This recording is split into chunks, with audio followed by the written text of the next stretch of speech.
And a very good morning to you from beautiful South Africa. Early risers this morning, greeted to another stunning sunrise over the Indian Ocean and a little bit extra in in terms of the surfers fired up too. We're expecting a big day of competition here on the Challenger Series, and here to talk you through this morning's activities, joining myself, Paul Evans, Emma Smith, Greg Emsley. How are we feeling? Morning, Paul. Feeling good. Nice to see that energy in the ocean this morning. The surfers area is buzzing. Surfers are testing out boards. Coaches have that extra board, possibly some flatter rocker for the more drawn-out waves. But plenty of opportunity out there and a lot more size. Yeah, and overall vibes, Emma, I guess things are getting kind of serious now, right? We're getting towards final weekends. It's within reach, a massive result. Some fun waves out there, but everyone kind of like game faces, but at the same time, still having fun and looking forward to getting going. Yeah, it's definitely getting a lot more serious. I could feel down in the contest area it was a little harder to even, ask how the waves are, ask how it's going. But in the booth, I've heard all about your falafel frothing, so we've got both extremes this morning. Yeah, look, some serious faces down there. Look at Vaughan there. Chatting with Kurt Jacobs, Samuel Pupo. He was great in the booth yesterday. Really good insights from him. I can't wait to see this guy get to it. Nishi, he has been absolutely deadly. Kira Pinkerton, she is ready to get her campaign going as and when the women fire up.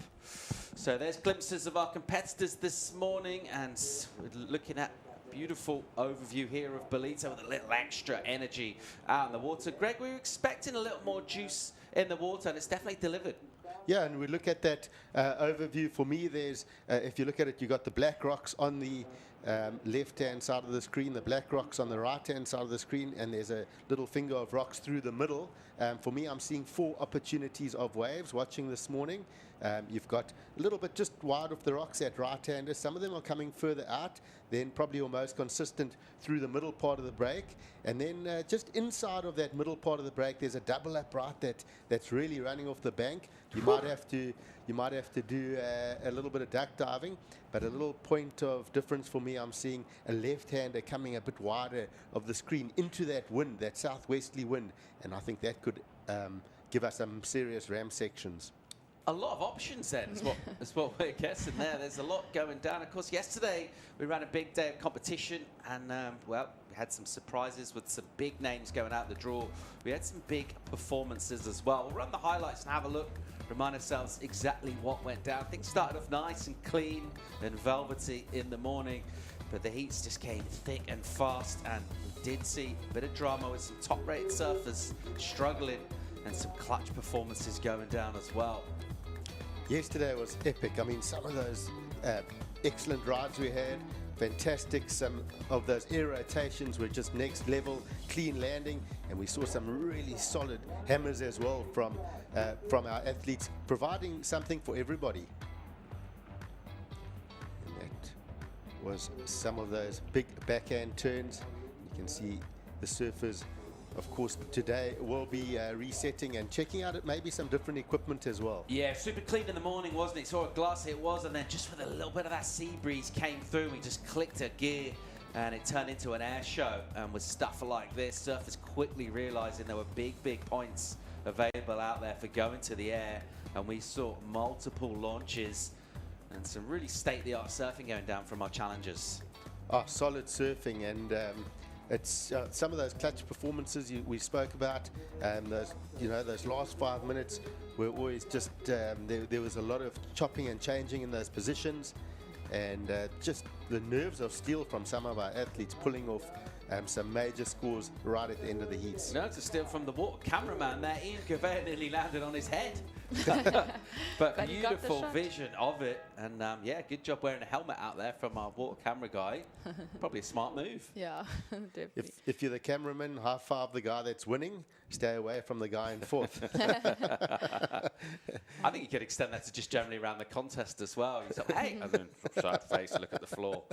So yeah, that was yesterday. It was a really fun day. And in terms of conditions for today, we were kind of hoping things would pick up a little bit. We've been kind of looking at that Surfline forecast and thinking, yeah, we're going to get a bit more energy. Been pretty positive, getting our local insights. Feels like it's exactly what we've been delivered. Let's run that forecast through and have a look. So here's the pulse, and that southwest swell. Generally a good direction to wrap in here.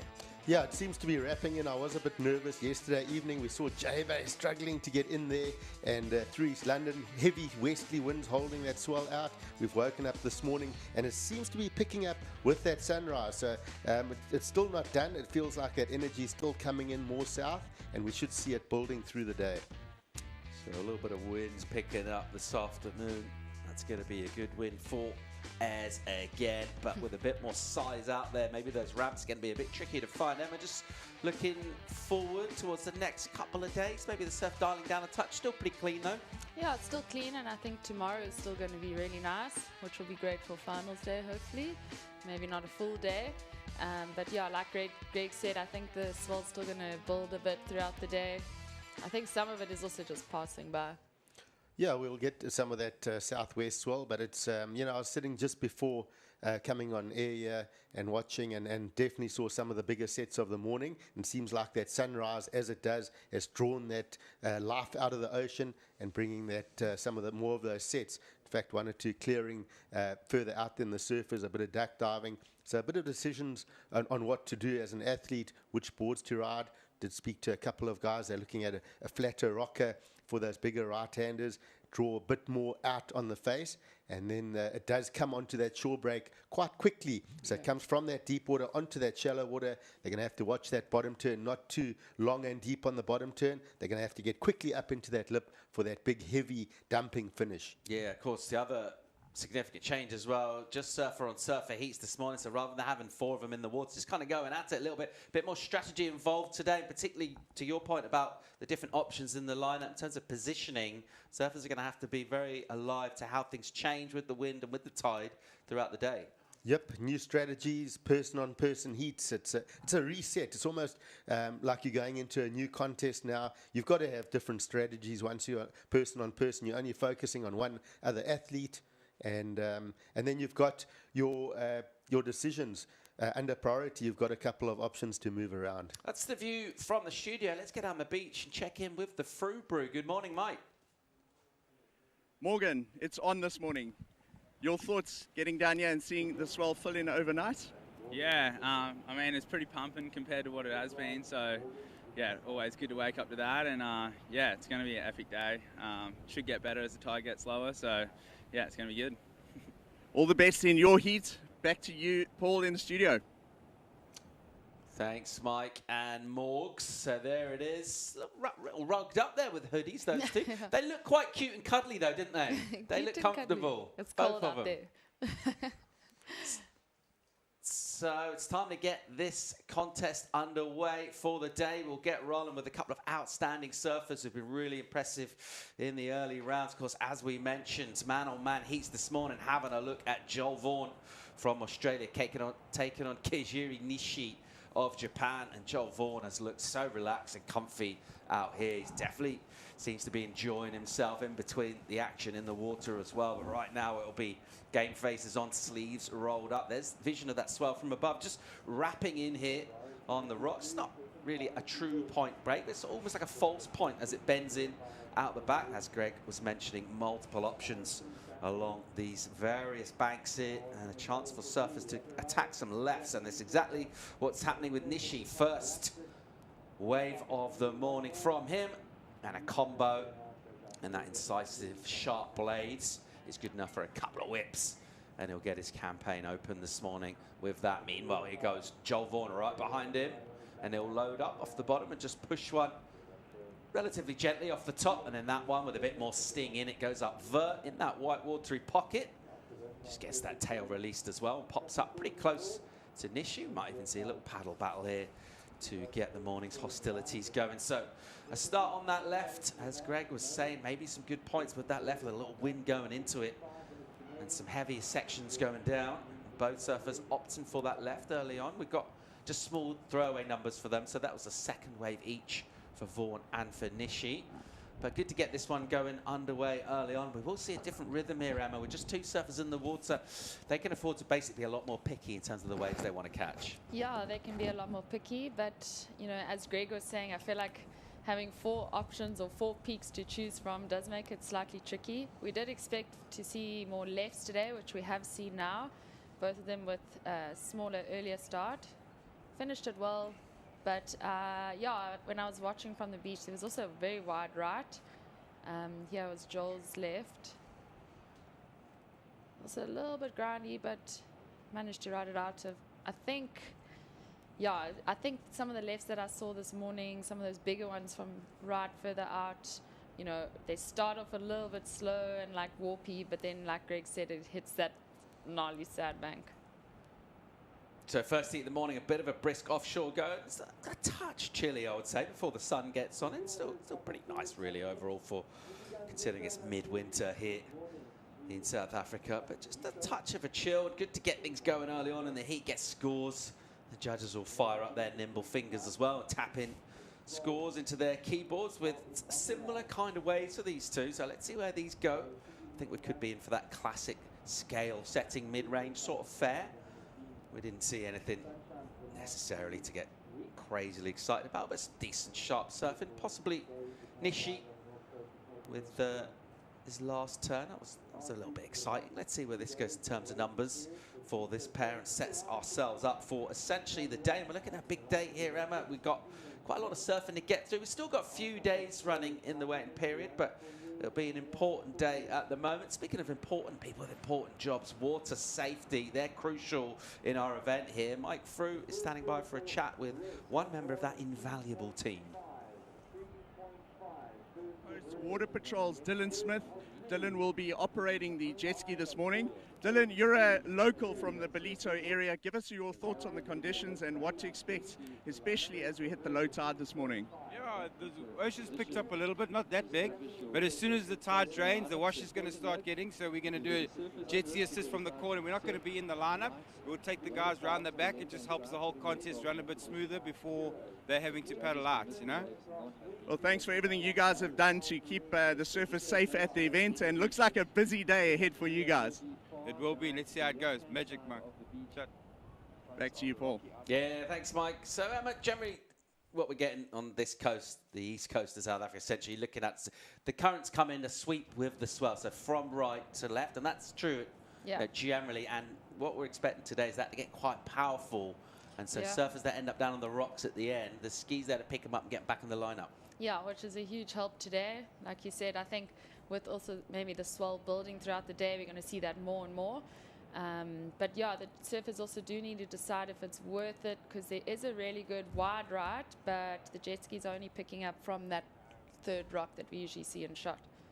All right, so confirmation from our water patrol. They're not going to actually be buzzing in the lineup. They're just picking surfers up from the very end of the wave here at Willard Beach and bringing surfers back towards the lineup and sporting a fresh colour in the hair. We have seen some different hairdos go down, haven't we? So Samuel Pupo, he got the dread extensions, then he got them taken out. He said they got in the way a little bit for surfing. Just throwing him. Not what you want. But this haircut looks fast for Nishi. Yeah, it's working. For me, it was all about this closeout turn. Yeah, and he got a 5.83 for that. Not a bad start. Yeah, it's a good number for him, isn't it? 5.83, pretty much from the get-go early in this heat, just to set the tone. So got a couple of points on Vaughan. And he took that first wave. We would have watched Joel's wave. Joel did manage just to get out and get back for priority. So that's in his favour. 20 minutes and 30 seconds to go. You can see things are nice and clean and spaced out. That extra period just clicked up a couple of seconds. So a little more space between the waves, a little more breathing room as well. And a few more questions for our surfers to ask themselves and then answer. Here's Nishi from deep on a left. Really nice looking pocket. And then goes up and just hits the skids. Just throws that one away. So it looked like he was setting up for a big turn. And then just got away from him a touch. Kicked the board away, a wry smile on the inside for him. Expect more of that kind of action. So Emsley identifying these lefts early. When he was describing these options out here, I thought, we're going to Indo. Like, yeah, exactly. That sounded like there was all sorts of ways going down, but identifying there are very different ways of getting the scores here at Willard Beach this morning. Yeah, I mean, Greg definitely has that eye to pick all those peaks, but it is a bit confusing, especially if you come to Ballito a couple times or if you're from here. Normally when a swell like this comes, it's that standard, like, iconic barreling wave off the rocks like we usually see, but that's definitely not the case today. And I know a lot of the guys and girls yesterday were saying it was kind of throwing them that, you know, Kaya was saying he kept seeing those waves coming to the rock, but then they just didn't have that power. So I think Greg might be on it with thinking that the lefts are a better call. But yeah, it feels a bit risky sitting so wide and far out. But we've seen them; they've only gone for lefts. Good energy from the Aussie squad this morning. They're watching Joel Vaughan go at it at the moment. He's got priority and he's hunting numbers still. He's just got that small 3-5 locked in. Has yet to really draw blood in this one. Nishi, the better of the opening exchange with the 5-8-3, and then it all went a bit wrong for him on a wave from under Vaughan's priority, and he just threw that turn away. That'll be a throwaway for him. That's where we're at for our first heat of the day. Of course, we're going man on man at the moment in the round of 16. Who's going to quarterfinals? We'll find out soon enough. Our first quarterfinalists out of these two. Yeah. And we've got still 3 more days here, Emma. With surf forecast for all of them, winds looking pretty favourable as well, but a reasonable chance we could even maybe finish tomorrow. Is that what we're thinking? Sunday finals day? Yeah, I think that's what the rumour is. I think today will be a full day of surfing, but I don't know, sometimes with these swells it's like the hype's all for one day and then the next day it kind of cleans up a bit better, maybe even slightly smaller, but holds a bit better. Yeah, and offshore. It's offshore every day. Yeah, this one thing about this forecast that we've had from Surfline just before the event, maybe 4 days out, was looking quite small throughout. It's been a real bonus to get this south-southwest swell wrap in for finals weekend here. As we see from above, Joel Vaughan heading out to sea with some conviction. Thought about spinning to go for this wave. It crumbles around him. It's a late entry and a deep one for Nishi. And look at this double up section here. Wow, that's a great turn from him. So technical, and he made that look deceptively easy. It's so hard to hit that section. Well done to Nishi. He's going to get another good number here. Yeah, that was an amazing turn, and yeah, a lot harder than it looked. And his takeoff was kind of in the foam too, which is always a tricky one. You feel like you're losing your speed a bit. But I mean, both Nishi and Joel have been such standouts for me over the last few days. Yeah, that was a little bit of a check turn, but it was all about this. I mean, he timed it so well. He delayed his bottom turn slightly, slid out the tail. Yeah, that was really dynamic and cool. And the interesting thing to that as well, that point we were talking with Greg first thing this morning about positioning. Joel Vaughan was like in the right spot for that wave there. That's kind of like he was in the proper takeoff spot, but it just broke a little wide and feathered. Yeah. And he decided he wasn't going to get around. And Nishi, that was just because he didn't have priority, he was sitting underneath and a bit wider, maybe also just looking at that left as well, so he was wider. He just snaffles that up, and he's going to get a good number there. Very technical surfing on that end section. Yeah. Just releasing out that tail on that heaviest part of the wave. It's been a hard section for people to hit, particularly backhands with that closeout move. We've seen a lot of people go down there. We talk about how powerful this wave is. It's quite deceptive. Yeah. It does have that some of that open ocean feel, deep water offshore. We'll get another look here. Yeah, it's definitely a lot more powerful than it looks, but it does have that classic soft beginning takeoff. But I think that speed turn he did is literally how he was able to absolutely crush this turn and come down with it in the explosion as well. Yeah, I think that's going to be a pretty good score. Really nice technical surfing. So clean his technique, isn't it? And just the way he held that bottom turn for an eternity as that section stood up, and then he got up there with all of his speed. And a lift. And that's that. He got a little lift back out the back as well. So he'll get deposited on the outside, have to make his way back in. But at some point, he's going to get a number. We reckon it's going to be a good one. He's already got the 5.83 in. Joel Vaughan here. We'll need to get something going as we get down towards 15 minutes. Just been a touch unlucky with his positioning on that one. He wasn't far away. It can be slim margins, particularly. And as we can see, Nishi's been dropped off outside. Yeah. And he'll probably hang up there. Joel's kind of gone down to where Nishi was sitting, a little bit closer in. Maybe he saw his board coming out on that last wave. Bit of a remove.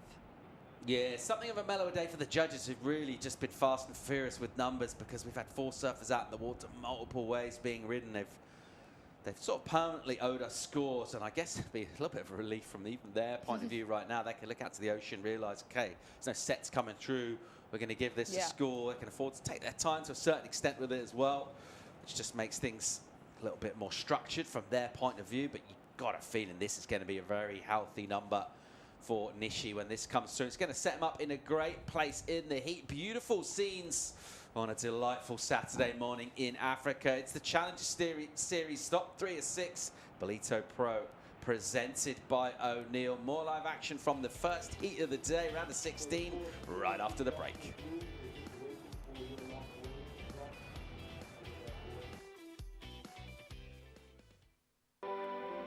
Welcome to Kwadukuza, the destination for all seasons.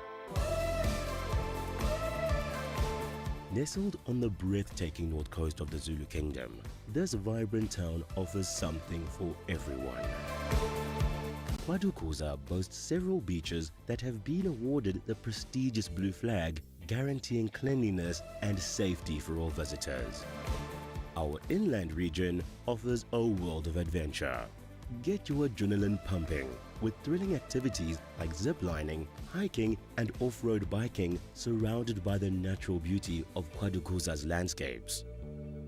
Kids will love our animal farm, getting up close and personal with friendly animals. Immerse yourself in history as you explore the rich heritage and legacy of great leaders like King Shaka and Chief Albert Lutuli. Conveniently located just a short drive from King Shaka International Airport and Durban International Conventional Center, making it easily accessible for both local and international delegates, with an abundance of world-class accommodation facilities, dining options and attractions nearby, you can truly make the most of your time in this magnificent region. Kwadukuza, the heartbeat of the North Coast.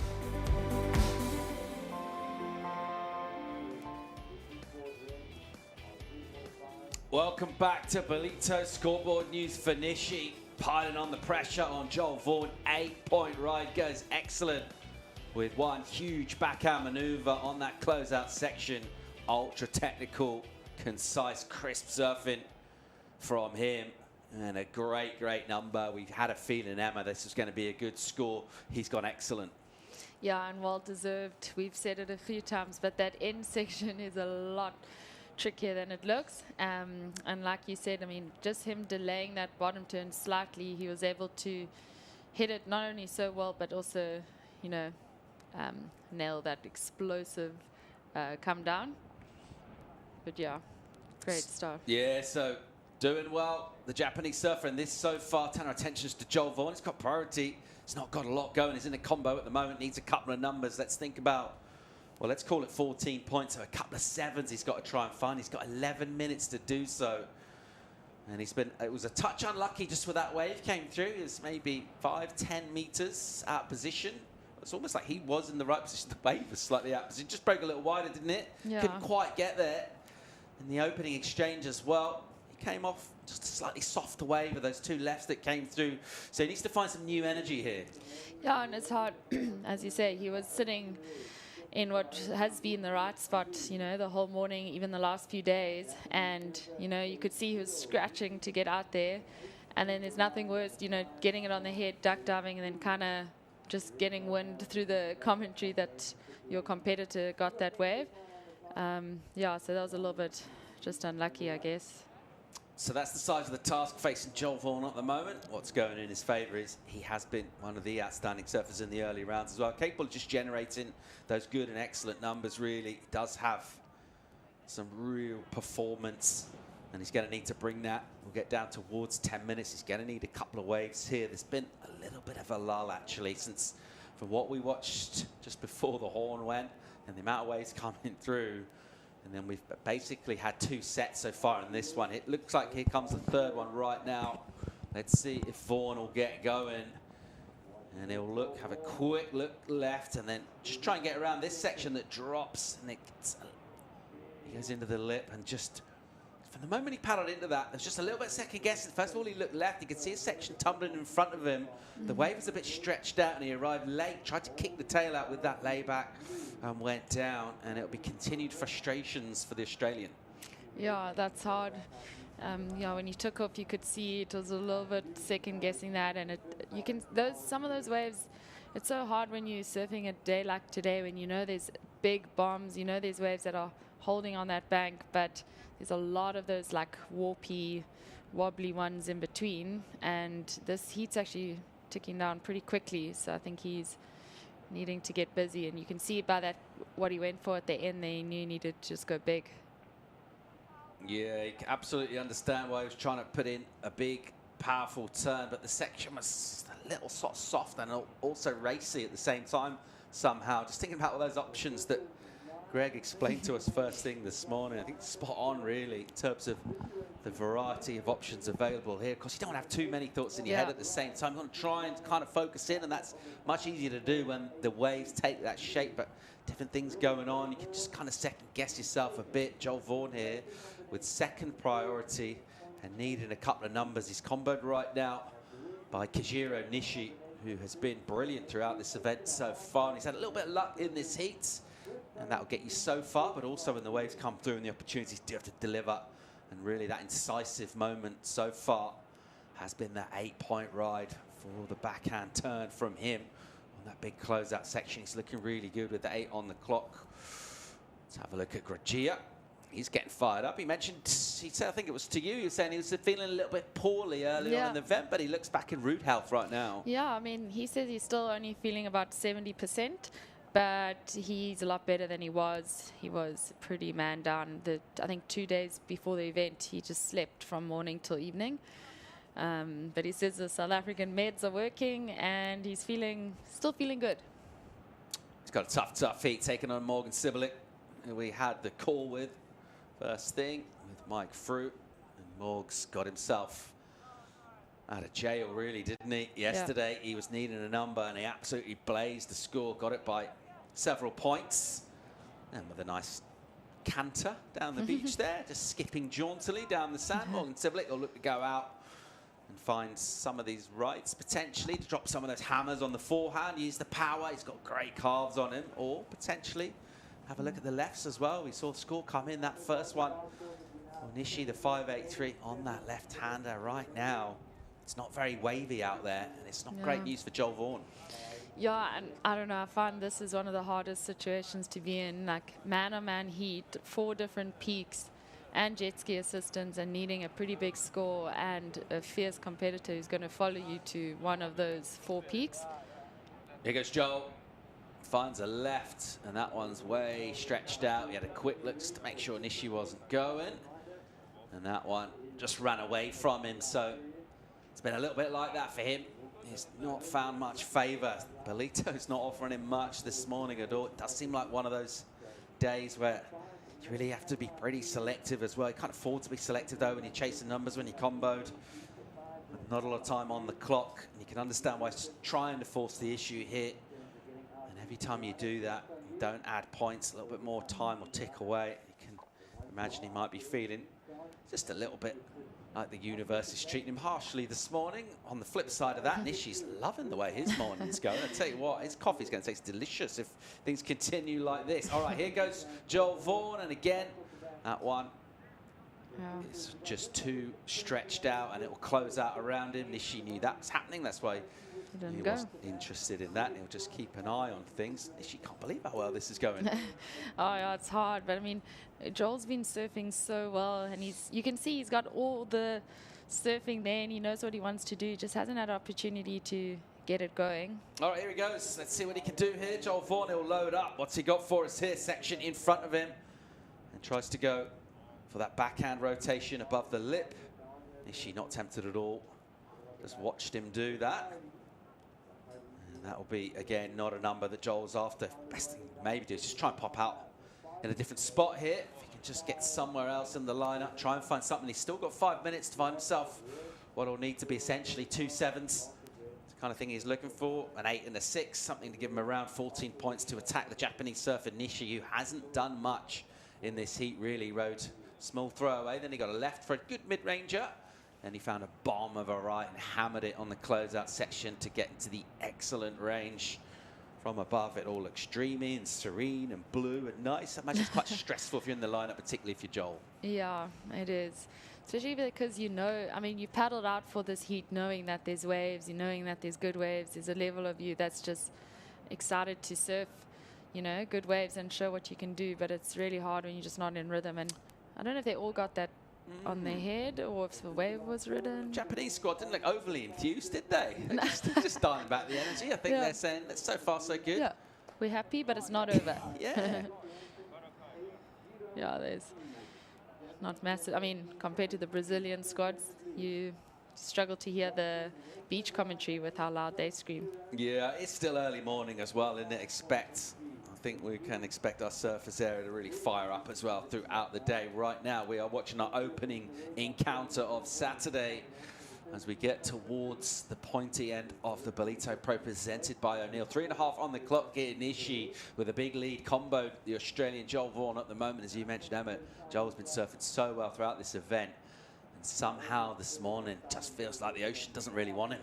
Yeah, this is a day you need to be in a rhythm, maybe a rhythm early.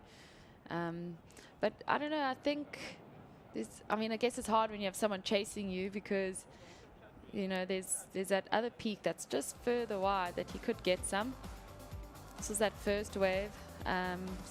Bit of a smaller score, but he did well to hit that. But this wave I felt so well ridden. That little check turn, delayed bottom turn, little spin at from the tail.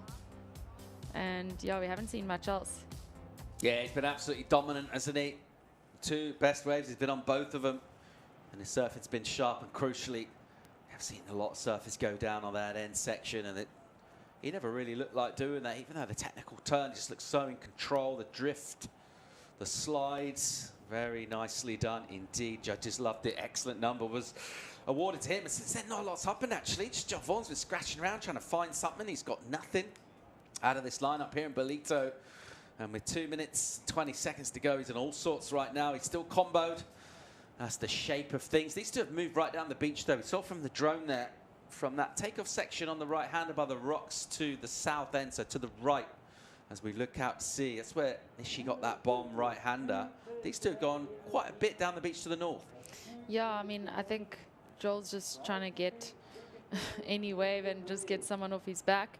And then obviously Nishi has priority, so he knows and he's going to follow him wherever he goes. Yeah, a bit of covering there. So he's been, he's been real close. He's been sort of stuck to Joel Vaughan throughout, but he hasn't been tempted to go for anything. He's just let Joel go on what have been essentially closed out. So on that particular wave, it's like, okay, you know what? This is worth using my priority on. Yeah, I can read the waves well. So just took that one.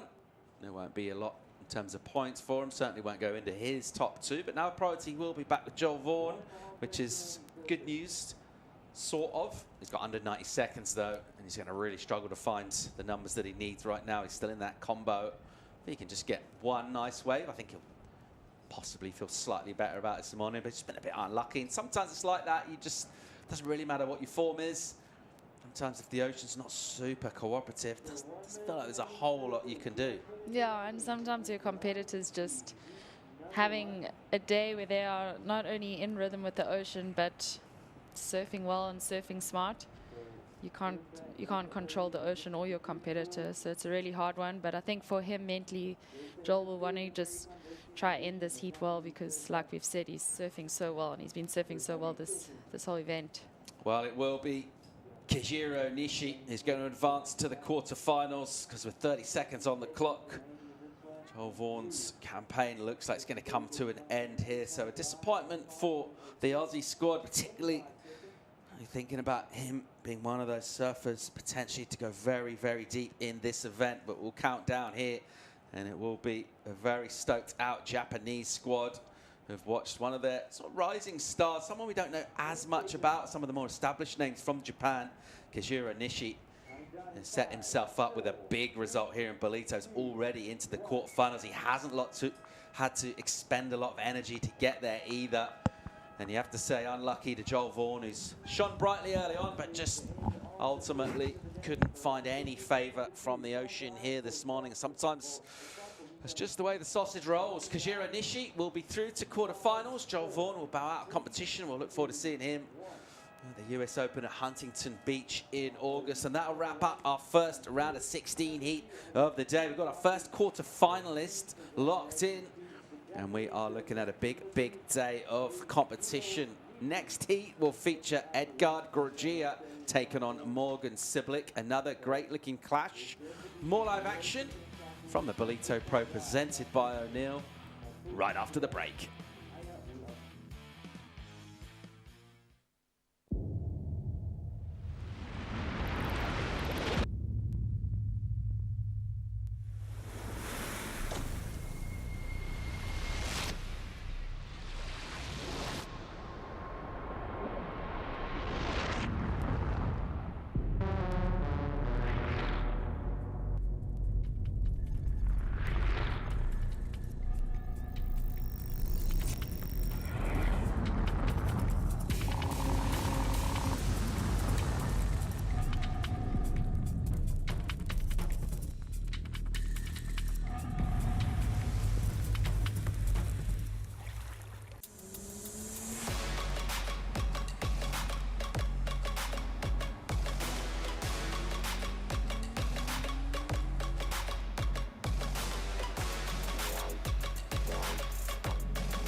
People don't realize what they're doing to the oceans.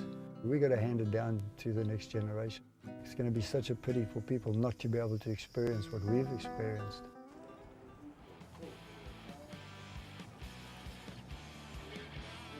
Welcome back to live coverage of the Ballito Pro from South Africa on a sunny Saturday morning. Waves, they've pulsed up. And this guy, Kajiro Nishi, he has looked solid and sharp out there at the same time, snaffling up opportunities. Weren't loads of them in that heat. We'll reset here for our second heat of the day. Two intense competitors.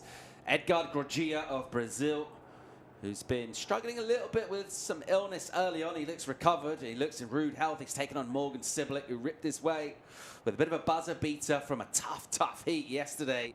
And after slightly sluggish energy from the ocean, we're expecting things to fire up considerably here in our second heat of the day.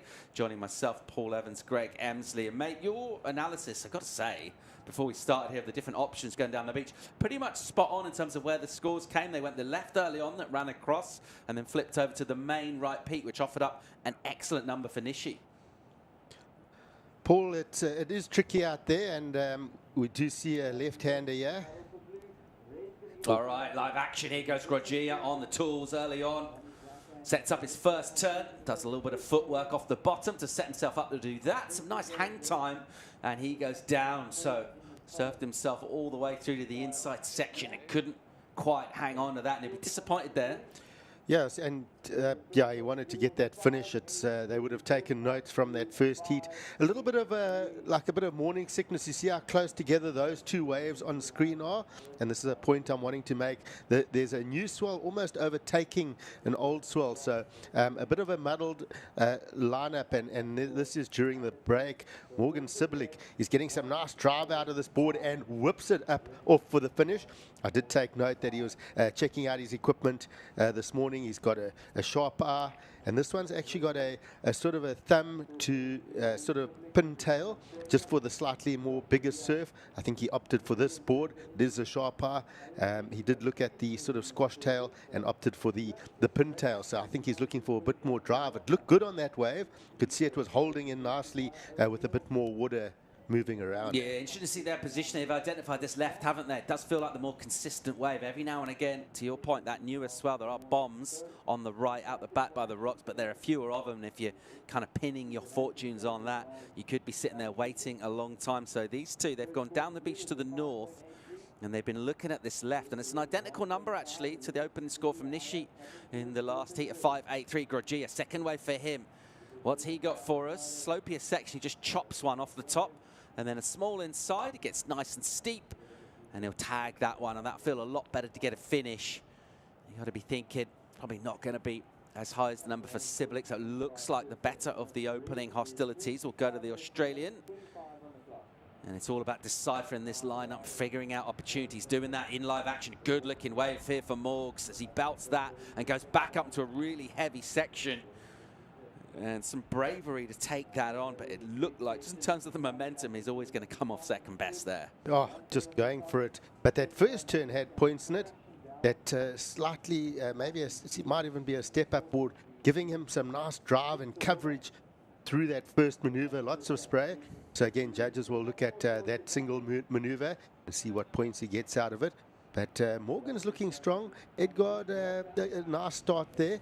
But it seems like just Morgan, as we see this replay, I love how he extended on that turn. If he had got that completion, I think we would have had a solid score for him. But looking sharp on that equipment.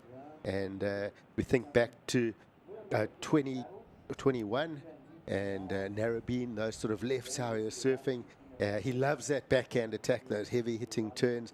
And I'm feeling he's quite comfortable out here in this lineup. He looks a bit like he was trying to break that equipment right there because he hit that so hard. That thing has so much power in this lip here. He's just checking that board, actually. It's in front of the fins, isn't it, where those kind of moves, you can tend to crease the board, but seems to be okay. But already from him, and we just thought we're going to get a bit more energy in this from these two. After that first one, we thought we'll see more rolls of the dice and just try and build up a score. We didn't really want to wait around for too long. Time just ebbed away on Joel Vaughan in the first heat of the morning with nothing really coming through. So sticking to this left on the inside. Tide running out now at the moment, so a little shallower. Should get a few more of these waves break. But that view from above there, to your point about the mix of swell, so you do see one overtaking the other. You get a couple close together, just crossing up the lineup a bit and maybe just making it a touch more confusing for our surfers. Yeah, they're sticking to one spot. They seem to go and identify that left as the best scoring opportunity. We're seeing the swell running in the southwesterly swell, so it's pushing down the beach sort of from right to left of the camera. And so what that happens is if you go on the right hand, it's kind of bending away from you, a little bit of a fatter face. But when you go on the left, it's actually coming at you. So you've got this beautiful coping with lots of power pushing at you, and you can really bank off those turns. But then you do hit that heavy sort of shore break section. But I think that's what we're talking about. It's going to give you that big completion, possibly a big air as well. All right, Morgan's number in a 4.5 for that first turn on that last left-hander. It's built in a bit of a platform here. 10.33, his numbers thus far, 22 minutes on the clock. Groggia unable to get a whole lot going. The 3.67's the best from him, of course, already this morning. We've seen excellent surfing, and it's Nishi that did that. Let's go and hear from him. He's standing by for a chat with Mike Frew. Kijero, this is your best result of the year. It's your first Challenger Series, and you've got through a couple of heats. That must feel really good. Yes, I'm so happy to win this heat and I made it the quarterfinals. Yeah. Great results so far. Your preparation has been interesting. You've been the very first surfer on the deck every morning. I've noticed that. And then I've also noticed something else today. Can you take your cap off? You've changed your hair from blonde to red. Maybe in Japanese, if you could let us know what the reason was for that change, because it now matches your wetsuits. ちょっと日本語で話させてもらうんですけど、赤色にしました。はい。これちょっとここのヒート絶対勝ちたいなと思ってたんで、ちょっと昨日の夜気合い入れるために赤色にさせてもらいました。はい。All right, awesome. All the best in the next round. Some great surfing. Back to you guys.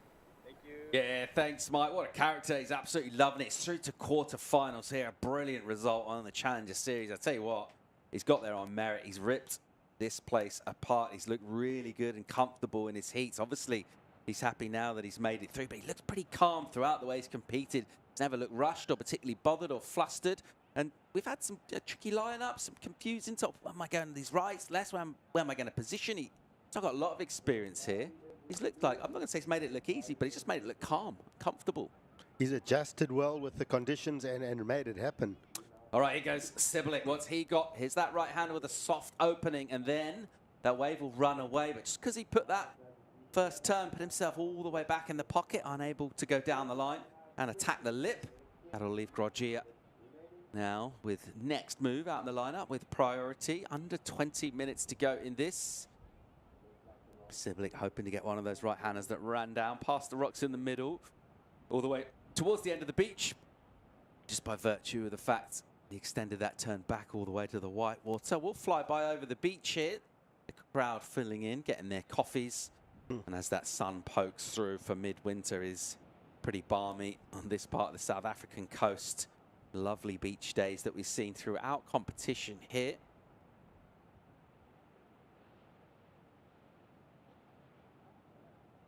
Here goes Groggia on a good looking left-hander. What's he got? He'll go into the lip. Just flick a turn down. Didn't really get hold of that too hard. It was not a lot on offer in terms of the moves that he could have done there. It was nicely surfed.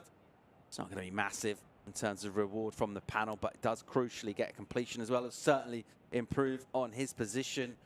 And Groggia looks to just kind of ramp up the intensity here, because so far it just feels like the way these exchanges have gone down, each one of them seems to be going Morgan's way, and he looks like he's in good form, Morgan. He's got his tail up.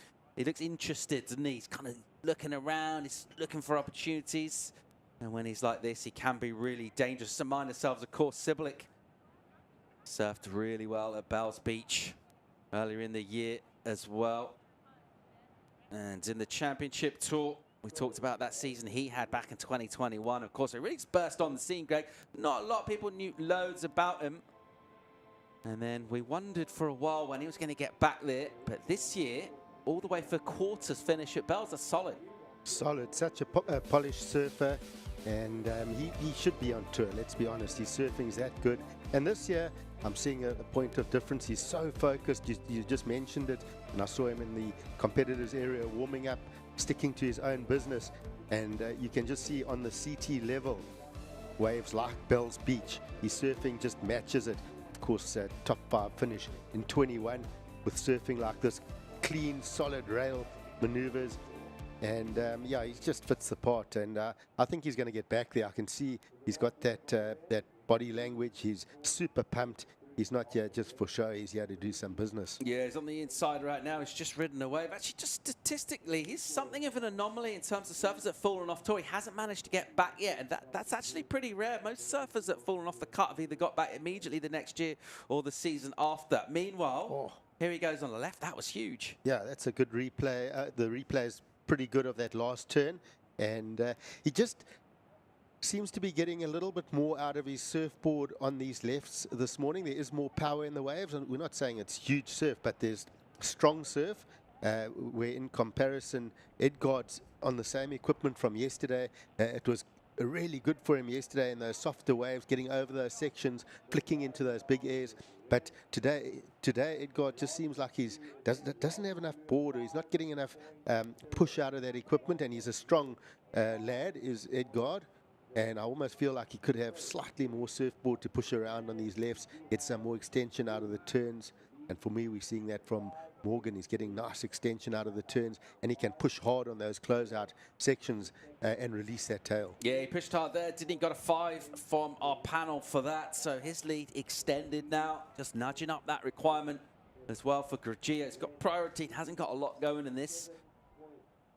That's certainly not insurmountable numbers for the Brazilian. He'll need to just sort of change his fortunes a little bit. It's some of the speed, some of the sections of the way that he's hitting. He hasn't really found that power. By contrast, Cibilic, who looks very dialed into things, and he's basically just taking all of the opportunities really that come through and go out, and he could ideally be going excellent numbers, especially when you've seen the 8 go down in the first heat, but ultimately just got to really surf the ocean that's in front of you. I love that view, seeing how these different swells are mixing up. You can see a couple different swells running through that lineup, and the surfers just have to get their lineup. Spoke about that left-hander being straight in front of the big black rocks. You can see they're right on that spot right now. All right, 15.5 minutes to go. At the moment, it's a quarter-finalist from the CT at Bells this year. Cibilic in the lead. More live action right after this.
come here with respect, you're always going to have respect back.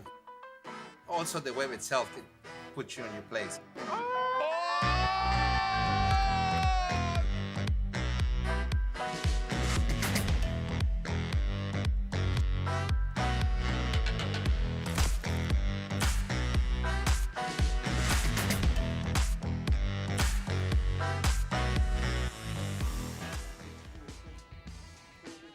Welcome back to Ballito, a sunny Saturday morning on the Challenger Series at the moment. Cibilic is in the lead in this one, and he's building up his numbers. Nothing insurmountable from the point of view of the Brazilian Groggia, who after some explosive performances in the early rounds got a little quiet here, Greg. He's not seen a lot out of Groggia. He needs to make a move.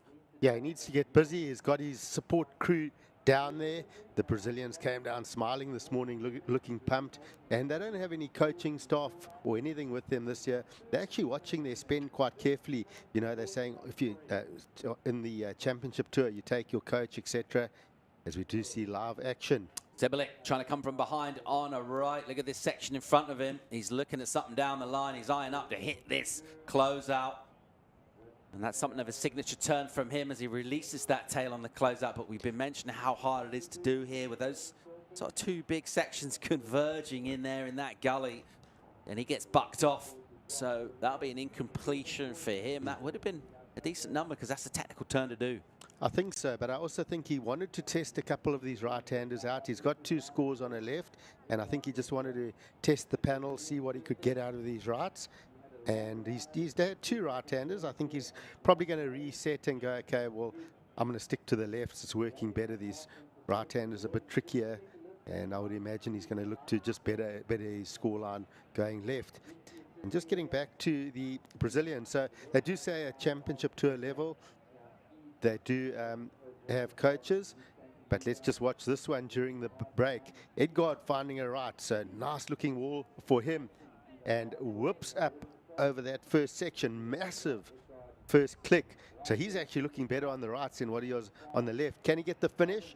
Whoops up over that heavy landing, and certainly we got a heat on our hands now. That's going to be a good score for Edgard. Yeah, it's exactly the wave he needed, wasn't it? We've been waiting to see that from him. We've been wondering, when's that coming? There's the answer right there. So 2 sections on the wave, sort of disparate, disjointed sections, both with great maneuvers on them, though. And he'll be right back at this now. Good chance of getting the highest score of this heat so far. That 5.83 is bested from Cibilic to the tune of a couple of points. 7.67 drops in for Groggia. And he goes to the lead with that wave. And so after sort of feeling we know the way this heat's shaping up, and we're kind of looking at Groggia and some of just sort of the surf and some of the speed he had and the control, all of a sudden we flipped the script. Oh, now that's pretty insane how quickly that flipped. Morgan Cibilic in complete control, and Edgard was just battling on those lefts, but on the rights he's looking great. So where do we go here now? Morgan's going to think, okay, well, I was doing better on the lefts, but I'm probably going to need to match that score from Edgard. So maybe he'll look for that right-hander.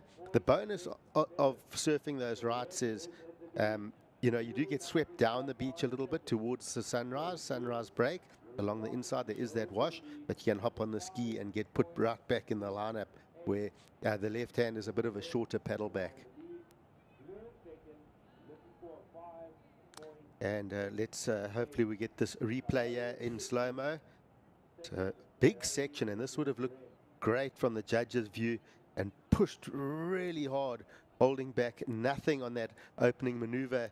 And this is that closeout that jumps up quickly. You've got to get up to that lip and then get ahead of that section for the free fall landing. Of course, the claim to get the extra points, but coming in with a solid number, especially in terms of conditions this morning. Yeah, 2 kind of moments of jeopardy as well, weren't there? That first turn, he almost sort of did a closeout turn for his opening maneuver, because just with that rib through the wave offered him a chance to go a bit extra on the first turn. Then he recovered that, and you're thinking, wow, okay, and then sets up the second one as well. You get the payoff from the landing. Good stuff from him. A couple of judges went excellent with it. Good enough for a 7.67.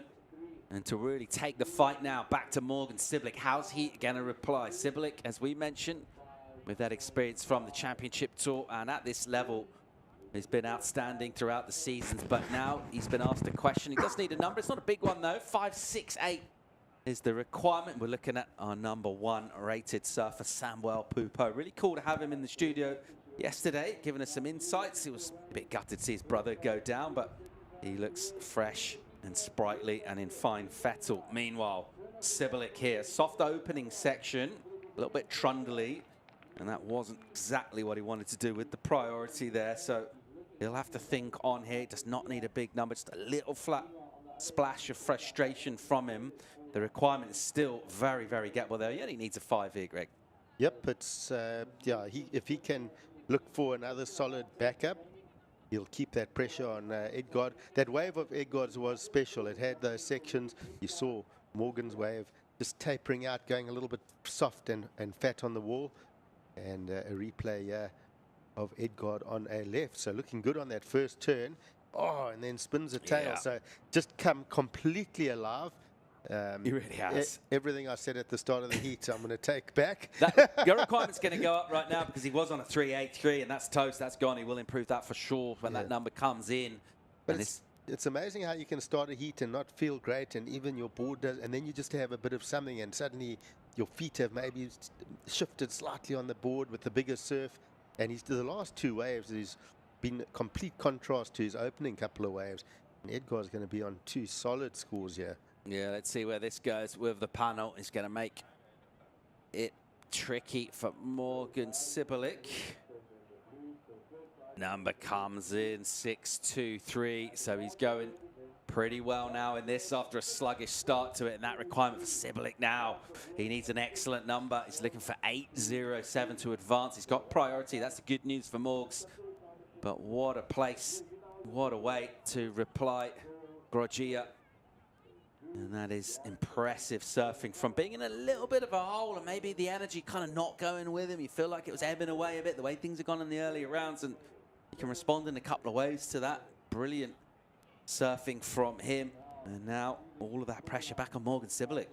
And this seems to be the story for Morgan. He puts things together well, and he has control. And you know, to beat him, you've got to do something special. And time again, it seems like his competitors are able to do something special to sort of overtake him and put him in that position.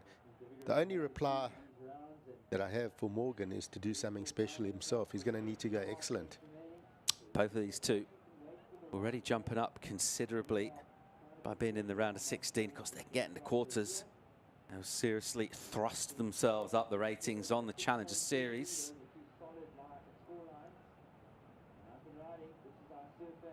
He's jumped 14 spots already, up to 20. There's a big hit from Morgan Cibilic, who's jumped up to 28th position. So a big leap up for him so far. Just the 3rd event. He'll want to keep going there and stay alive. He was down at 55th, so he's jumped up, what, 27 spots? Or that's a huge jump. But just on that, and I like that single turn from Morgan. That was a big wave, big maneuver. You look at this round, you bow out here, 3,320 points. But if you get through, you add another 1,425 points to that total. As we see this replay, it's a huge section. I think that could be his best score, looking how big that maneuver was. So getting through this heat, you add an extra 1,425 points to 4,745 if you're in the quarters. He's not going to get 1,000 points for that turn, but what do you reckon he's going to get? He needs an excellent number. It's not going to be an excellent score, but I think it's going to be it's going to be in the good range. And I think it's just going to help that requirement and make it a lot tighter and give him that shot. But it's a huge wave. I mean, that's a huge wave and one huge single turn right up into that free-falling lip. It's got to be rewarded, right? I mean, that's just solid. You're really good. It always get better on slow-mo. So every time you watch him, you kind of give another point. Judges have given a number for it, though. 6.43, the requirement improves his high score. That means the requirement comes down crucially for Morgan Cibilic now after 7.48. So he's chipping away now. He'll need basically another point on that in order to match the score and overcome it actually of this guy. Groggia, your heat leader, opening up, trying to keep the board loose. And then what a great choice of a wave, really. So maybe Morg's selling that one to him because priority was with Groggia. And he took off. As he stood up, he struggled to get into the wave. And then by the time he dropped down, it was a closeout. So well played, Cibilic. And if you're in the judging booth and you know, there might be a bit of chatter, not much, and someone goes on a wave, the first thing, you know, they might talk about is what category are we in. And what Morgan's done is he's pushed his category down to a good wave. He needs something, he needs under a 7.5. That's another sort of landmark score, 7.5. He needs under that, a 7.48. And he doesn't need excellent, which is 8 and above, which is what he was doing. So mentally, he's helped himself out quite a lot here and put himself in a reachable score. Of course, he's going to have to get a couple of big combos. He did force Edgard onto that wave, gifting him priority. So it does put him in a position. He set himself up an opportunity here. It's so interesting to see the momentum swinging through heats. The early work with Cibilic. Getting points on the board. Groggia came back. He does still have a big lead. He's certainly in the better position, the Brazilian, but Morgan's coming back at him. This was what Morgan got done early on. Yeah, just these extended turns for a solid start. Loved how he pushed that tail. And then this was that solid scoring ride where Edgard pushed everything at that first section, through the kitchen sink at it, and then just got the solid finish to stamp the wave as a very good wave. And this was a point of difference here, this ride, that extended turn. If he had come down, sorry, this was Edgard. That was his backup, the 6.43, and then this massive turn from Morgan for his best score. But I was thinking back to a wave where Morgan did fall off on that heavy closeout on that left, a big maneuver, and didn't complete the second one. Could that be points left out hanging? Possibly could have been that score that he's requiring now. 2:20 on the clock. Cibilic has priority. It's his next move. He will need a wave, though. It needs to be a pretty hefty one. 7.48 the requirement. He's brought the number down, but he's going to need to keep doing that. That's the scene from above. You see that swell wrapping in. It's beautiful, as we love to see a fresh swell filling in on a surf spot. But when it does that, particularly when it's building, you do get a shifting lineup. Meanwhile, here we go. Left-hander for Cibilic. And he's loading up here, and he'll punt big, huge rotation. And doesn't get the landing. Love the intent from him. And he took a big risk there. He was going to get that number for sure if he stopped that. That was massive. I thought it was so close. It was all the way going to be the number. That was just so exciting. I can't believe how he unloaded on that maneuver. And you see what that left-hander does offer. It's a big section, but you know, if you're going for the air, it's going to be big. You've got lots of power on this wave, a lot of wind coming into the face. So as soon as you launch, that wind's going to lift you up, and it's just going to be epic. Someone's going to pull something crazy today on that left. I can just see it. It's lining itself up for some huge rotations. Bit of a sluggish paddle back out there for Cibilic. Be bitterly disappointed not to have stomped that, and he'll just feel this heat now. May well get away from him. Final minute priority with the Brazilian. Groggia will look to try and control this lineup. He's still got a hefty lead. Love the intent from Cibilic with the big backhand punt, but not getting the landing, of course, will be costly for him. Let's get another look, Greg. Oh, this was just solid. And he just went, I want to go big. And he went massive. He got that board facing back to the beach. I'm telling you, he would have been right there. Watch this. Nose comes around. It just needed an inch more of a rotation back to the beach, and I think he would have stuck that. But right there, and would have been an amazing maneuver. Groggia here with a bit of foam on the face, bit of a block and move, I think, just to make sure Cibilic can't get on that wave down the line, that left-hander. And it looks like he shut out the Australian here. And an interesting heat, very different from our opening encounter. Cibilic out the back, he'll have a chance here. Whoa. Looks like he'll go. So here we go, looking for a 7.48. It's a bit of a wobbly wave. He'll open up with a snap. And now he'll aim at a section here. He'll need to go big and hard. And in the end, all he can really do is nurse a turn on the white water. And you see the grimace from him. He's competed well out there. He gave himself a chance. I'll tell you what. It was pretty sick, that backhand rotation that he did. He wasn't far away from landing it, but ultimately he didn't land it. It is those narrow margins. You've got to say to Groggia, who started off pretty sluggish out there, he fired himself up through the heat and delivered and he will be absolutely delighted to make it through the quarterfinals, Greg. Oh, unbelievable. Slow start for him, and he just came firing back. And it was those two wave combos that straight into a left, and that set him up for the win. And pretty much a short heat for him. Those two waves were right next to each other. The other waves, obviously, throwaways and getting the job done when it needed to be done. That was a really entertaining heat. It's great to see plenty of energy from the water and multiple options for our surfers for getting scores as well. We've got our first quarter-final set. We're going to keep rolling with live action heat 3 of the round of 16 coming at you. We're going to bring in Gouveia for the call. More live action right after the break.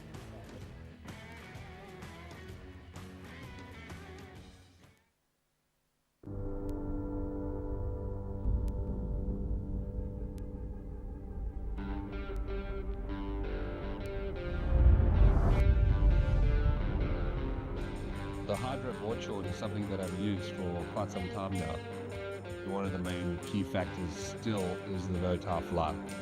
It's comfortable, it's convenient, and it works. Ultimately, what I'm looking for in a board short would have to be comfort and then convenience. If you add those two things together with a spice of color, you've got the perfect board short.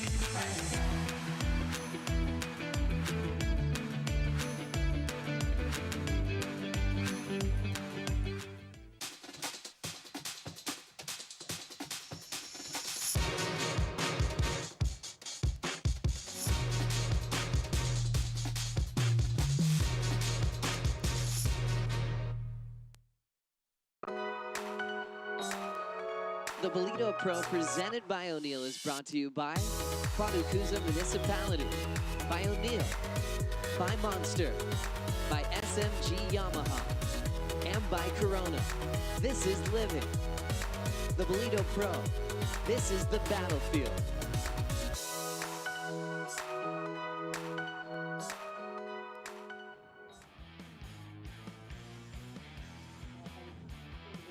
Welcome to beautiful Ballito on the east coast of South Africa. The World Surf League's Challenger Series here at its third stop. Saturday morning, and the round of 16 unfolds this morning. So we welcome you to the show. Gouveia is alongside Greg Emsley for the call. And here's a power-packed heat to keep your surf fans happy. Samuel Pupo comes to Ballito ranked #1 on the Challenger Series. He'll take on fellow countryman and a surfer that we've seen in and out of the championship tour jersey over the years, Ian Gouveia. Comes here ranked 5th and lots to talk about.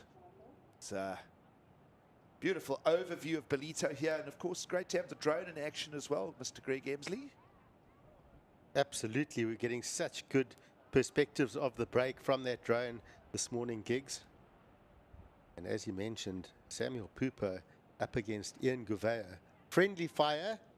The Brazilian pack is there to support, but of course they've got 2 of their members in the water. And I was talking to Caio Abelli, who's taken the role as head coach because he got knocked out yesterday. But of course they're supporting each other. No coaching staff down with them this year, watching the budget, watching the spend, supporting each other. And I was asking Caio about this heat. What does he think? He goes, you know what? Brazilians are so hungry. He said these 2 guys are going to eat each other in this heat. Well, eating is breakfast time. It's 8:40 a.m. and the beach is starting to pack in. As we mentioned, a chilly start here is typical of this time of year. It is midwinter, although we are in the subtropical Quaducuza region, the heart of the Zululand. Does have that chilly factor in the morning. Water's warm though, around 20-21 degrees centigrade. Surfers always out early. The lineup's packed every morning, and that's as it was this morning. And surfers experiencing a new raw and rumbling swell, almost overpowering and mushing over the sandbars here this morning, Greg, for competition. Yep, we have spoken about that. There's a new swell that's doubling up over an older swell. We see live action gigs. Well, Samuel Pupo, straight to it. His opening ride, knives in the lip, good combination. This is where the numbers are going to come straight away here. Samuel Pupo in 2024, surfing. I can tell you that it's just a matter of formalities before Sam Pupo qualifies for the championship tour again come end of season. Does arrive here ranked first, and it is a big statement, but yes, many surf fans will nod and agree as they enjoy the show with us here from Ballito that Sam Pupo surfing is in absolutely top form. We haven't seen too many of these three-turn combos on the left this morning. That pushes the tail. I love how he set up that last section. So that's going to be a solid start for Sammy, and for finding 3 clean turns, and Ocean seems to be settling a little bit, sorting itself out. I still think this left-hander is the safest option, even though we did see Edgard get that 7.43 on that right-hander in the previous heat. But these lefts are, there's one more of a lineup and more of a predictable lip line. 30-minute heats on offer here. Just 5 minutes into this one if you're just enjoying the show with us. Let's go down and hear from the winner of that last heat. Edgard, that was a great heat. You threw to the quarterfinals. You really weren't feeling well earlier in the heat, in the event, and it seems like you're getting better and better. You're feeling better. Your surfing is on point. How's things now? Now I'm feeling a little bit better about the sick. And last day, I'm feeling 60%, and today I'm feeling better, it's like a 7%. But yeah, I'm super stoked about my heat. It's super hard, this heat. It's a man-to-man with Morgan. Morgan, it's a great surfer, and yeah, I'm feeling good about my board, about myself, and just thank you so much, God, for blessing me and every day. And yeah, this week's so super hard because this week's a little bit complicated because I just sleep all day and every day. I just surfing on the heat, at the heat. So yeah, but I'm so happy. This heat's so super hard because I start a little bit bad. No, I'm lost in the water, and yeah, but I just looking for a big waves, and I found it, and yeah, sorry about my English, not so good, but yeah, I'm so happy. This is your best counting result now on the Challenger Series by a long way. Just tell us in your own language what it means to you and going forward into the quarterfinals. Desculpa. Bom, tem sido dias difíceis. Tem, como eu falei, bom, desculpa a galera pelo meu inglês aí. Também tá ruim para falar também por causa da minha garganta. Mas eu tô muito feliz, tô dando o meu máximo, tô dando o meu 100%, embora não esteja, né, no meu 100%, mas tô feliz, Deus tá me abençoado todos esses dias, tá me abençoando, tá me mantendo firme e forte, e eu tô com muita fé nisso, e as coisas estão acontecendo, e tô pronto para o que der e vier. É meu melhor resultado até então aqui dentro do Challenge Series, tô feliz por isso, e tô pronto para a próxima bateria, estou pronto porque está por vir. E é isso, quero agradecer a todo mundo que está em casa, agradecer a todo mundo que está assistindo, meus patrocinadores, minha família. E, bom, a bateria foi bem difícil, mas deu tudo certo. E é isso, obrigado, gente. Thank you, Edgard. All the best for quarterfinals. Well, career best here in the Challenger Series framework for Edward Groggia. And getting past Morgan Cibilic there. Just a humble interview as well. He kind of, admitted that he's been a bit down with not feeling the best, and he's pretty much kept his surfing just to heats. Let's have a look at Samuel Pupo, who's opened up with a 6.67. weightless drop to incomplete for Samuel Pupo for his second ride. So back to the drawing board, plenty of time. Joining us with a little over 21 minutes to go here in the round before the quarterfinals. Big names added here between Sam Pupo and Ian Gouveia. Wonder what it looks like back in Brazil, Gigs. Let's rewind a little bit. Couple of years, good couple of years. We do have offspring in this heat of two great Brazilian surfers. And a couple of years ago, this would have been Wagner Pupo against Fabio Gouveia. And I wonder if they're on a chat with each other going, my son's going to beat your son. But I actually have been chatting with Fabio a little bit offline. He said, you know, I haven't spoken to him for a while, and he's following the surfing and the contest quite a lot. And good to see him doing a lot of free surfing as well, surfing great still. Yeah, absolutely. Second generation Brazilians here as we have a look at the tour leaderboard arriving here in Ballito. That's how the top 10 looked. The grayed out names of, we've lost Eleo Muniz, Mikey Madonna due to injury, Jordi Lawler is out, but Ian Gouveia sitting fifth. A chance to even build more numbers. He already has 2 quarterfinals from the first 2 stops in Sydney. So a chance for him to perhaps climb the leaderboard here if he can get through just a couple more heat wins. Of course, Samuel Pupo won't want to give an inch, as he will want to just be confirming that he is on the way to the championship tour. Top 10 at the end of the season. 6 opportunities. This is opportunity 3 here in beautiful Ballito, looking southwards here over the landscape and the rolling hills of Quatacusa. You can see the multiple coves and bays and a new, fresh and raw 3-meter swell, so about 8 to 9 feet of deep ocean swell at around 13 seconds. Greg, out the south-southwest, you were monitoring the swell overnight as it made its way up the coast. Yep, it did take its time to fill in, but this morning looking decent. And even as that sun rose this morning, we saw it filling in a bit more. A few opportunities up and down our Willard Beach here this morning, and surfers opting for these left-handers as the go-to spot, but still there's a couple of good right-handers off it as well. Well, a couple of good backhand turns for Samuel Pupo as he'll work the sandbars here in Ballito. Do not have our regular sandbars. They seem to have been flushed out about 6 weeks back, and so these new raw swells are just moving the sand around. Older brother Miguel Pupo just pensively looking on. We lost him yesterday in the draw. In fact, it was during the heat that Sam Pupo was here in the booth. And a very, very strong family bond between these two. And you mentioned Father Wagner Pupo. Of course, he'll be plugged in right now. Be the wee hours, probably about 3 a.m.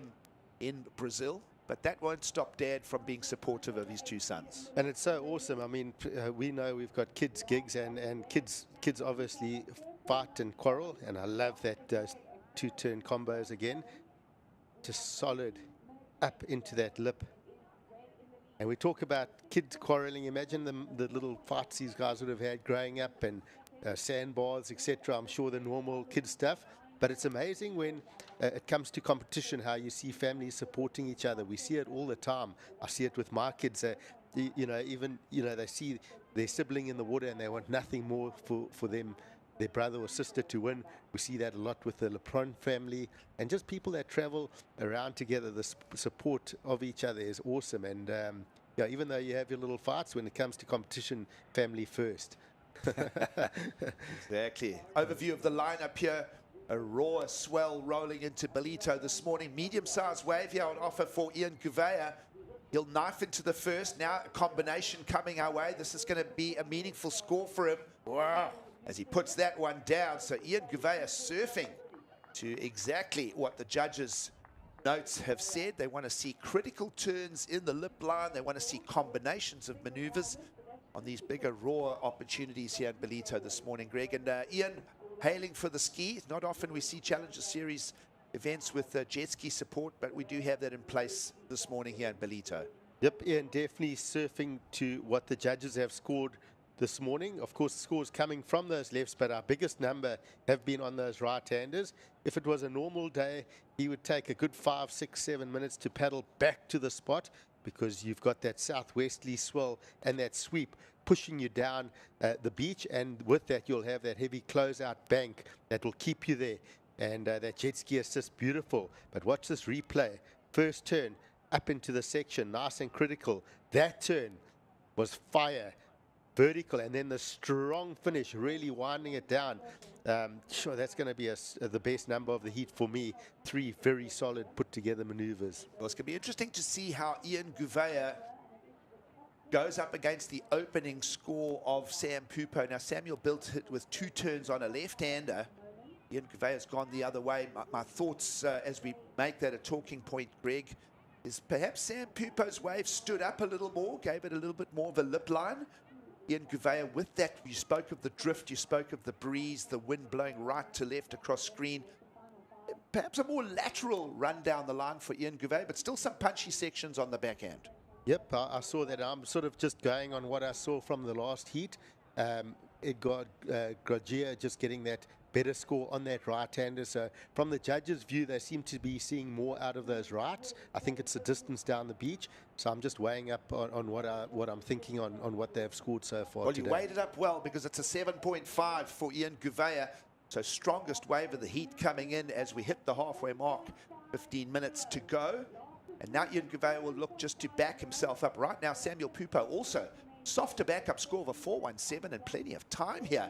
But a good number in for Ian Gouveia, and that'll have him looking for perhaps a visit to the quarterfinals. Of course, both Sam Pupo and Ian Gouveia made finals days respectively in both of our previous Challenger Series stops in Australia. But a small requirement now for Ian, just a 3.34. Now made reference to the backup score of Sam Pupo. Perhaps Samuel, with now priority, will have a chance to nudge his 4.17 to a higher requirement for Ian. Yep, he's not going to hang around too long. He'll wait to extend that scoreline for sure. And as I mentioned at the start of the heat, I did speak to Kaya Obeli, and he just said this is going to be a crazy heat. These guys are mates, but they're going to be fired up and want to eat each other.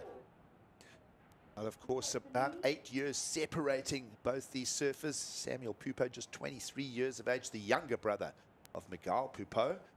Well, Ian now 31 years. He turns 32 at the end of the year in October. And Ian has definitely, you could argue, the more experience, but it's been Sam Pupo that really has constantly impressed in the last few seasons. Of course, qualifying for the championship tour twice over. And, well, dominating whenever he puts the jersey on, and just not making that mid-season cut, which always just is a testimony to the level of the sport, Greg, and how high the standard is come 2024 and beyond.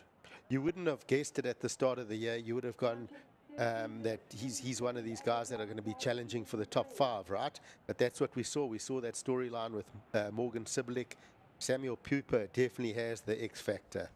Pupo leads over Ian Gouveia. We'll take a quick break here from beautiful Ballito. Stay with us. Action-packed surfing coming your way from South Africa.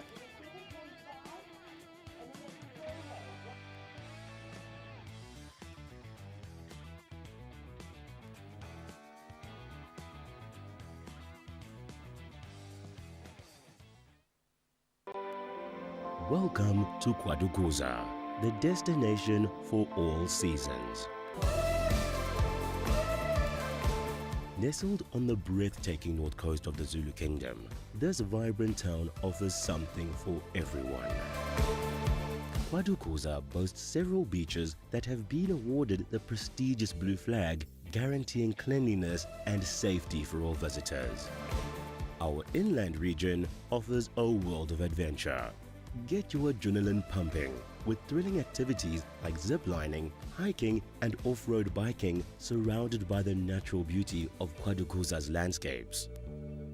Kids will love our animal farm, getting up close and personal with friendly animals. Immerse yourself in history as you explore the rich heritage and legacy of great leaders like King Shaka and Chief Albert Lutuli. Conveniently located just a short drive from King Shaka International Airport and Durban International Conventional Center, making it easily accessible for both local and international delegates, with an abundance of world-class accommodation facilities, dining options and attractions nearby, you can truly make the most of your time in this magnificent region. Kwadukuza, the heartbeat of the North Coast.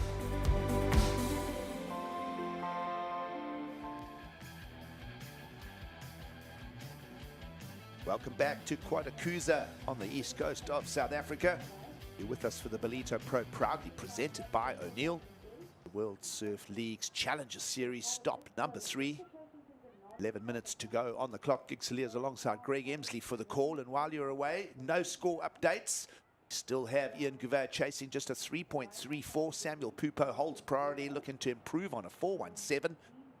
Big, raw, rugged south swells rolling into the bay here in beautiful Ballito. Not our typical Ballito lineup. Sandbars are a little shifted, but there are opportunities in the lineup. And Greg, you mentioned the left-hander. It's not often that the lefts come into play as far as scoring opportunities go, and that is where Sam Pupo has found his scores thus far. Gigs, yeah, it's an interesting talking point. You say not often. It's not what the traditionally what we want to see at Ballito, Willard Beach. We want to see that sand build up and those right-hand barrels. But sort of every second or third year, we do see this where the sand's dug out, and you do get these left-hand opportunities. I quite like them. I think this left comes at you as you see this wave for Ian. Well, Ian Gouveia into the southwesterly wind will get the completion. Looking a little bit like Narrabeen there on screen for Ian Gouveia. Reference that because that second Challenger Series stop on those crunching sandbars of North Narrabeen. Ian Gouveia all the way to the quarterfinals there again. 2 quarterfinal appearances in both the Gold Coast and Narrabeen for the elder statesman, you could say. As we mentioned, about an 8-year superiority in age difference between Ian Gouveia and Sam Pupo. Mentioned Kaio Belly as well, Greg, but let's break this one down. Yep, so looking for that backup score. So a pretty basic air rotation, but lands it strong, lands it clean, and just uses that wind for that nice bit of pop. And he probably could have gone harder, but needing a smallish requirement to go up into first. So making sure he gets the rotation, stays nicely over his board, follows through with the hand movement, eyes the landing and gets a clean finish. And that should definitely see Ian go up into first place. And possibly, if that does happen, a little bit of a cushion for him to possibly go even a little bit bigger on the next couple of waves. Sam Pupo with an opportunity here, section-y wave. He'll just ditch out of that as we're down to under 10 minutes, 8.5 now on the clock. And, we can analyze that air all we like. No matter what the number, Ian Gouveia is going to get enough to go to first. So I expect the heat situation change to click in about now. Judges will just be thinking of the amplitude, the height. Wasn't the biggest air we've seen from Ian Gouveia. Saw some beautiful ones yesterday in the slightly smaller conditions. In fact, one of them into a 7.33, I recall, with a nice grab. And Ian will now try and sell. Well, it's got priority, so in and out. And that a little mistake on the wave selection. That does tell us how tricky the lineup is. There are certain waves that are ghosting, certain waves that are mushing and rolling, certain waves that are also rolling over each other, but the odd one does stand up and give the opportunity. And how's that for a switch up? Catches the right, ditches out. Guys are shopping for everything now in the aisles. They're looking left and right and trying to fill their basket with 7.5 to go. So those right-handers, I think that's back to the point of when the good one comes, it does offer those big sections and the judges rewarding it, but there are a lot of those sort of fat ones that you can't really see if it's going to stand up down the line. You've almost got to paddle in and hope that it hits the bank. So we've seen a few of those this morning, but if you get that one that does line up with those bigger sections and then into that heavy closeout and you can get the finish, then of course you are going to get rewarded the big points. And yeah, is the replay of that air. Tell you what, it is looking better and better the more I see the replays and the different angles. I mean, it was flawless. Of course, he could have gone bigger, could have had a bit more of a rotation, etc. We can talk about it all day, but a clean air. I don't think it's going to be a huge score, but it's definitely probably going to be somewhere in the good range. The requirements of a 3.34 is where Ian Gouveia is aiming for. He'll go above that, we speculate. Still waiting for the number to lock with 6.5 on the clock. And Greg, no matter what, as you mentioned, yeah, perhaps it's not going to go into the 7s and 8s, but either way there, the heat now switches over. Judges have averaged out at a 6.07. Highest judge went 6.5. Lowest judge went 5.5. Solid score, and I suppose, you know, I thought it would be somewhere there, maybe a touch lower, but we knew he was going to go into first position.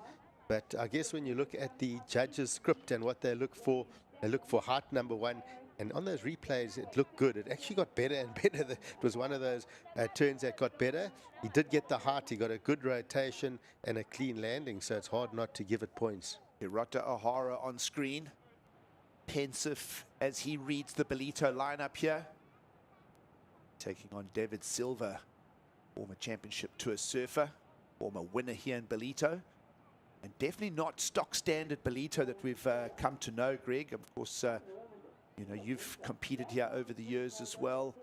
Think of all those years when the Gunston 500 relocated here, the Mr. Price Pro back in 2008. We've seen multiple years, in fact, 15 years of competition here in beautiful Ballito. And, well, it's a slightly different Ballito this year with the sandbars having shifted and bigger left-handers running the theme here as we have a look at the heat recap. Samuel Pupo against Ian Gouveia, 1 round before the quarterfinals, and Sam got going early with the 6.67 for a lovely combination. That was a strong start, and then of course Ian Gouveia with the best wave of the heat. This 7.5, 3 strong turns linked together back to back, and stamping a strong finish as well. And then of course he backed it up with this air rotation coming in as a 6.07 and really putting him in a strong position. But again, watch the X factor, as I mentioned. Samuel Pupo, if there's anyone that you got to be nervous of, number 1 on the Challenger Series rating, he's up against the wall right now in this heat, and this is when he really fires. So don't hold your breath too much. He's going to make a comeback. Well, Sam Pupo's performances on the Gold Coast in the Challenger Series was just remarkable. He was hitting the 8s and 9s easily, and well, another good run through Narrabeen for Sam Pupo as well. And now he's slightly against the wall, 6.91. You know, that's well in his wheelhouse. Saw Sam Pupo put together a really good performance as the wild card, fell to Griffin Colapinto just 2 weeks back in Saquarema. But he'll have his beach break game on. He'll know exactly what he's looking for. 6.91 won't phase him as we're down to 3.5 minutes on the clock, Greg. As I say, Samuel Pupo, just an exciting all-round prospect, and we expect to see him for quite a few years to come on the championship tour. Yep, and often you get a bump in the road for our great surfers. We've seen it over the years, even the likes of the late, great Andy Irons. I remember him getting bumped back when he's in his younger years to the QS back then, coming back and becoming world champion. And I strongly feel Samuel Pupo's in that world champion discussion in the coming years, and pretty much he's flying through this Challenger Series. He's going to be back on the championship tour next year, and that's not far off. It's only going to be a couple of months away till they kick off again in Hawaii. It's a good time for him to regroup, focus, stamp this thing, try and win the Challenger Series, and really also start focusing on next year. Sam Pupo's never got a great result out of his previous visits to Ballito somehow on the track record. He has a nice inside-out snap. It's a medium-sized left-hander, 2-turn combination on the hunt for a 6.91. Brought an intensity to that, as you would expect from the Brazilian Sam Pupo. And again, a reminder, the 6.91 is the requirement. Are we seeing the scores go that high? Talking point, Greg, not the biggest left-hander we've seen come through the lineup. Yep, it's going to be right there. You can easily give that score, in my opinion, that requirement, just purely on how critical those turns were, and the risk factor. He pushed that tail through that first turn as hard as he possibly could. He could have easily just clicked it and then got the finish, but instead he extended through that first maneuver, and we'll talk it through the replay, how he pushed that tail and just kept pushing it even harder right through to really emphasize the strength of that turn. And then the second turn as well, just strong through that maneuver. So if we take away wave size, let's look at these maneuvers. And right there, strong on that turn, and then the second turn, pushing that tail all the way around. So both maneuvers couldn't push much harder than that. He's did what was required of him, in my opinion, on this wave, and it's going to be close to the score. The only thing, of course, is the size of the wave if we really break it down. Well, does the size of the wave just dampen the score a touch and have it land short of the 691? We're down to 1 minute 10, and Sam will sell Ian Gouveia an inside wave. Ian must improve on a 607. He'll go to the sky, and he's been nailing these all Challenger Series long, Ian Gouveia. He's feeling that. Does he feel that it improves on his previous punt to the air? As we're inside the last minute now, so the battlefield here in Ballito fully at play. We love the moment. Trust that surf fans are as well. Clock's down to 45 seconds now. Ian Gouveia, Greg, did he improve on the 607? More lateral on that last air. It seemed like it was a little bit more forward, not maybe initially much height, more of a forward landing air rotation. So I don't think it's going to go into his top two. Well, the air for... We're still waiting for a two-turn combo score from that man on screen, Sam Pupo. The clock will allow another opportunity. 15 seconds, he's up, Gigs. Well, and in and out, so no shopping on that one. And so we'll hang on the moment here. Two questions. Backhand, two turns on a smaller, medium-sized wave for Sam Pupo. Did he get the 691? And then does the requirement change? Saw Sam Pupo just rumble into this one. Either way, didn't beat the clock, and either way, nothing from that particular wave. Ian Gouveia will just chill it out on the sand. His previous air for a 607. Perhaps we'll find both those replays again, because we know the judges right now are doing exactly the same. I think it's the second best wave of the heat, personally. Great having Greg Emsley here, former championship tour surfer with all those opinions. Of course, the vibe on the beach, really, it's weekend here in Ballito. The beaches are already packing in. It is a surf festival and carnival atmosphere here in South Africa, as is every Ballito pro. But Ian Gouveia, a new version of Ian Gouveia in 2024. Let's just have a look. Maybe we'll pull the tape back again. Judges just hanging on to this one here, Greg. Yeah, so let's have a look. I mean, this felt good, and that was a clean wave. Watch how hard he rotates down on that first turn, all that spray. And then this turn, he just releases that tail. So two of probably the better maneuvers we've seen through the heat. Was there enough lip line for the judges to really get excited? They put out the criteria this morning. They want to see critical maneuvers in the lip area. Sam doing a lot right there with the combination, the speed, the power, the flow. Can't question Sam's attack in 2024. My feeling is there wasn't a lip line on that, Greg, if we want to make a booth argument out of it. A 657 is just short of requirement. A very, very tight one, but as spicy as that last turn was, Greg, it wasn't in the lip. It was more off a banked piece of foam. So there we go. It's an official result. Ian Gouveia still waiting for his last score, but either way, Sam Pupo won't fetch the requirement. And arguably an upset, well, yes and no, because Ian Gouveia is on a storm in 2024. And well, now the official result, Ian is into the quarterfinals and will lose Samuel Pupo, #1 on the Challenger Series here from Ballito. Wow, didn't see that script unfolding, but we'll take a break and we'll talk more about it as the Ballito Pro continues here from beautiful South Africa.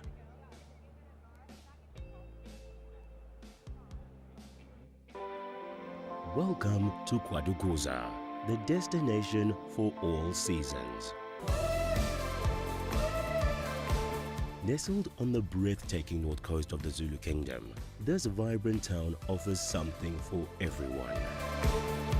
Kwadukuza boasts several beaches that have been awarded the prestigious blue flag, guaranteeing cleanliness and safety for all visitors. Our inland region offers a world of adventure. Get your adrenaline pumping with thrilling activities like ziplining, hiking and off-road biking surrounded by the natural beauty of Kwadukuza's landscapes. Kids will love our animal farm, getting up close and personal with friendly animals. Immerse yourself in history as you explore the rich heritage and legacy of great leaders like King Shaka and Chief Albert Lutuli. Conveniently located just a short drive from King Shaka International Airport and Durban International Conventional Centre, making it easily accessible for both local and international delegates, with an abundance of world-class accommodation facilities, dining options and attractions nearby, you can truly make the most of your time in this magnificent region. KwaDukuza, the heartbeat of the North Coast.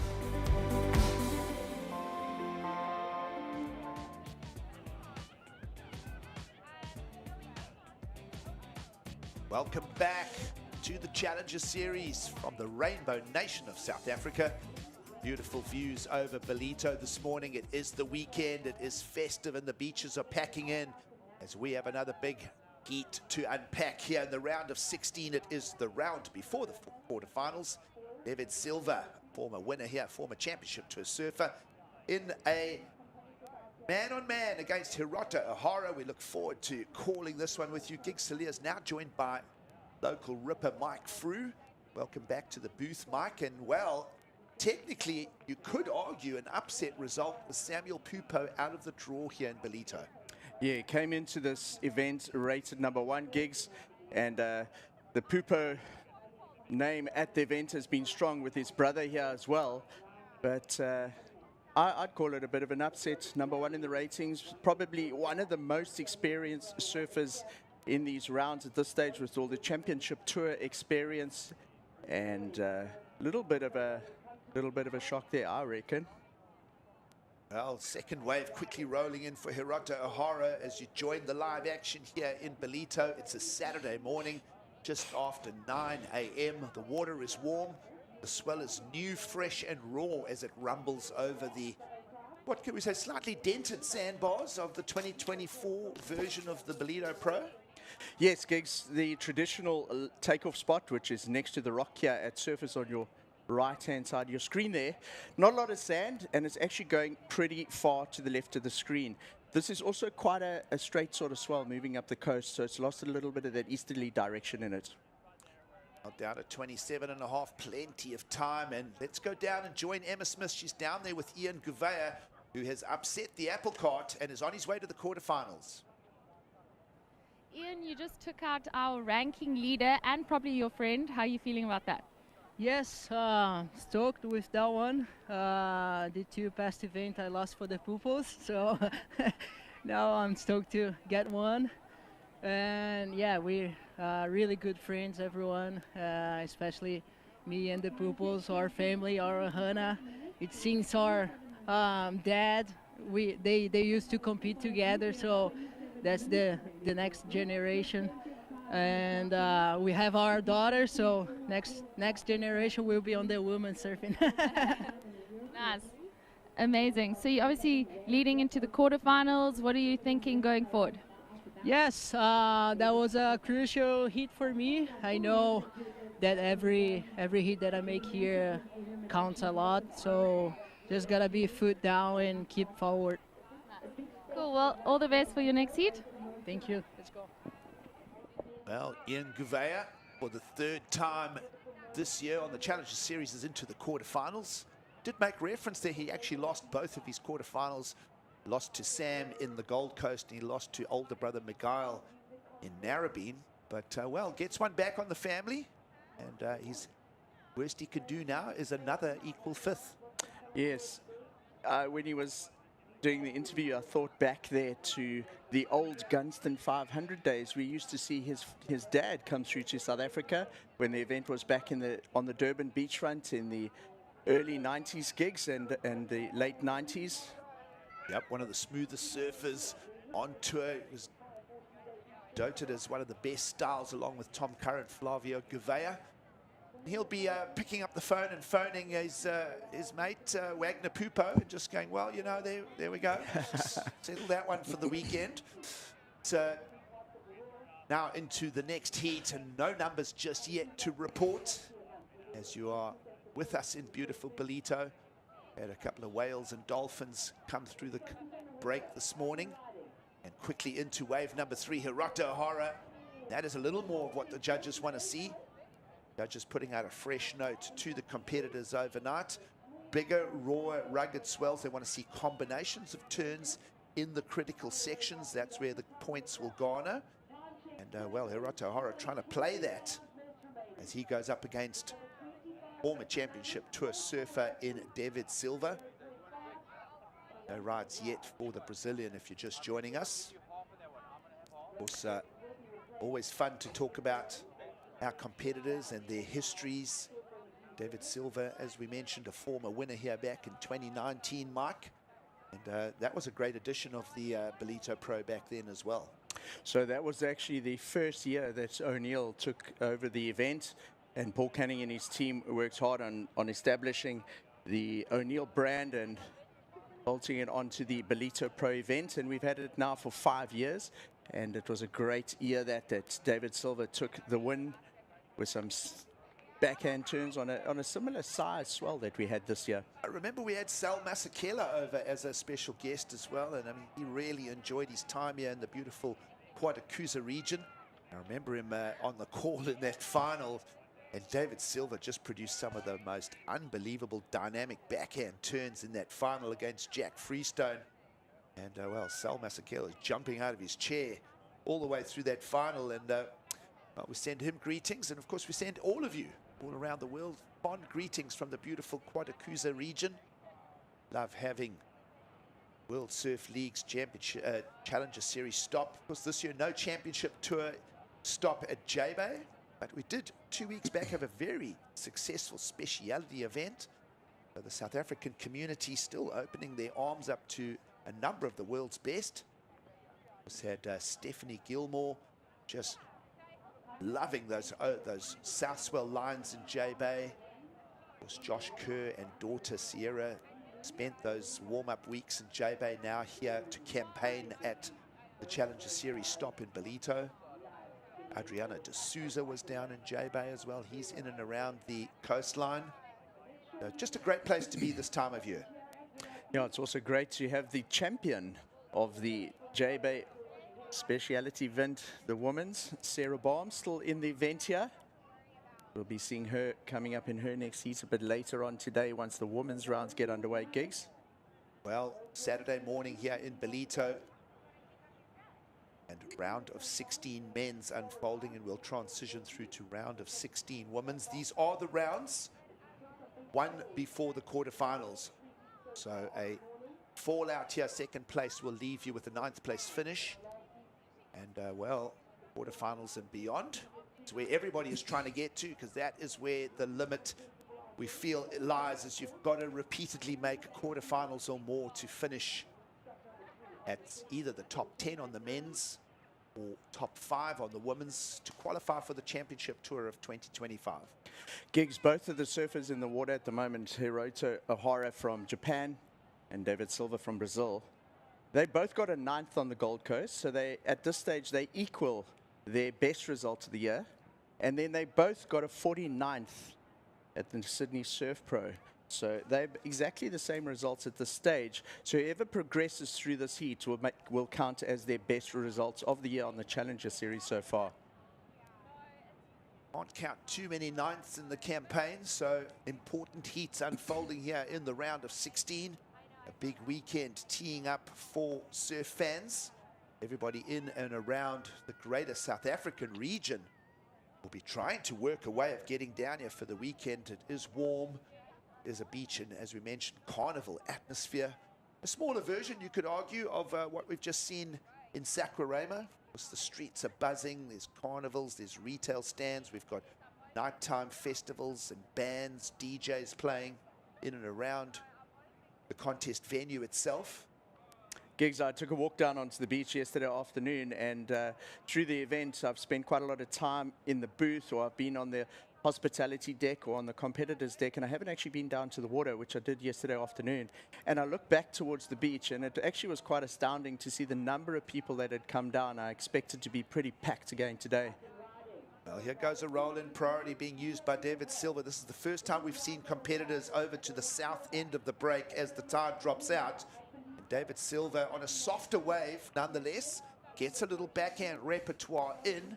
And it won't take much to nudge ahead of Hirota Ohara, because it's been 2 very lowly scores for our Japanese We will be holding priority now as we slip under the 20-minute mark. Of course, you mentioned both David Silva and Hirata Ohara ranked 22nd, coming here care of their results in Australia. Know that David Silva knows how to read the lineup here, as we mentioned, a former winner. And Hirata Ohara also has had that winning feeling, but gee, we've got to go way back on the contest record to find his win at this level back at the US Open in 2015. So almost, well, 9 years since he had his last win. Look at Hirata Ohara. Geez, you go all the way back to about 2012, where he started campaigning in the regional qualifying series over in the Australasia and Asia region. And, more than a decade of campaigning for Hirata Ohara. Does he ever get that breakthrough to the championship tour level? It's a question that we've often asked. Seeing the right-handers just starting to peel a little bit more off the southern rocks here as we get an overview of the lineup here. 9:20 in the morning, so what? Just over half an hour to the low tide mark. Yes, and that aerial shot gave you a really good a good idea of where that sand is right next to the rocks. With about 2 meters of water between the low and the high tide, the low tide is providing a little right-hander breaking off the rocks. That's the traditional takeoff spot here at Surfers in Ballito, here at Willard Beach. Right now, this overview will show more than 150 yards between the two surfers. David Silva finds a 4.5, but puts himself down in the middle of the beach. He'll be looking for now those left-handers that we saw the previous heat be hotly contested between Ian Gouveia and Samuel Pupo. David Silva completely shifting in the lineup here. He's on the left of your screen if you look at the set rolling through now. The other differentiator between the two in terms of where they are at this event, Hiroto, this is his 4th heat that he surfed this event, where David has actually only surfed 2. Hiroto started in round of 80, David in the round of 64 gigs. So Hiroto has had about a half an hour extra heat experience out there. Just back to the southern end of the beach there, Hirata Ohara just trying to pick that lineup. As we said, it's very raw, it's very lumpy. Sandbar's not quite turning these southerly swells into spitting barrels just yet. That sand still needs a few more weeks of being swept by the currents and repacked into the coves here in Ballito. But Hirata Ohara is going to stick with his game plan right now. So as we approach the halfway mark in the heat, 2 separate approaches, it seems like, for both David Silva and Hirata Ohara here. Very different strategies. And as you said on that pulled back shot, a huge section of beach separating the 2 surfers. An exciting heat. All the heats exciting today. So much surfing still to come, Gigs. We trust that you're enjoying the show with us. We'll take a quick break here from the Ballito Pro, proudly presented by O'Neill. And we'll be back for more for the round of 16 of the men. Stay tuned, stay with us.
People don't realize what they're doing to the oceans. We got to hand it down to the next generation. It's going to be such a pity for people not to be able to experience what we've experienced. Welcome back to South Africa. Challenger Series here in Ballito for the 3rd stop. with us in the round of 16 heat number 4. We're in the man-on-man format. This is one round before the quarterfinals.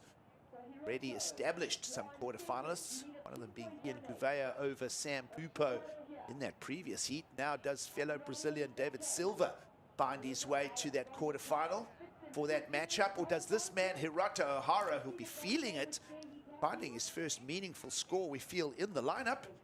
To join us with 14.5 on the clock, Big Celia's alongside O'Neill's sales force, Mike Frew. Well, a decent number we expect now for Hirata Ohara for the combination. So David Silva on his opening wave got that 4.5 on his backhand. Gigs, if you look at the shape of the waves today, it seems to be suiting the goofy footers on their backhand and on those rights. And what we see is Hirata Ohara taking to that left-hand breaking wave, the shape in terms of how it's curling over onto that sandbag. On your backhand, you can really pivot and get it under the lip and try and get the two maneuvers in quickly in a short space of time on your backhand. On the forehand, you really have to lean a lot quicker into that bottom turn. So he would have maybe seen David Silva get those two quick snaps on his backhand and possibly move down the beach to have a look at the left and do the same thing on his backhand. In the athlete area, heat preparations underway for Michael Rodriguez. He takes on Nolan Raposa for the quarterfinals.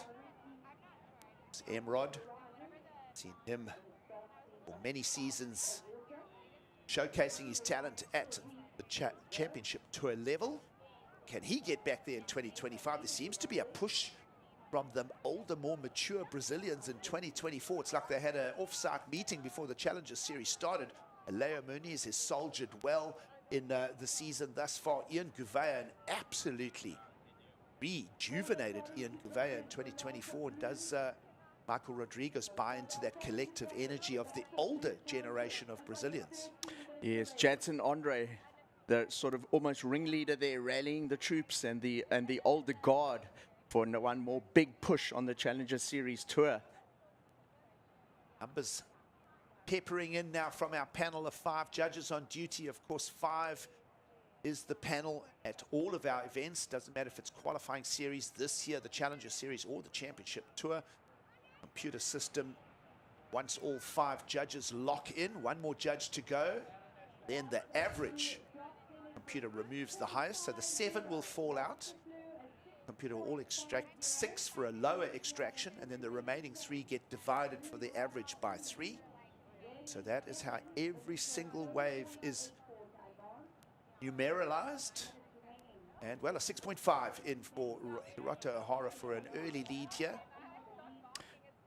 Gigs, you see where David Silva is now. There's a lot of chop and wash around that rock. On Hirata Ohara's very first wave of this heat, we saw him come unstuck on that wash. I'm super surprised by this, Mark, because softer scores have been coming out of the south end of the beach. You see the overview here. David Silva found his better score where Hirata Ohara is sitting now, and he has the priority, but he's not in that zone on the beach. So is the tide dropping out enough? Has David Silva seen something off the south end of the lineup that perhaps we're not seeing? Get that overview again. Again, about over 100 yards between the two surfers in the lineup at this very stage with 11 minutes to go. Yeah, you see Hirata right down there towards where the jet skis are in the lineup, while David Silva, you can spot his frame right next to the rock there out at surface. That's if you think of that very first wave that Hirata had at the very beginning of the heat, the one that he fell on, Gigs, a lot of chop and backwash and surge coming off that rock, which can catch you out. And he had 2 quick waves there. He fell on that second one as well, then made quite a big strategy change and went 100 meters down the beach to go and look at those lefts. A new south swell with a lot of energy washing through the lineup here. It's raw, it's new, needs to settle. Does bode well for later in the day as the swell matures and settles in. Of course, a finals weekend here in Ballito. Looking good for tomorrow's surf forecast as well. Surf line being very accurate. Literally they've got it right by the hour here for us here at Ballito for the Challenger Series stop. Spoke about the south end of the beach. We spoke about the raw reverberation off the rocks. This one seems to be drawing a little cleaner, but not clean enough for David Silva, who will hand the priority back to Hirota Ohara, and now watch what's going to happen here. David Silva looks like he's going to travel that 100 yards. So everything I've seen from David Silva in the last 3 or 4 minutes didn't make a lot of sense from a strategy point of view. Hirota Ohara, we spoke of the rawness of the swell. Some of the waves just mushing over themselves and not drawing off the bank, Mike. No, that little wave, if we just look at a rotor there, that white water can give you a nice chip into that first bottom turn and generate a lot of speed into your first maneuver. But it carried a little bit more power than anticipated there and kind of just knocked him off his board as he went for the takeoff. Softer heat unfolding here. The best, a 6.5 for the two-turn combination from Hirota Ohara. He'll go back to that now. Check turn to start now into the combination. Vertical. He'll just punctuate that turn and he'll quickly improve on a 2.83 now as David Silva approaches the takeoff zone where Hirota just picked that one out of the lineup. Just under 9 minutes to go and a fun encounter between the two here. One of them will become a quarterfinalist to take on Ian Gouveia, and we're about 8:45 to confirm that. But right now, Hirota Ohara, just a sound strategy in the lineup with, as we said, 8 minutes and 40 seconds to go. David Silva's strength is his backhand turns. We've seen him take an event win here with exactly that type of strategy in his heats. But yesterday, when we had those punchy lefts, similar to what we're seeing or what we saw on Hirota Ohara's last wave, David Silva also has a couple of big aerial maneuvers in his bag of tricks. He doesn't pull them out too often. He generally relies on that backhand snap or a combination of them to get through heats. But he may need to dig a little deeper and find some of those on these lefts, especially as if he catches a left gigs, he'll be going into the wind, which is the best wind direction for that type of aerial maneuvers, like we saw yesterday afternoon and in the highlights package on a lot of those waves. Well, David Silva, long-time campaigner. When this was a qualifying series 10,000 back in 2019 before the tours were restructured. Got his win here against Jack Freestone. Let's see if he can get into gear here. Big vertical clobber there. And, well, he'll just hang on to it. It's a little bit crumbly, a little bit messy. Not the finest contribution to a backhand snap we'll see from David Silva. So, for now, it'll go into his scorecard. He will be ditching a 0.5 out of the scoreline. So, a step in the right direction. Requirement of a 6.14. Because Hirota Ohara has added a 4.13 with his combination on that previous attack. A small, relatively low scoring heat, 10.63 for the heat total and the lead for our Japanese surfer. And a score to come for David Silva here. And a couple of waves to pack through now as well. I mentioned earlier, and we have seen the jet skis being deployed once or twice. For now, David Silva will just wrestle through the impact zone. Well, he'll be waiting for a number here. Are we feeling that it's a 6.14? We can almost argue no. It's not going to be the requirement. Because there wasn't a strong lip line on that wave, and that was the argument and the discussion about that final score for Sam Pupo in that last heat as well. Is you've got to have a very strong lip to smash for the big numbers to come. Yeah, the meat section of this wave is when it unloads on the sandbank. And if it does have that big, thick lip that comes through gigs and you can tag it, that's going to end up with the big scores. But of course, you also got to ride it out clean, gigs. And we've seen the judges have been relatively strict with that, especially on when you get stuck up and caught up in that foam and you see the surfers stand up and trying to almost sell it to the judges. And you can pick that up in their body language as they're riding out of the turn. Slipping under 6 minutes to go. The exciting surfing of Nolan Raposa about to come at us. Forward to that one. Certainly, it was fun in the booth yesterday. Great having our former surfers and our current surfers join the broadcast from time to time. Good to get those insights, those opinions. Down to 5.5 minutes to go. And Raposa taking on Emrod Michael Rodriguez in another exciting heat in the round of 16. Of course, establishing quarterfinalists from the results of these heats this morning here in Ballito. A little over 5 minutes now to play. David Silva. Are we up to date with that score? Now, here's an interesting number. I just want to make note of this. A 1-point score for that previous ride of David Silva. The one that he never rode out of, he had that very messy finish. Brutal. Nowhere near the requirement of a 6.14. So that is the heat situation. We're updated here.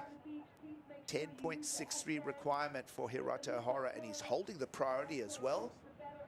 And a couple of waves to deal with as well here, Mark, in the lineup. Well, just getting the update on the live rankings from the studio, and Ohara already jumping up 10 slots up to 12th position. That'll be the same no matter the outcome, because both surfers came here ranked in the 20s. So we could see, this is now where each heat is such a progressional jump up the Challenger Series rankings. So into the quarterfinals, one of these surfers will jump up 10 slots. David Silva will move up 7 slots if this is where he finishes. 4 minutes to go. Let's have a look at where the last 4 minutes goes. This is a low scoring encounter here by two high-profile surfers. Of course, Hiroto Ohara, we mentioned, having campaigned for years on the qualifying series and now the Challenger Series. Saw him as a wild card all the way back in 2015 as well. Let's go to a heat recap. Both surfers started on the south side of the break, and David Silva was quick to find the 4.5. He looked nice and fluid on that wave, very fast and snappy, and then Hiroto backed it up, very similar size waves, and in terms of the type of maneuvers that they're doing, both opting to get the best scores on the backhand in order to get the ball right up there. Yeah, sorry, Mark. More intensity from the waves picked in the lineup by Hiroto Ohara, giving him slightly more speed off the lip, and judges taking note of that. 6.5 versus a 4.5 for the opening rides, respectively. And that has set the tone here with 3 minutes to go. Can David Silva, not holding priority, find his way to the requirement? He's got to get into the sixes now. And you think about previous heats this morning, you've got to fetch a big wall. You've got to find that lip line. You've got to attack it at least twice in a combination to go into the sixes and sevens and beyond and find score to move through to the quarterfinal. Gigs, now if a left comes through, they've definitely got their eye on the left there. Obviously, if a right comes through, they're not going to let the opportunity go. But do they stick to the turns on the left, or do they take to the air? The wind is blowing slightly into those lefts, so it would suit an aerial type maneuver, the higher risk type of turn. So it'll be interesting to see what they opt for, because if there is just one more wave, they're most likely not going to have time to paddle out again. So whatever they do catch is going to be their last effort at a big score here. David Silva is in second priority, and we see Hiroto really sticking very close to him there, right there. Yeah, I wanted to make note of that. That aerial view tells a beautiful story. Such a big, wide ocean, and yet both surfers sitting almost on each other's laps here in the lineup. And that is because of the priority play at work. When we get down to the crunchy end at the end of the heat, priority is an important asset to own, especially if you own the lead like Hiroto Ohara does. So you'll see classic strategy, blue sitting inside of red, the higher priority just in that tactical block position. See how that plays out with 90 seconds to go. That aerial shot that we saw of the surfers sitting so close together there also gave us a great view of that sand that's creating the left-hand breaking waves here, that triangular formation of the sandbank under there. See, just to the bottom of the screen where the sand's boiling up, that's where it's a little shallower, and then you can see the rights coming off the main point at the top of your screen. A lot of pressure here, so David Silva in the last minute trying to get away a little bit to try and find something here, Gigs, but Hiroto sticking to him like Velcro and not allowing him to get away. Inside the last minute, David Silva's requirements are 6.14. Championship Tour, former Championship Tour surfer in David Silva, getting the mid-season cut at Margaret River. And Hiroto Ohara's pulled the trigger, so he'll play, and a mistake from Ohara, not going to improve on his 4.13. Some sets rolling into the lineup here. We spoke about the left-handers into the southerly wind, and an opportunity presents itself for David Silva. He must fetch a 6.91. It is a punt to the air, and a disconnect to finish the story of Ballito 2024 for David Silva. He is not going to get another chance now. The clock will beat him out, and he'll be packing his bags. Well, not before he supports the rest of his fellow countrymen. He'll be on the beach thinking about how to give the support to Michael Rodriguez coming up next, and that's going to be an official result. Round of 16, heat number 4. Hiroto Ohara is going to find his way to the quarterfinals of the Ballito Pro. And well, his rail work in 2024 has been on point. We saw him on the Gold Coast surfing spicy, but just falling short of the quarterfinals with a 9th place finish at Snapper. A 49th in Narrabeen, but a much better quarterfinal appearance is the worst that this man on screen can pull out of his visit to South Africa. Hiroto Ohara with the official heat win over David Silva. Wow, great value from that, Mike. 2 big Japanese results in the round of 16 so far, with Kajira and Nishi when taking that first heat. So they'll be stoked that. Stay with us. It is the Ballito Pro coming to you from South Africa. We're calling in Paul Evans and a special guest as we move through the draw here in beautiful Ballito, South Africa.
Come here with respect, you're always going to have respect back.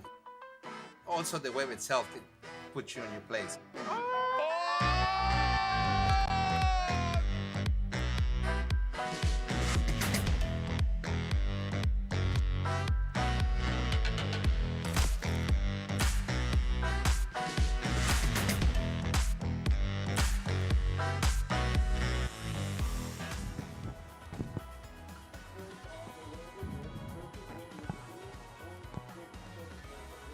It's a surf-blessed Saturday morning in Ballito. The Challenger Series stop 3 of 6. And we're getting close to the very pointy end of competition here. High stakes and big rewards for surfers that can unlock positions through to quarterfinals. That's what's up at stake at the moment in the round of 16. And some interesting looking heats taken to the water already this morning. Got myself, Paul Evans, to talk you through it. Alongside Mike through the Fru Brew, got a very special guest, Seth Hulley. Morning, mate. Morning, bro. Good to be here. Yeah. It's a privilege to be in the studio, first time. How's it all going for you? How's this event going? Yeah, good. We had about 20 Oakley athletes participating in the men's and women's, so a big turnout from an Oakley point of view. Partnered to the event as well, which is super cool. Great to be up here in Winton, the KZN coast. It's to beat the winter in Cape Town. It's very cold down there, so good. Yeah, I mean, this is such a fun event every year. To come back again this year and to have the surf pick up at a good stage when you want it towards the end of the event, that's got to feel pretty good. But just like more broadly for the South African community, obviously J-Bay was a speciality event this year, but this is a time of year when kind of everyone's eyes around the surf are on this region, and once again South Africa showing us its best face. Yeah, absolutely. You know, when I looked up the forecasts last week leading up to the event, I just realized it didn't look that great. But hey, you see what you see on the day, and you know, it's been pleasantly surprising. Especially a great vibe down here, a great crowd, holidays, school holidays, whatnot. It's just an amazing atmosphere. All right, let's check out Emerald Michael Rodriguez coming off the back of the quarters result on the Gold Coast. The first challenger of the year is taking on Nolan Raposa. You can see the disparity in the ranks, but right now the prize similar for both of them, a spot in the quarterfinals and a chance for a big result in South Africa. A pivotal moment on the Challenger Series. Half an hour on the clock for these two to go at it. And Mike, we've seen that swell fill in. The wave's a bit bigger, there's more energy. It doesn't necessarily mean scores are going to be bigger. And some surfers have struggled a bit to find the best ones so far this morning. Yep. It seemed difficult to find the ones with an open face, like this one that Michael Rodriguez has managed to snag as his opening wave. And it definitely seems like it's the medium-sized ones, Paul, that have a little bit more open face. You're tempted to go on the bigger ones and try and go potentially for those big maneuvers, but they really do close out quite quickly. And those medium swells are really feeling the sandbank a little bit better here and creating a better shape and a canvas for the surfers in the round of 16. Good day in Ballito, and a good morning for the likes of Nolan Raposa with rail turns like that, searing and incisive off the top, just whips this. Nice little bowl on the inside for him, really cool. Great style and control. That's a really, really well surfed wave. And different ways of getting the points here. That's what we've seen throughout the week. And you can hammer the lip. It's one way of doing it. But a bit of finesse then, a bit of variety. It's always cool to see Nolan. He's just got that little, he's a performer.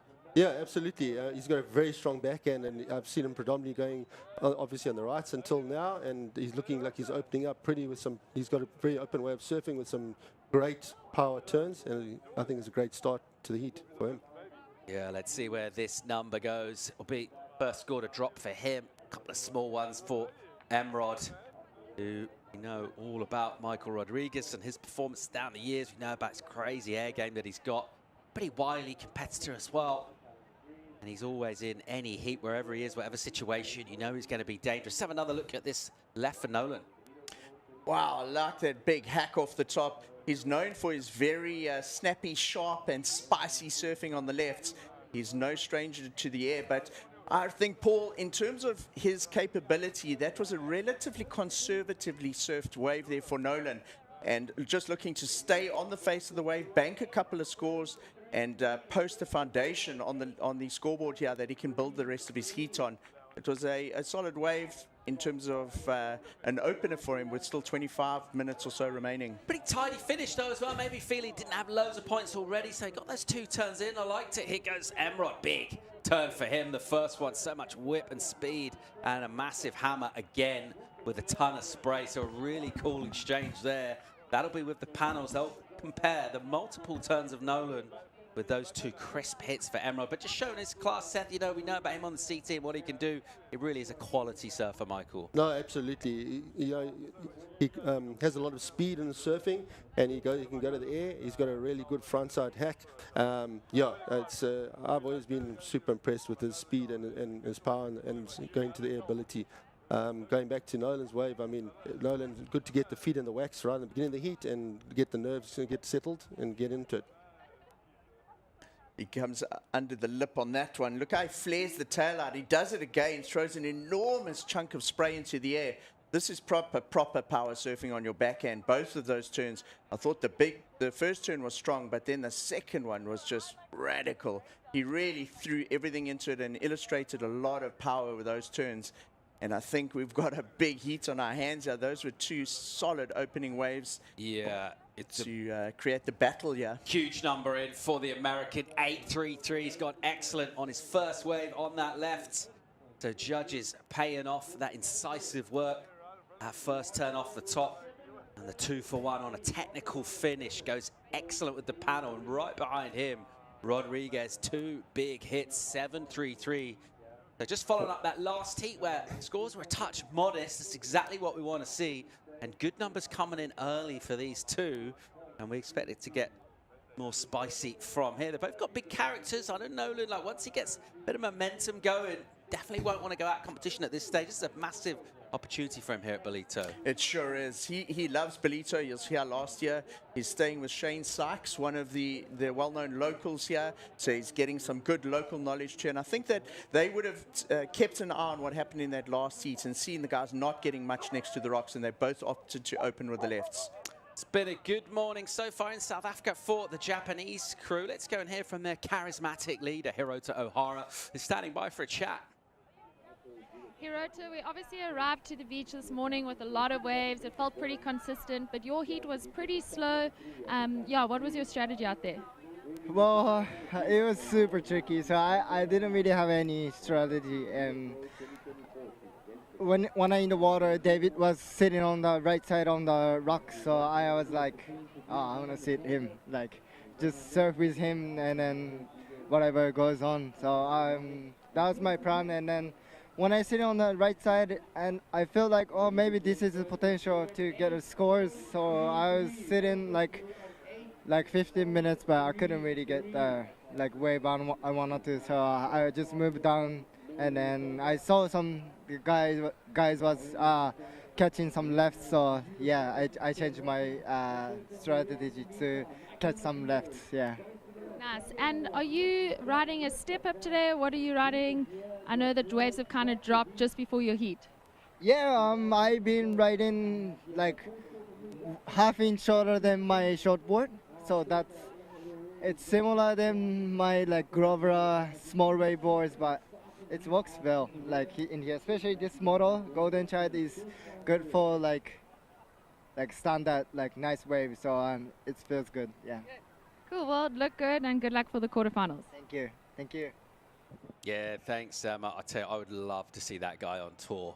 He's just such a wicked character. He's got almost a little bit of a slightly naughty streak to him, which I just love. And we need characters, right? We want the personalities. Absolutely. Yeah. He didn't have a strategy, he says, but you know, he's got a good point, because it's a bit of morning sickness out there this morning, and I think as the tide turns, it'll start to settle a bit. So you've got to just be open-minded when you approach. So far, so good for him here in Ballito. I love the drive he gets as well. He just doesn't fall off. Sometimes I think he goes through events with really big scores early on, and then just sometimes sort of falls inexplicably. Obviously, that costs him. Let's see how he goes here. It would be amazing to see him go all the way here in Ballito. Talking about that spark and that personality, was it him who won, was it the US Open a couple of years ago, and they said to him on the podium, what are you going to do with the prize? And he said, I'm going to buy a car. No, he said some cars. That's right. He said he's going to get his driving license and get some cars. Classic. Yeah, he's a real character. I tell you what, that depth of talent from the Japanese as well has just been one of the real talking points over the last couple of years. Obviously, Kanoa represented on the championship tour, but that bunch of surfers from that region, the technique's so good, like the style is so dialed in. Everything they do, they make it look amazing. And obviously it's a huge language barrier, so it's hard to kind of get a handle on them. We try and kind of read into their personality and what we can tell around the beach, but just love that guy's personality. I think it'd be an amazing addition to the tour. Let's have a look at the Brazilian squad here. They look very chilled and relaxed. They're enjoying themselves. They got quite a big squad here, and they seem to be running as a tighter squad like they used to at the Ballito Pro. Seth, do you remember a couple of years ago during the real intro of the Brazilian Storm? We'll pick up on that as we see from Nolan Raposa. He's got a lethal backhand, got a very low center of gravity. He compresses himself into those turns, and as a result, he doesn't fall much on his backhand. Yeah, he hammered that thing, didn't he? And he's fired up here. You get yourself an 8 for your first wave. And, you know, it was a decent-looking wave. You've got to say, when he paddled into it, you're thinking, well, unless he punts here, it's hard to see an excellent score coming. To get that number, just the amount of extra impetus that gives you, you're real close to quarterfinals. You're taking on a surfer where you know you're going to need to bring your best. And good surfing from him on the right. Here goes Rodriguez. What's he got for us here in reply? Little fluffy section. He's good enough just to force the tail out, gives it that back foot pressure. And then a little look back at the tower as well, a little bit of spice, which we don't mind. No, I think he's perhaps, was it that second wave of his, where he got the 3.67, perhaps feeling that he felt it was worth a little bit more and trying to sell that end section a little bit to the judges. I tell you what, Nolan Raposa's got a lot of work to do. He is in a good spot in this heat, but Marco Rodriguez has been coming to Ballito and this event for almost 10 years. There's hardly a Ballito Pro highlight reel that doesn't go by without a big punt from Marco Rodriguez. Over the years, we've had massive straight airs and big alley-oops, and he's certainly capable of those maneuvers. Right. Yeah, so here we go. Nolan, feet firmly in the wax and looking super relaxed and building in confidence as his heat is going, and just looking so on point.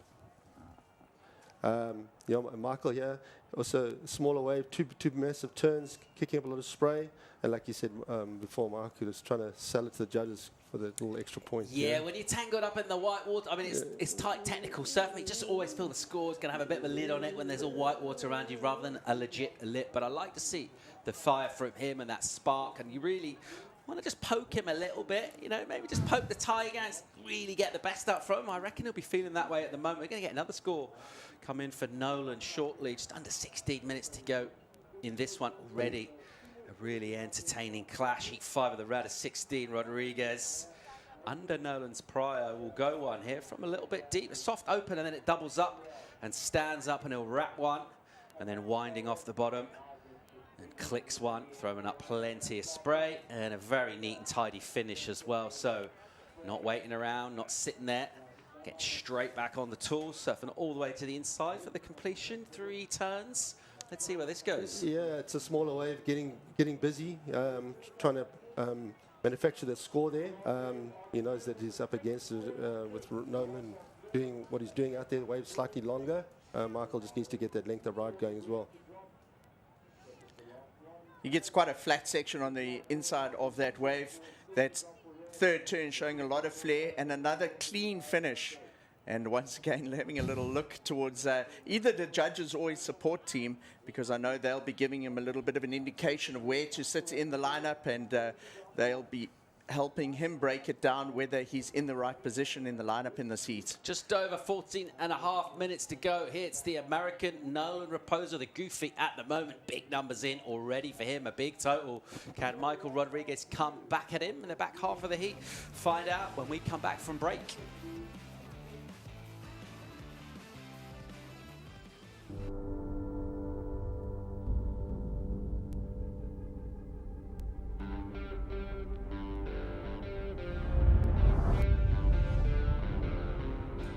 The Hydro board short is something that I've used for quite some time now. One of the main key factors still is the no tar fly. It's comfortable, it's convenient, and it works. Ultimately, what I'm looking for in a board short would have to be comfort and then convenience. If you add those two things together with a spice of color, you've got the perfect board short.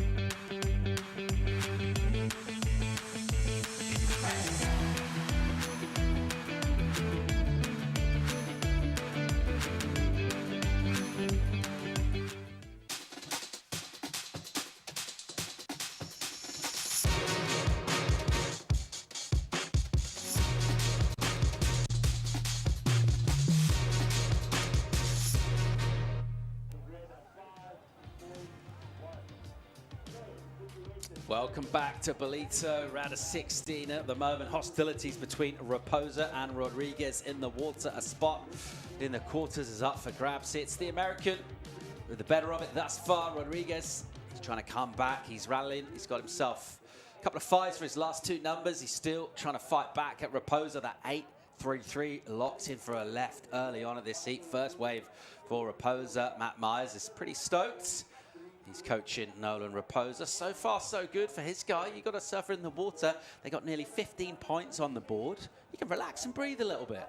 Absolutely, feeling super confident. The lead is out of the legs, and he's ready to go to try and keep building on those scores. And just in terms of your role here, you're here supporting your Oakley athletes, but obviously as a former surfer yourself, a winner at J-Bay yourself, some of your surfers, they're asking you for advice, local knowledge. How do you find that role? Is that something you enjoy? Yeah, I really enjoy it. You know, it's giving back to my team, and it's an added extra that I can do for the company, is that my experience in surf can offer it on to my athletes and try and help them with some advice and try and get them to get through to the next round. Obviously, when they're on the podium, it's a bit exposure for Oakley too, you know. Yeah, and it's just amazing to see how much it means to these surfers. Obviously here on the Challenger Series, it's massive, just 6 events. So, you know, half a dozen attempts around the world to really put your name up and get yourself in contention for a spot on the Championship Tour, a lifelong dream for so many surfers from around the world. Michael Rodriguez, he's already realized that. Nolan Raposa would love to get there and join that really strong squad from his hometown. And think about the Southern California surfers and what they've been able to do with that little bubble, particularly the San Clemente crew. We saw it this year, and that squad energy Nolan Raposa would love to get involved in that himself.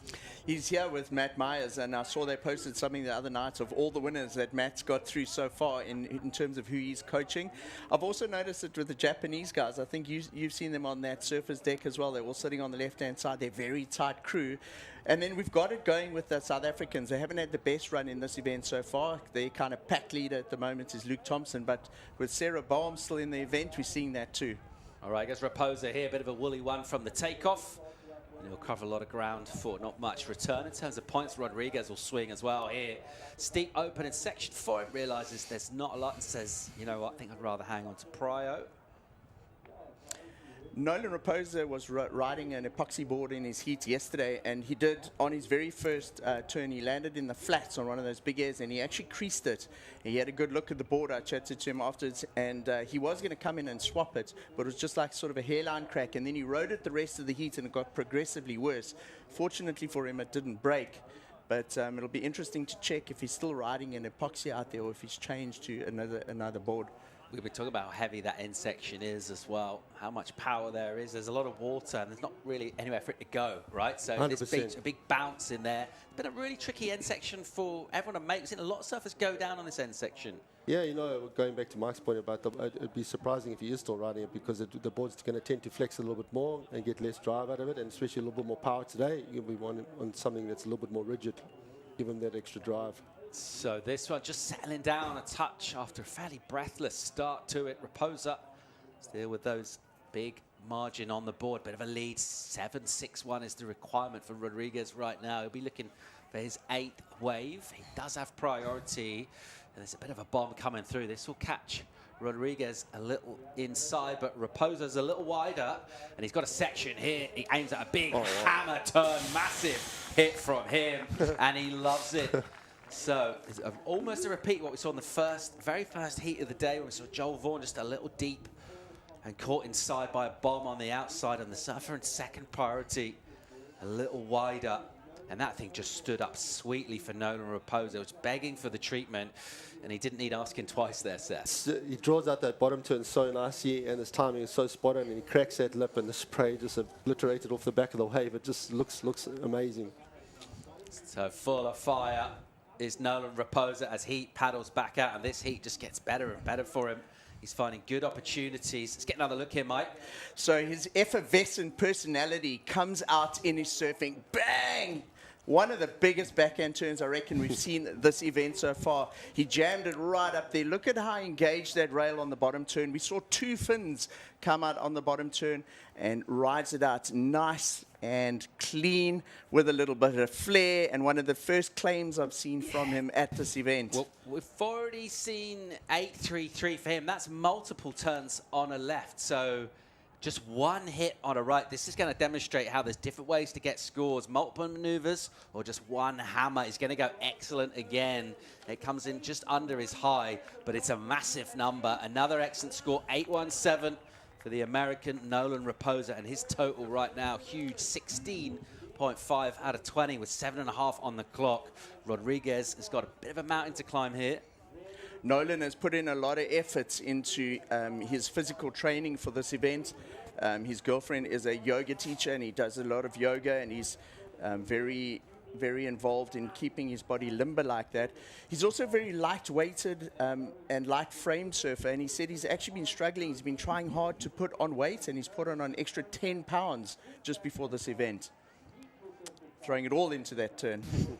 Yeah, gave it plenty, didn't he? So there's our leaderboard right there. And you see Rodriguez at the moment. A big opportunity if he can make it through here. He's in 10th. You see the names that are faded out around him, particularly above him on that top 10. So a real opportunity to jump up here on the Challenger Series ratings for the Brazilian Rodriguez. But right now, Seth is on the wrong side of an excellent score. 9-1-7 is what he's chasing. Yeah, he's got some work to do. And, you know, Nolan said, I heard him say previously that his year got started around about this time now. He's into it, and he's getting started again this time now, heading into the US Open coming up next. I mean, he's in a good position. But Michael's got some work to do.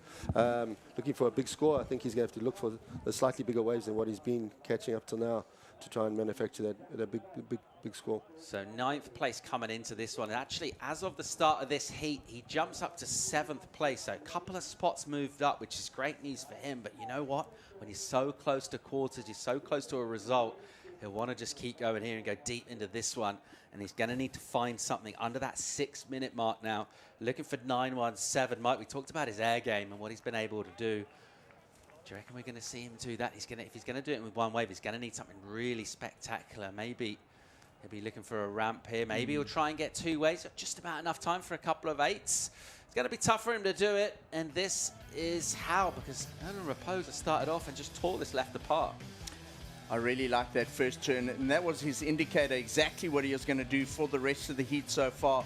That massive opening hack, and then, like you said, Paul, he worked it all the way through to the inside, maximized every inch of that wave to get scores. This was the second wave from Emrod.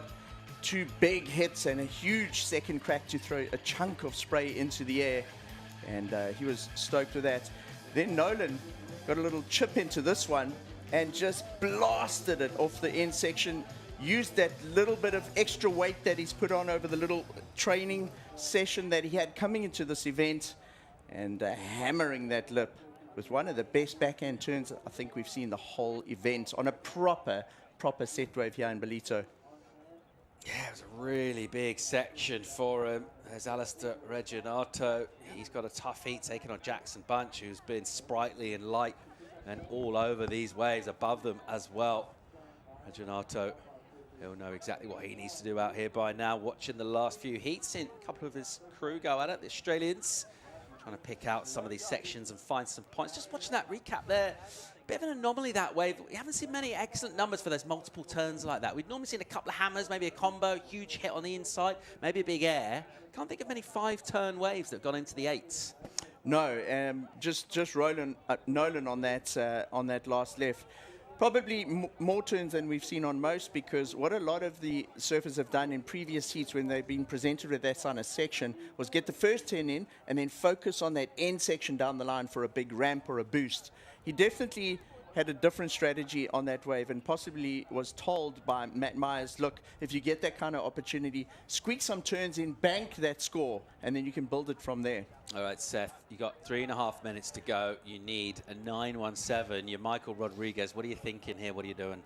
Praying for another set to come through, and as big as one as possible, you know. And yeah, so hoping the ocean plays ball with you, and being in the right place, the right time, and yeah, giving it all you got. You know, you've got to put on the line now. It's all or nothing with 3 minutes to go. Yeah, he could potentially get a couple of shots at this, but a good chance it will just come down to one decisive wave. And I suppose from one point of view, his task is made not simpler, but more straightforward in the fact that he needs to go massive. He needs to show his best surf and get one of the highest scores of the entire event. So it's a sizable task, but certainly not an insurmountable one as we fly over our structure here at the Ballito Pro. Beautiful beach scene here at Willard Beach. Saw that South African flag just flapping with a bit of a brisk wind coming from the right. That's a southerly wind.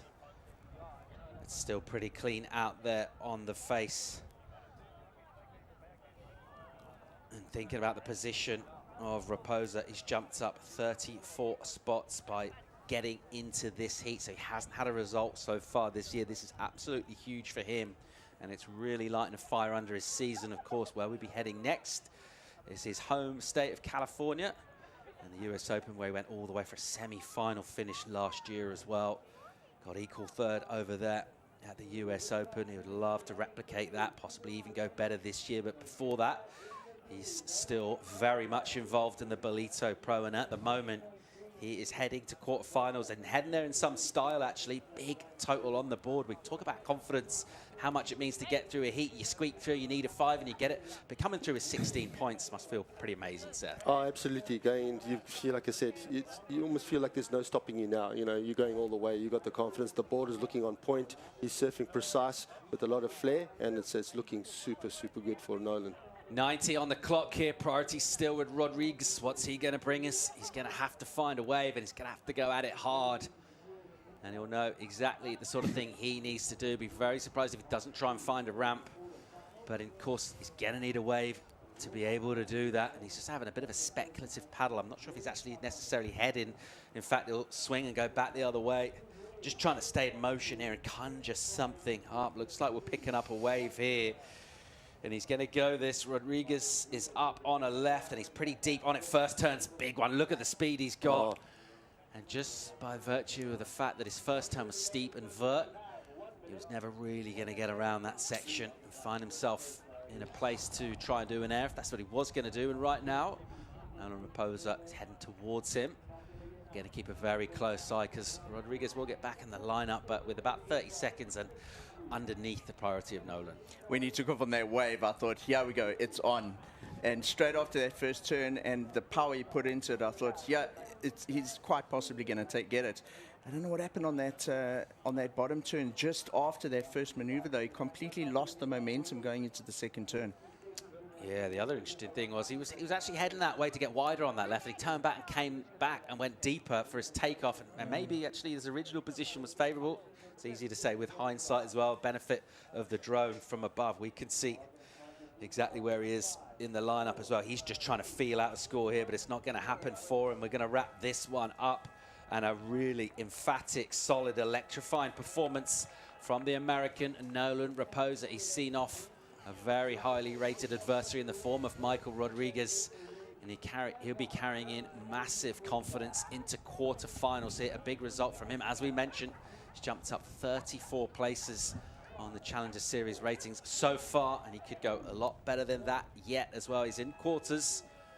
2 more heat wins will see him in the final. He's been dropping 8s throughout the event here. A lot of excellent numbers coming in, and he's been really entertaining. I'm looking forward to seeing more of him. Seth, mate, it's been really cool having you in your studio, giving us insights. You're obviously going to be hanging around the next couple of days, watching your athletes, supporting the Oakley team. Yeah, heading back to Cape Town tomorrow. I've got to be back here next Thursday for the Ireland against Springboks. Obviously, that's the game today, and then the next weekend we've got activation at the Shark Stadium. So back here next weekend, but out here tomorrow. But I'll be watching them. I would be watching you guys online tomorrow. A great day for sport here in South Africa. Surfing right now out in the water. Springboks playing rugby against Ireland, of course, tonight. We've got loads more action to bring you from the Challenger Series. We're going to get a quick commercial break. When we come back, the surf's pumping performances are excellent. More live action from the Ballito Pro real soon. Welcome to Kwadukuza, the destination for all seasons. Nestled on the breathtaking north coast of the Zulu Kingdom, this vibrant town offers something for everyone. Kwadukuza boasts several beaches that have been awarded the prestigious Blue Flag, guaranteeing cleanliness and safety for all visitors. Our inland region offers a world of adventure. Get your adrenaline pumping with thrilling activities like ziplining, hiking and off-road biking surrounded by the natural beauty of Kwadukuza's landscapes. Kids will love our animal farm, getting up close and personal with friendly animals. Immerse yourself in history as you explore the rich heritage and legacy of great leaders like King Shaka and Chief Albert Lutuli. Conveniently located just a short drive from King Shaka International Airport and Durban International Conventional Center, making it easily accessible for both local and international delegates. With an abundance of world-class accommodation facilities, dining options and attractions nearby, you can truly make the most of your time in this magnificent region. Kwadukuza, the heartbeat of the North Coast.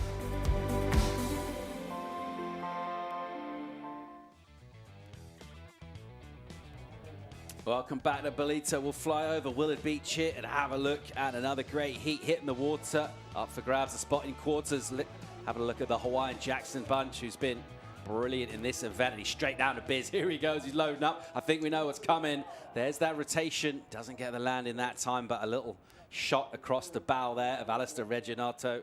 And serving a bit of notice, he will be going to the air for sure. It's an absolute weapon for him. That wind that blows into the lefts reminds him very much of the Northeast trade at home in Hawaii. And just a couple of scores that came through as we welcome Greg Emsley back into the booth. This is during the break. Oh, yeah. So we see this is Jackson just ripping through a right-hander. vertical attack there. So a quick start for him. So he's going to be pretty stoked on finding a right-hander, and then the left. I think we're going to see him going to this left all day with that wind coming into it. And there, getting that rotation. So the big click off the top, and then the rotation. Just have a look at that. That was slicey and dicey. And then this one, just tail high, reverse, just like right up and inverted. And right out of it. So quick, fired up start there. Wow, Wine Surfer. So polished, you know. You see some of those airs like that, there's a bit of hang time involved, and the landing is like a bit of a jolt. His is so linked together. That rotation, so smooth, really cool to see. And already trying to get that fast start on the board, not waiting around at all in this one.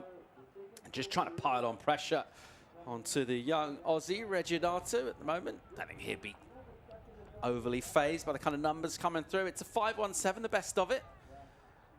And then a couple of small throwaways. That's the size for Jackson Bunch. Yeah, so let's have another look at it. I've got a feeling this was deemed incomplete on the ride out. Nice slice on that turn. And there gets that tail high. And one of his scores coming in at a 2.17, and I feel it might have been that one. If that's deemed incomplete, then I don't know what completion is. I mean, well, we saw the right-hander for him to start, and he had a couple of good cracks on that, and that wasn't a 2. Wow. Okay, interesting. All right, here we go. Reginato here, pumping, loading up. Here he goes, big section. Massive rotation on the backhand, just slightly over-rotates and goes down, but we're in for a bit of a show here because he's definitely read the hymn sheet and realised, you know what, there's some ramps in there. Let's go at it. He's got a wicked air game himself. That was some big pop.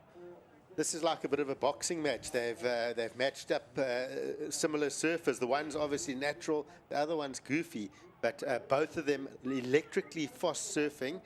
And watch this, they're going to be looking for these ramps. A touch late to that lip, but wow. He almost over-rotated there on the landing. If he could have just kept that nose a little bit facing straighter to the beach, possibly more chance of the better landing. But that just shows you what pop these lefts are giving our surfers with that wind breezing into it as well. Yeah, it's just clicked in, isn't it? Last heat, it just started to sort of ruffle a little bit, and now you can see that texture out the back. Just a couple of white caps out there. And as these lips feather, you can just see that wind from the southerly quadrant from the right of your screen just ruffling through the lip line. And that means surfers attacking this left as a ramp section. That will help the board stick to the feet rather than blow it away from them, as an offshore might, while they're in that rotation. And it's really interesting to see Jackson actually just say, you know, in obviously a completely different part of the world, but just really reminds him of the sort of stuff he surfs every day. And if you can feel familiar and at home, you know, we know it's pretty windy in Maui, and that wind blows pretty hard, and that we know how good those surfers are in the lefts with the big airs that come from that part of the world. And over here, you find that familiarity. And really, you can just go into that flow state and just do the sort of stuff you do every day. Yeah, you'd be looking at Jackson. Of course, he's a complete surfer, but if you had to give him a dream heat, like, yeah, your conditions go and compete, you need points. This has to be fairly close to it. Left-handers gliding with a heavy section into the wind, giving him that opportunity, and he'll be like going, okay, I better capitalize on this. But Alistair Reginato will be thinking much the same as well, because he's got that pop on his backhand as well into this wind. Yeah, Reginato just trying to keep the Aussie end up here this morning. They've had a couple of their surfers fall out. They'll be trying to stop the slide, certainly, in terms of the squad energy. And so far, he's in second place in this, but nothing really insurmountable at all in terms of scores coming in. So we're thinking we saw Bunch get deemed incomplete for that rotation on the left. It must be, right? But imagine, okay, I don't think I'd ever find myself in that position. I can do the odd hack, but not going to the air. But imagine you pull that air and you rode it out and you get to the beach in a free surf, and your mates say, pity that was incomplete. I'd be pretty disappointed. I was going, that, I made that all day. So yeah, let's have another look at it. Let's see. So here we go. Slash off the top. There's the rotation. All right, what stage were we calling this complete? That, to me, looks like he's made that. That's a make.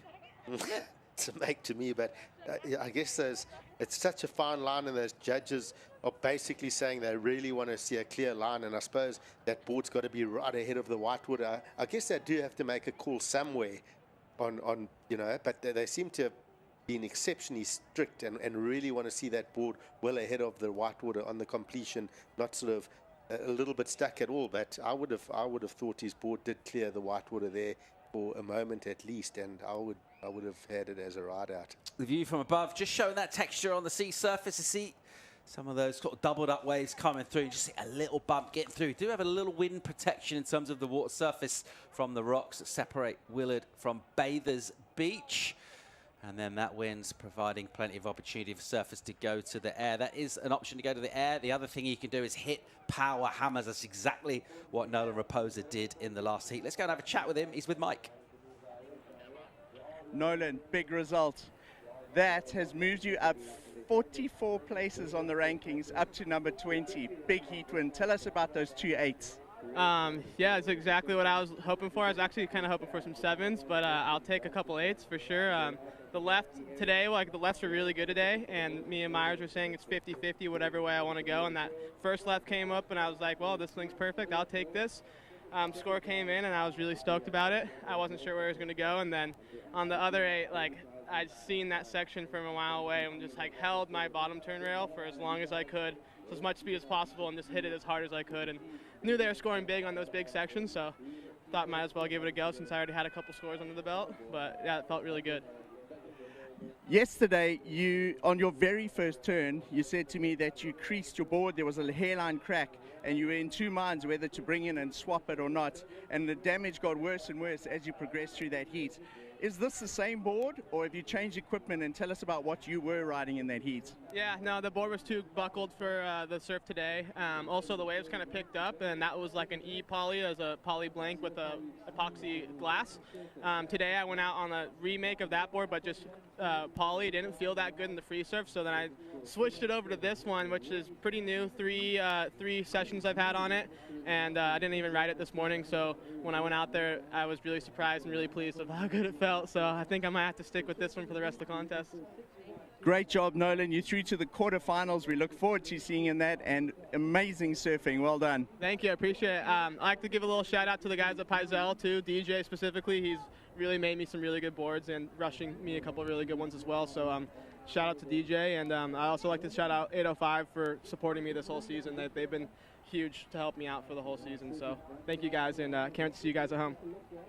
Back to you, Paul. Yeah, thanks, Mike. Great job. Nolan Raposa through to quarters here, and a massive jump up the Challenger Series ratings for him.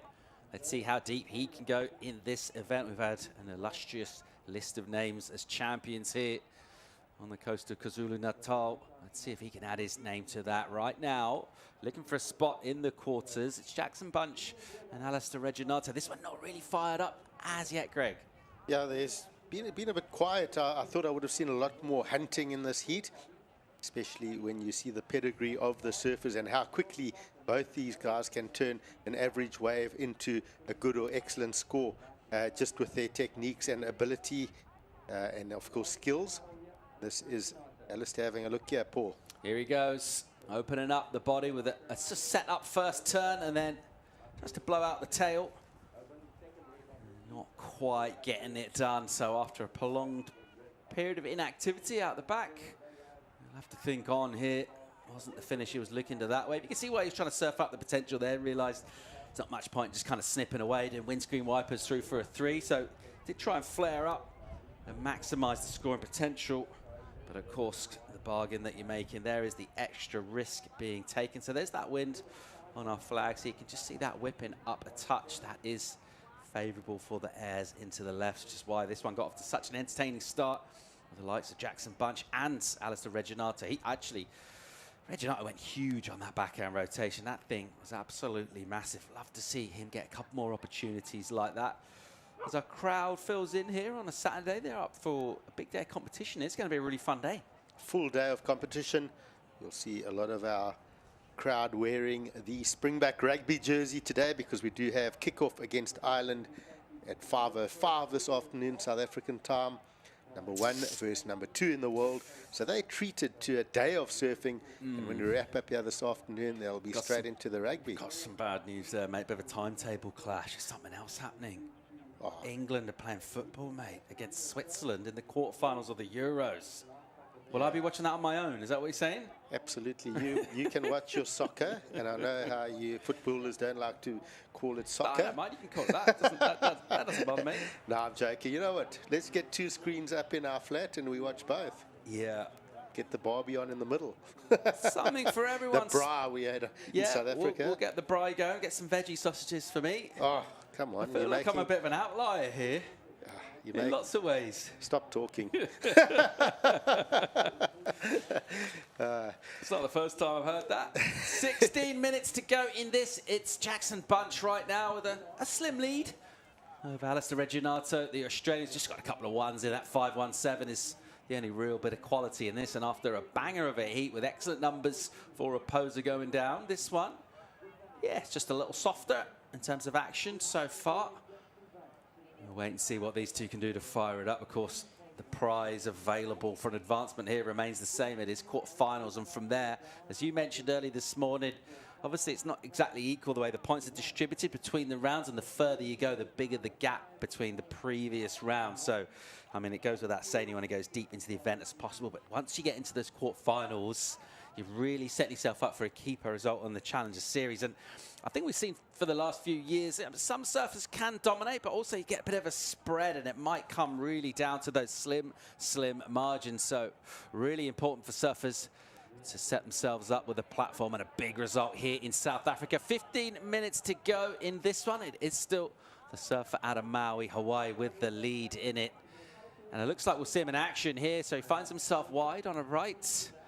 And that wave just flatters to deceive a bit. He's not going to add overly to his total there. So a little bit of a slow burn for Heat 6 of the round of 16 at the moment. Bunch leads Reginato. We've got a quick commercial break. When we come back, more live action from the Ballito Pro presented by O'Neill.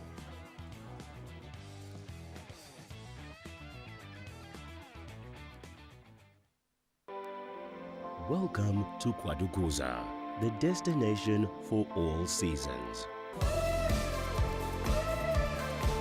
Nestled on the breathtaking north coast of the Zulu Kingdom, this vibrant town offers something for everyone. Kwadukuza boasts several beaches that have been awarded the prestigious Blue Flag, guaranteeing cleanliness and safety for all visitors. Our inland region offers a world of adventure. Get your adrenaline pumping with thrilling activities like ziplining, hiking and off-road biking surrounded by the natural beauty of Kwadukuza's landscapes. Kids will love our animal farm, getting up close and personal with friendly animals. Immerse yourself in history as you explore the rich heritage and legacy of great leaders like King Shaka and Chief Albert Lutuli.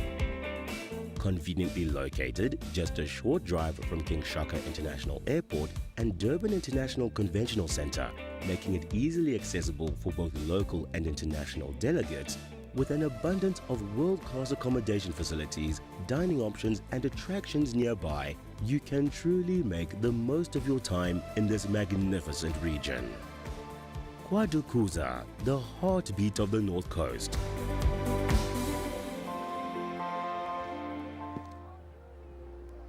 Welcome back to the Ballito Pro. 13 on the clock. This one as yet to really catch fire. We're watching Jackson Bunch, who's been blazing, boosting through the rounds. He's aired his way into the round of 16. And Alistair Reginato also in the water right now, also trying to find something, unlock something. He had a big backhand rotation early in this with loads of pop. Didn't get the landing done though. That was going excellent for sure if he'd have stuck it. But as we are at the moment, it's modest numbers. And the clock will tick away here. Someone's got to get out of this heat, Greg. Wow, yeah, I must say it's a bit of a low-scoring heat, but you think about rhythm through the day and the beach break conditions, tide pushing a little bit now, and you look back at some of our heats through the morning, someone like Edgard, Groggia just getting one good wave and straight away backing it up into another one. So we talk about rhythm of the ocean. these surfers will just think, okay, get something, a good one, and possibly paddle out and straight back into another one. That can happen quite quickly out here. Yeah, it's a great pickup, actually. It's exactly what happened, wasn't it? You're thinking, oh, he's not at this today. He's a little out of sorts. And all of a sudden, it just takes one wave, almost just one turn, one section to turn your fortunes around. On the prow, Bunch having a little paddle to the south, to the right of your shot. And he's looking to see if he can find something up there. And looking just a touch baffled, having a little look around, seeing where he is. And because we've had fewer sets in this, it means those lineup markers aren't there so much as well. You mentioned the multiple peaks here at the break with the main right-hander. To the right as we look out to see the peak in the middle, the left down the beach. But there's no waves coming through and a little bit of a swirling current going around. You can get a little bit off your marker. Definitely. The surfers will be looking at the beach, sort of taking note of the tide. But so far, it's been a soccer and veggie sausage on the gas bra type of a heat. Here we go. What do we got here? A good looking section for the Aussie Reginato. He's winding up here and then just clips one off the top with the speed, and then nice and steep, almost gets rocked back on the heels. It does really well to recover the penultimate turn and then stick the last one. So a good finish to that wave from him. He had a lot of speed. He was always sort of going into a bit of a hole, and some sharp surfing from him on the back end, and a really important wave for him. I like how he pulled it back and focused. He saw there was a lot down the line, and instead of just racing and going for the risky air maneuver, looking at his score line right now with a couple of ones, he thought, let's nail a big score, a big wave, and a couple of extended turns from Alistair. So there we go, swoops off the top to start, clicks it vertically up into the lip, and then late to the strong free-falling finish, which the judges have been enjoying as well. A well-structured wave. You know, it's going to put him well within the heat, and both surfers will have one decent score on the board here, and will have to restructure for the last 10 minutes of this one. Yeah, Reginato swinging the arms on the way out the back with a little more vim and vigor now. It'll be invigorated when his number comes through, because it's certainly the best we've seen from him, his first legit number. And now a little bit of a question mark goes back, the ball in the court of Jackson Bunch with the priority. And let's see exactly where this number puts the heat. It's going to be kind of a crucial one just in terms of setting things up. Of course, both of them, when this comes in, they'll each only really have one score essentially, and it could just come down as we look at the time and just think about how often these sets are coming through. It could well come down to maybe one or two potentially set ways more each in this one. Judges can afford to take their time and make sure they nail this one. It's going to come under the score of Jackson Bunch for sure, so still going to be a bit of chasing to do, it looks like, for the Australian right now. A little lump coming through. You can see that wind has whipped up quite a bit actually. It came up pretty quick this morning. Reginato will go again here. He's not going to wait for that number to come through. Sort of pauses the takeoff, and the reason he did that was the wave was just going a bit soft, and he'll realise pretty quick, not really the sort of thing worth getting involved with. Just waiting for one judge to lock in. It'll be a small number for him, and he will still be chasing here. He'll go again on the end of this left toe. Here he goes, building up some speed, and why not? Just staying in motion, staying loose, just seeing if he can find something, just watching to see what that wave would have done on the end, see if there was possibly a section he could have hit. It comes in as a 3, so not a massive return for him in terms of points. I think that last turn was probably deemed incomplete as well. So both surfers having a fairly rough, tight call on incompletions. But it did sort of go over the sort of front of the handlebars, but I thought the turn was done already on that final maneuver for him. It goes Reginato again on the left. He's loading up once again. And a rotation from him, and just won't quite get there. So he'll go incomplete. He's still looking for a score. Let's go down and get an update from the beach with Mike Frew. On the beach with the American and Hawaiian crew supporting Jackson Bunch in this heat. He's currently in the lead. They're hyped on what's going down in the water. We got Sheehan Crawford, Kate Matson, Jet Schilling down here.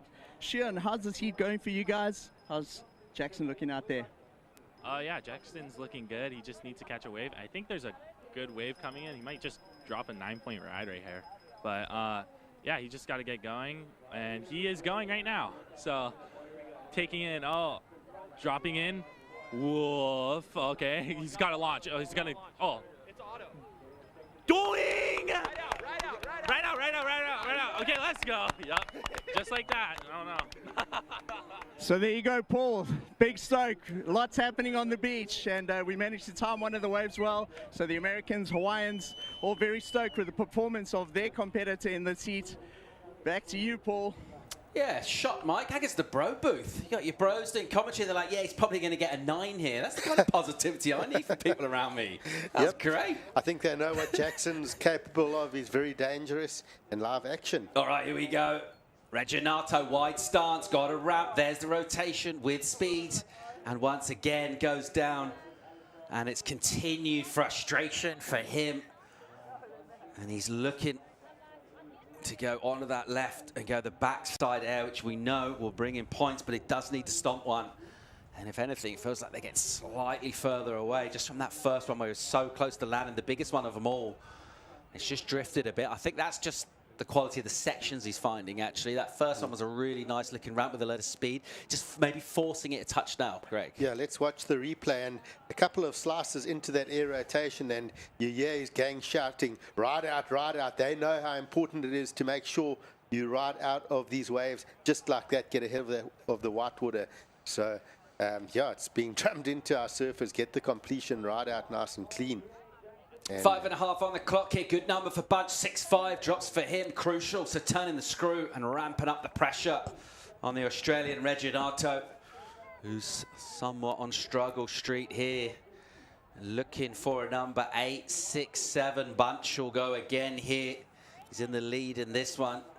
And he's flying down the line. See that foot go back on the tail pad. And just ollies that one. Very cash.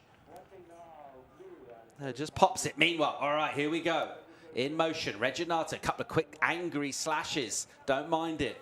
Slightly softer wave. What's he got for a finish? And he'll clip it on the ends. And a little bit of a grimace from him on the end of that wave. I think he'll need a bit more where that came from. He'll have time to get back in the lineup now. Maybe that will just fire him up a bit. Multiple maneuvers. You get a bit of speed going, you get a bit of spray, and he starts to feel like a surfer again, Greg. Yep, we'll get that replay from Alistair, but it looked lively, fast, slicey. We saw Jackson with a nice little straight ollie over that section. Looked fun. Not sure what sort of score it's going to fetch.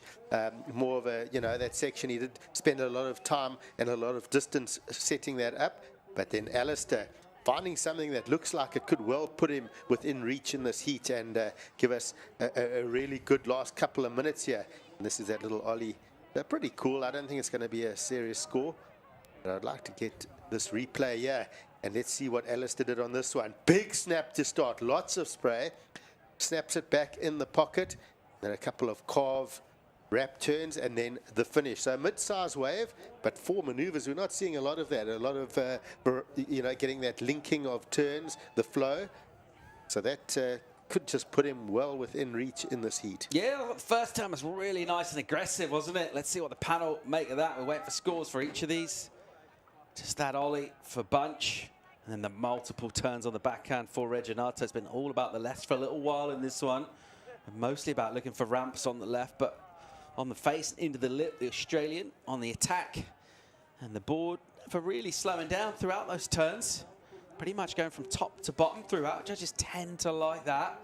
He's going to be some way off the number that he needs, which is an excellent one, 8.67, but he's got a really good chance of improving on his 3, in which case he'll bring that number down considerably. We do have a number, of course, coming for Jackson Bunch. I'm not too sure if that'll be an improvement from his point of view. So coming into this heat, Jackson Bunch moved up 22 places on the rankings to 23rd, and right now heading into the quarters, you can add a couple of places to that as well. We'll confirm exactly as and when that plays out. But surfers now, every heat we see, Greg, they're going to be making serious strides up the leaderboard here. Massive strides. We've heard a couple of surfers already in this round jumping 20-odd places. And as we hit the halfway mark after this event on the Challenger Series, it's just crazy how it shifts up and down, and it's going to put a lot of surfers in contention. Yeah, well, this is the score that Reginato's been looking for all heat, basically. A 5.33 just to get him involved, but it comes with, 2 minutes to go. I mean, he wanted this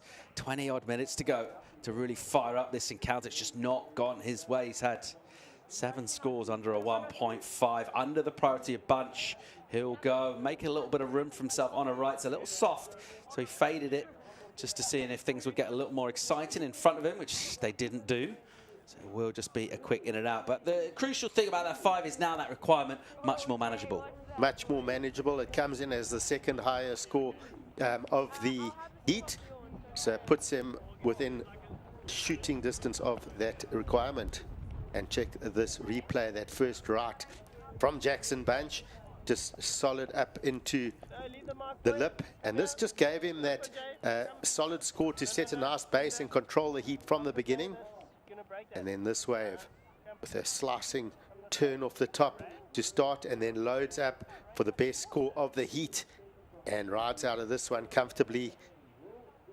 And then Alistair finally, the last couple of minutes, finding that big hammer off the top, slicing through a couple of turns, keeping that flow through his surfing, and then a nice hammer off that little whitewater section.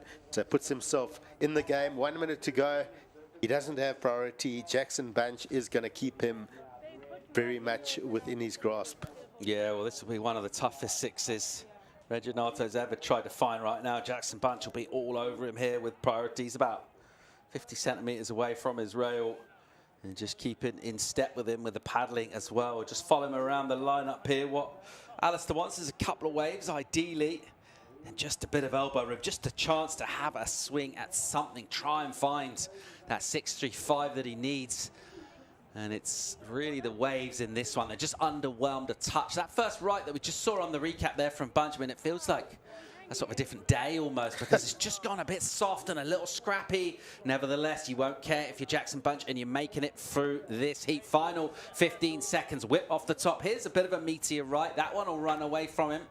Quick look at the timepiece will confirm that we're pretty much all done here, and he looks quite excited there on the inside, as well he should be, because you know what? He's going to quarterfinals here, and he is making major strides up the Challenger Series ratings. We're all out of time, and it will be delight for the Hawaiian Jackson Bunch with an absolutely huge result already here in Ballito to go to quarters. He'll now be thinking about going much deeper than that. The squad will get autographs on the inside, and unfortunately Reginato will bow out here. He never really got a chance to sort of express himself, impose himself on the lineup. That's the way things go sometimes on the Challenger Series. Well done to Jackson Bunch, and maybe he'll be heading for some tofu and some football, and Alistair Reginato will have to settle for some meat and rugby. Greg, sad. You got it the wrong way around, but anyway. So we're all wrapped up. We're going to get a quick commercial break. When we come back, we'll bring in Gig Cilliers for the call. More live action from the Ballito Pro presented by O'Neill right after this.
People don't realize what they're doing to the oceans.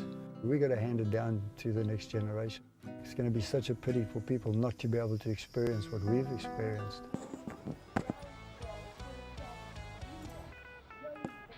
Beautiful Ballito in South Africa for the World Surf League's Challenger Series. Welcome to the round of 16 penultimate heat. Heat number 7 about to hit the water. Dylan Moffat taking on Justin Becrae as we fly over the beautiful carnival scene that is Ballito 2024. Kingsleers alongside former championship tour surfer Greg Emsley, as we trust you're enjoying the show with us. Breaking it all down on a day where the southwesterly is now starting to brush the lineup as the tide is turned over. 11:45, so late morning here. And does the lineup change shape here, Greg, as we go into the back end of the round of 16? A little bit of a slow heat, that last one. We saw our heats gaining momentum over the morning, a slow start. Then we saw some bigger scoring heats, bigger heat totals. Then that last one, you know, between Alistair and Jackson Bunch was a little bit slow. They didn't quite find those waves they were looking for. And so maybe a bit of the tide, and as you mentioned, that southwesterly wind playing a few tricks on our lineup here. Well, a bit of feedback from Geordie Smith and his friends further down the coast. The swell is solid, it's rugged and raw, and with this tide push, we definitely won't be seeing a drop in size. If anything, just the water filling in on the inside sandbars, but typically a lot of raw south swell here to deal with in 2024, Greg. And Jackson Bunce just showing us still how to extract scores out of the lineup in that last heat. Yep, he worked the lineup.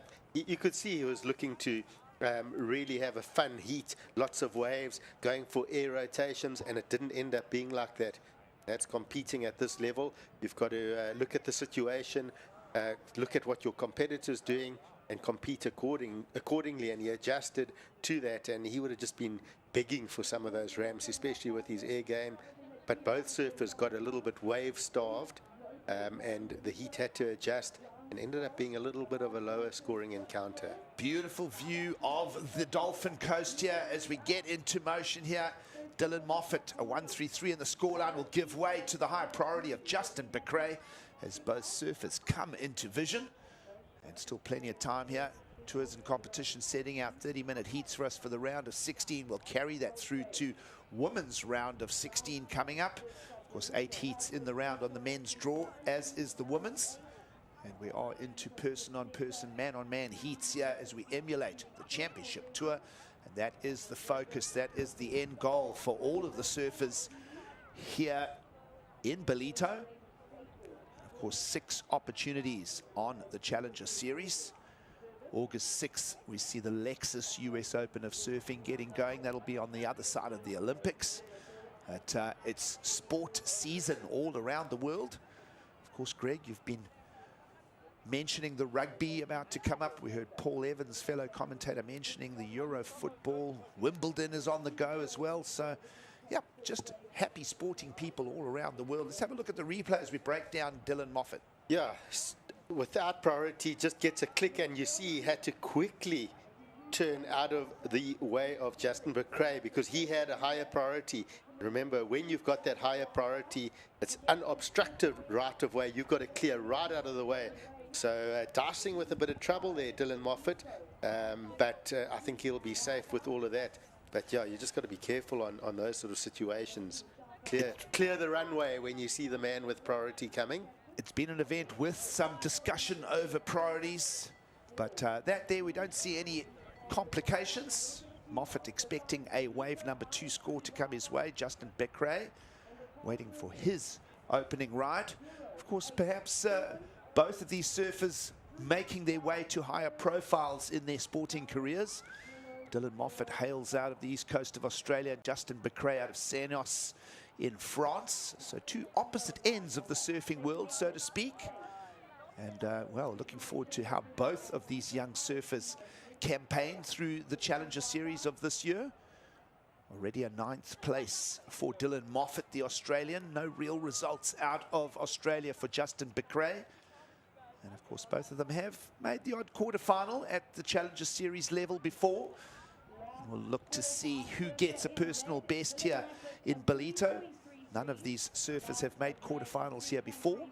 And one of them is about to become a quarterfinalist. The other thing I've been noticing, the Australians falling out, and no Australians through to the quarterfinals just yet. Does Dylan Moffat break the trend this morning? And as I say that, look down the draw to an all-Australian quarterfinal at some stage, because The next heat coming up features 2 Australians as well, in winter, Vincent and Jacob Wilcox. But for now, let's see if Dylan Moffat can get one over Justin Becrae. And no real numbers coming out of the lineup there. 3.33 for that single turn before giving way, Dylan Moffat. And looks like a similar type of number about to come from Justin Becrae. Yeah, so no real big scores yet. Again, we have spoken about this slightly trickier lineup. Tide just starting to fill in a little bit now as well over the bank. But that could make it a bit more fun with a bit more water, sort of bringing the surf closer in to the crowd and closer to the beach with a bit more of that power. Greg, the other thing I'm noticing is that southerly wind has picked up with the tide turn as well, so slightly more ruffled water surface to deal with. Does that still allow for some left-handers? And as I say, we are expecting a little bit of a pump in the swell size. Still plenty of time on the clock, just slipping underneath the 22-minute mark. Let's go down and hear from the winner of that last heat, who's been putting on solid performances here in Ballito in 2024. Jackson, we thought we lost you. The crowds didn't want you to leave their side. Obviously, yesterday you had the highest heat total of the event. Today's a bit grindier. How did you recalibrate for this next heat? Yeah, I mean, never really got those exciting sections as I did in that heat before, but stoked to make it through that one. It was definitely a grind. Yeah, your friends were screaming loudest on the beach. They're super stoked for you. Are you riding the same board as yesterday? Yeah, same board, same everything, same fins, and yeah, just trying to keep it all basic, and board's feeling good, so why would I change it? And what board are you riding? Talk us through your actual board. Yeah, it's just a 510 Glen Minami board.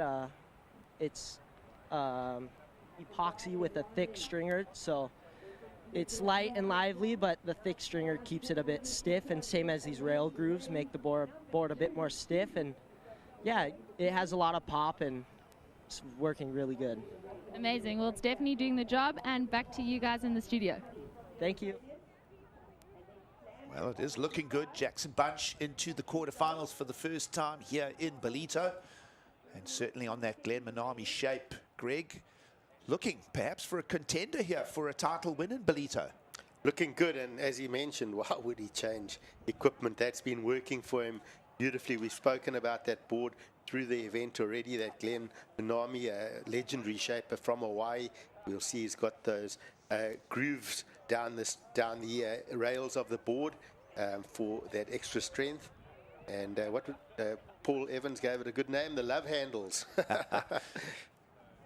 And we do see a replay there from our surfer from France. And then this is the Australian Dylan Moffat. So that was during that interview. Surfers finding some of these right-handers down the beach. But it did look like Justin's wave with those two-turn combos looking like the best of that exchange. Yep, Justin Becrae, 2 solid turns there. Looking like he's about to deliver us the best number of the heat thus far. Dylan Moffat just spilling that end section and just confirming what we're speculating here. 5.5 in for Justin Becrae, and he's back to the priority as well here, Greg. So, you know, you could sort of argue in the context of it, breakout scores will change the shape of the heat, but you've got to find the breakout score. And for now, 5.5 is a solid number to work with for the Frenchman.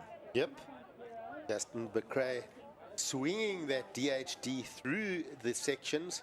The man from Seignos, France, looking strong to dominate the start of this heat. Well, in the booth with me, Greg Emsley, former championship tour surfer. You'll think of the region of France fondly, making your final back there. I'm trying to remember the year, 2007 against Nick Fanning. Yep, it was a good time. I love France. I just love everything about it. Fun waves and exceptionally good food. I love a meal with a good French family where you sit down at 6 o'clock and you only finish your meal by and you only leave the table at midnight. 1 p.m. and you don't know where the time's gone. You've had little bits of the starters and all the beautiful little French cuisines, some fantastic red wine, a little bit of water in between, and you always finish with a really fancy little dessert. Great part of the world. I love all the traditions and great surf as well. Well, in our surfing world that we always reference, that southwest corner of France, He's played host so many times, Hossegor to the championship tour, of course the qualifying series, and even a Challenger Series event a few seasons back. And well, this year, the country of France about to host the Paris Olympics. It's huge news again for surfing, although in a different package, with the coverage will be coming out of Tahiti. And that is the next big surfing event on the calendar, so to speak, once we wrap up here at Ballito within the next day or two. And wow, looking very forward to seeing how France fares as well. Kawali Vast and Juan Duru going to be waving that French flag furiously in the territory. Vaughan, Fierro as well. So exciting stuff coming our way as surfing fans. And of course, we'll showcase surfing to a much broader audience care of that Olympic platform. And then also look at Joe and DeFay joining that mix. It's coming quickly. Olympics is upon us. We're going to blink after this event, and surfers are going to be taking off on their first wave in their heats in Olympics. It's coming very fast. Well, the news on that is it's just a short while away. And the Challenger Series will bookend it, because the next event after the Olympics will be the Lexus US Open of Surfing. Challenger Series stop number 4. You're with us at stop number 3. Lots to break down here in Ballito. Backhand attack for Justin Becrae, heat leader, now trying to ditch a 3.83 out of his scoreline. And a little roll in here for Dylan Moffat. We spoke of the energy and the lift and swell size. It is raw, it is rumbling, it's rumbling over itself a lot as well. Certainly a head high or more wave there for Dylan Moffat, but no real face to work with on that one, Greg. Yep, the man out of Narrabeen, North Narrabeen, Dylan Moffat, will definitely need to start settling down. I'm sure his crew at home, especially the crew at the North Narrabeen Board Riders Club, will be supporting him, telling him to settle down, and just wanting him to get a start here. Of course, that North Narrabeen Board Riders Club, big history to that club. They also won the Usher Cup World Cup Challenge earlier this year.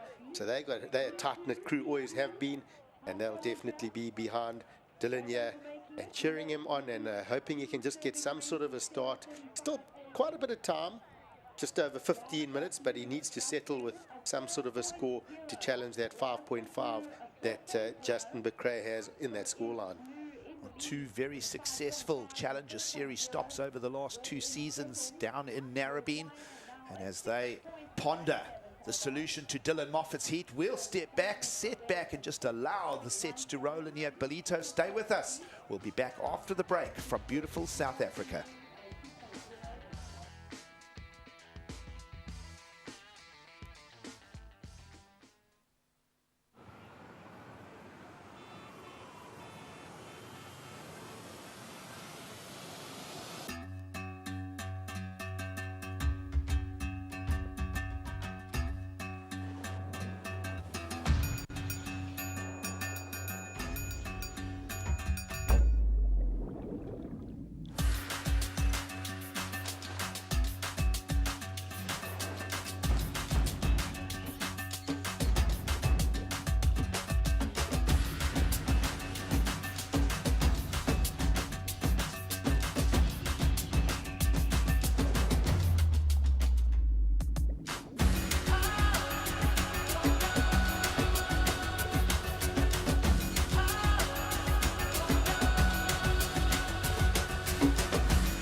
Come here with respect, you're always going to have respect back. Also, the wave itself can put you in your place.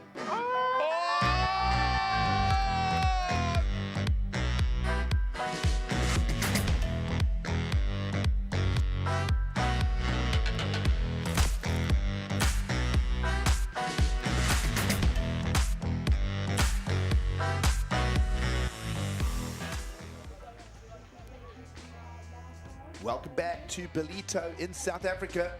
The Challenger Series here for this 3rd stop of 6 opportunities for surfers to qualify top 10 on the leaderboard and make their way to the Championship Tour of 2025. Gigs Heliers alongside former Championship Tour surfer Greg Emsley as we break down and have a lot of fun with it. We trust that you're enjoying the show. Updated scores, top left of screen. Just a 4-point ride in for Justin Becrae. And he will hold that lead and that serve that requirement on Dylan Moffat, the Australian, of a 6.17. Of course, we are following live rankings on the Challenger Series leaderboard, and Moffat has jumped up. Care of arriving here in the round of 16. He's gone up to around 11th, and Becrae has climbed 30 spots. Care of getting to the round of 16 as we see him onto the inside section. He'll be sitting at around 20th on the Challenger Series, and a chance for climbing higher with a heat win here. Of course, this is the round before the quarterfinals. 12 minutes to go, and Justin Becrae just keeping that scorecard moving and turning over, Greg. Yep, Justin's been just solid in this heat, and keeps building on those scores. He's taken note of how tight the conditions are, and just watching this one, clicks it up over that first section, and then sets up and waits for this wave to stand up. Then he clicks into gear here and really pushes that last turn, nice and strong for the finish. So he's going to keep that pressure on Dylan for sure. He's going to probably get rid of that 4 and add some points to that scoreline and extend that lead. Well, slightly broken conditions here as the southerly wind just rags up the lineup a bit. Incoming tide. There'll be no shortage of swell. Bigger sets, as we saw, rolling through. Almost hard to capitalize on the bigger sets here, Greg. We've seen that as a constant theme through the week. Let's have a look at what Dylan Moffat brings. Yeah, so Dylan up and over that big closeout section. So just getting a bit of a start. I like the first setup, but then looking at down the line for that bigger section, and gets that board right up in the top corner of that lip for what looks to be his best ride, and possibly a start here in the heat, giving him something to hold on to and attack that lead that Justin has at the moment. 11-minute heat pretty much for Dylan Moffat. Scorecards open for both with updated numbers now. Justin Becrae serves a bigger number against Dylan Moffat. 6.33 combination turn, and punchy in the lip for the Frenchman. Now puts a bigger requirement on Dylan Moffat of an 8.5, but we are waiting for a score. So let's see where Dylan Moffat goes with that big end section slam for him. Just a look at the conditions on screen here. Strong southerly winds right to left across it as we are into the late morning here in Ballito. If you're just joining the show, trust that you're having a great weekend with it. We're having so much fun here in South Africa. 10 minutes to go, and Dylan Moffat is going to be a little bit under the pump here, Greg, because as we say, that requirement increased. We are expecting a number for Dylan Moffat, and we'll just settle that in. Judges playing the catch-up here. 2 waves to come from the panel, and that previous wave of 4.77, Greg. So it leaves Dylan Moffat with 9.5 minutes on the clock, chasing a 7.06. Yep, he would have liked that score to go a touch higher than that 4.77, just to bring that requirement down. 9 minutes 30 on the clock. He's probably got his, the easiest way is to probably look at 2 waves in this lineup. Try and find something with 2 strong turns, but he's not going to get this one because Justin Becrae has priority over him. No Australians in the quarterfinals just yet. We've got to look into the athlete area there. Winter Vincent taking on Jacob Wilcox. That'll be coming up in just over 9 minutes' time, sports fans. But Justin Becrae just keeping that front foot, keeping the pressure on. Now trying to ditch a 5.5 from the scoreline and to up Dylan Moffat's requirements. Yeah, there just hasn't been any really good drawn-out waves in this heat with that nice outside section. Even Justin Becrae has put together a couple of turns, but he's had to really work those waves and find those sections. And you do feel opportunity is out there for Dylan, should he find the right wave. Board speed up for Dylan Moffat around a softer section. Spoke of the inside sandbar. Here's the opportunity. Slams into it and will just go off axis. So Dylan Moffat not finding the number with now a little over 8 minutes to go. Perhaps not a reflection of the true Dylan Moffat. Of course, we saw him as a wild card back at Bells on the championship tour level last year.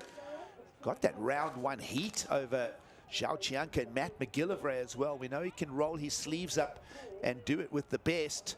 And right now he's got to get the dirty work done here in the blustery and rolling surf conditions of Ballito in South Africa.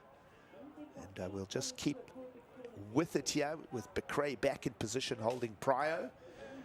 Just fairly rapid fire on the lineup, Greg. That was already Moffat's 8th wave. We saw it's a throwaway score.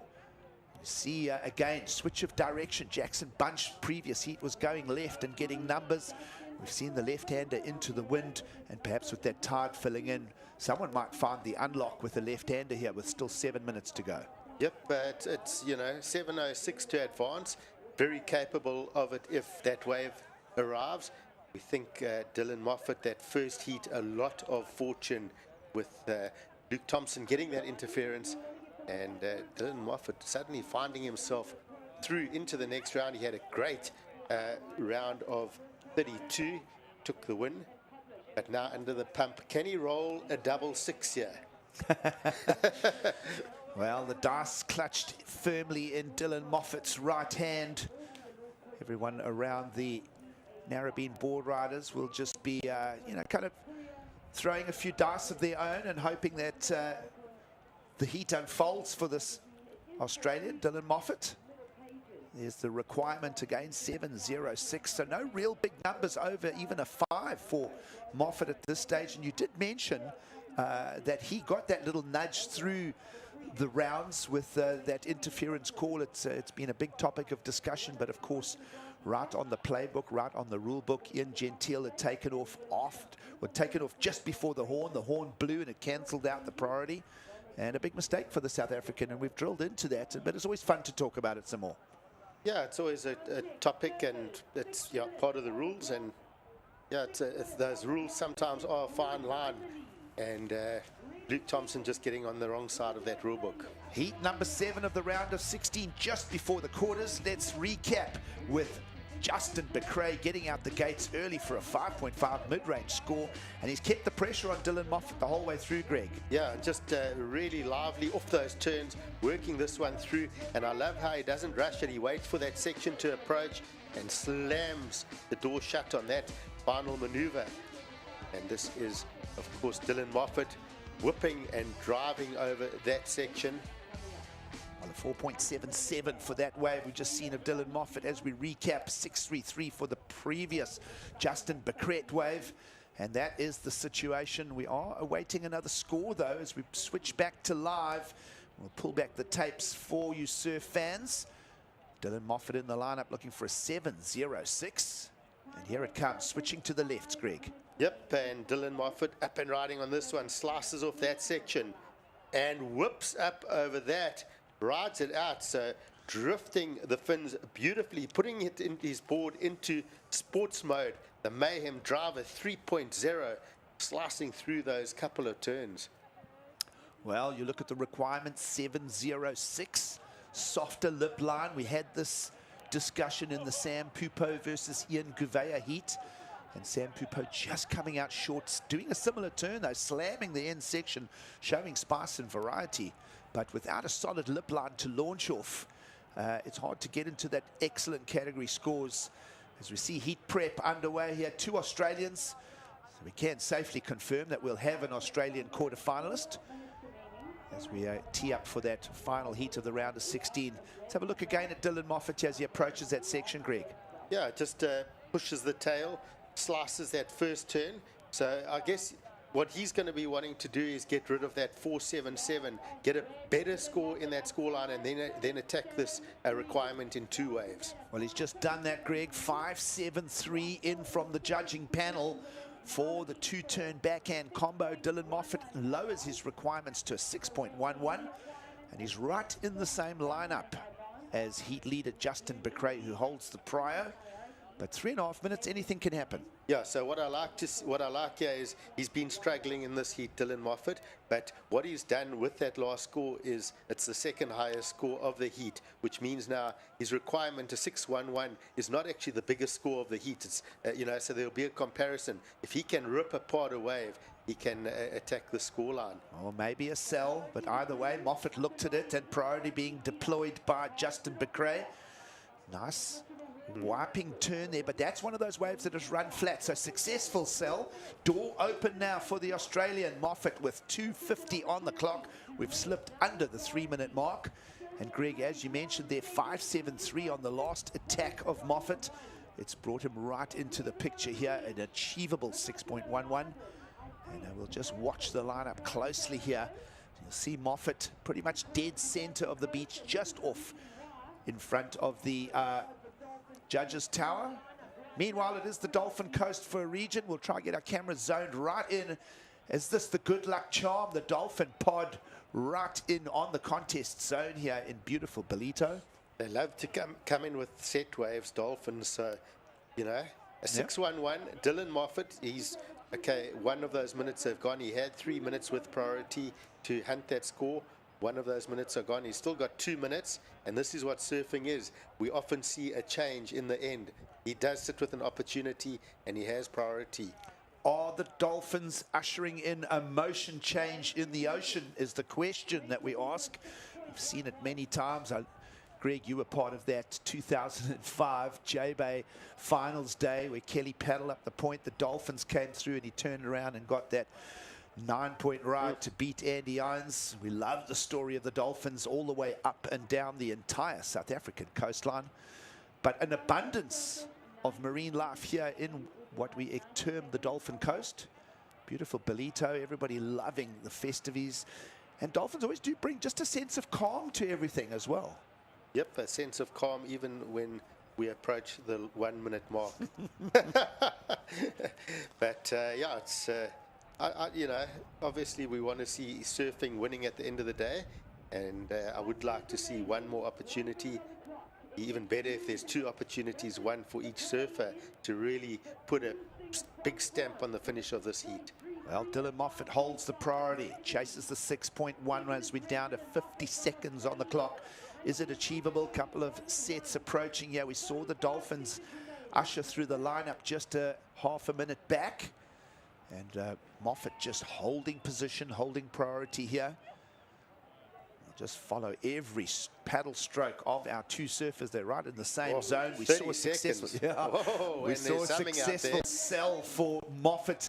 He got Becrae to turn the priority over. So does the opportunity present itself? He's in position, Giggs. We're going to say yes. Here comes the opportunity.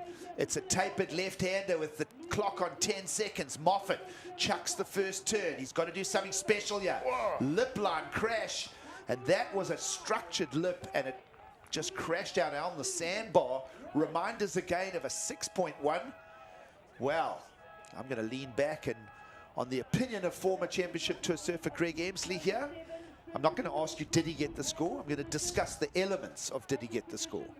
Okay, well, let's look at the best score of the heat, to 6.33, and then we'll think back to this. But took his time, sliced through the first one, but this finishing turn was a heavy hitting turn that would have been straight in front of the judges, a strong maneuver. And we think about that 6.33 from Justin. He had that first click, took his time as well, set up, and got the heavy finish for 6.33. Well, it was in the opposite direction as well. So is this a score that was built on a left? We've seen it as a salvage a number of times in heats through the previous days of competition here in Ballito. We are in the moment here. Becrae doesn't know the outcome, neither do we. Judges' scorecard open on this. Prior to this, Dylan Moffat has a 5.73. It's been a late push in the heat for the Australian.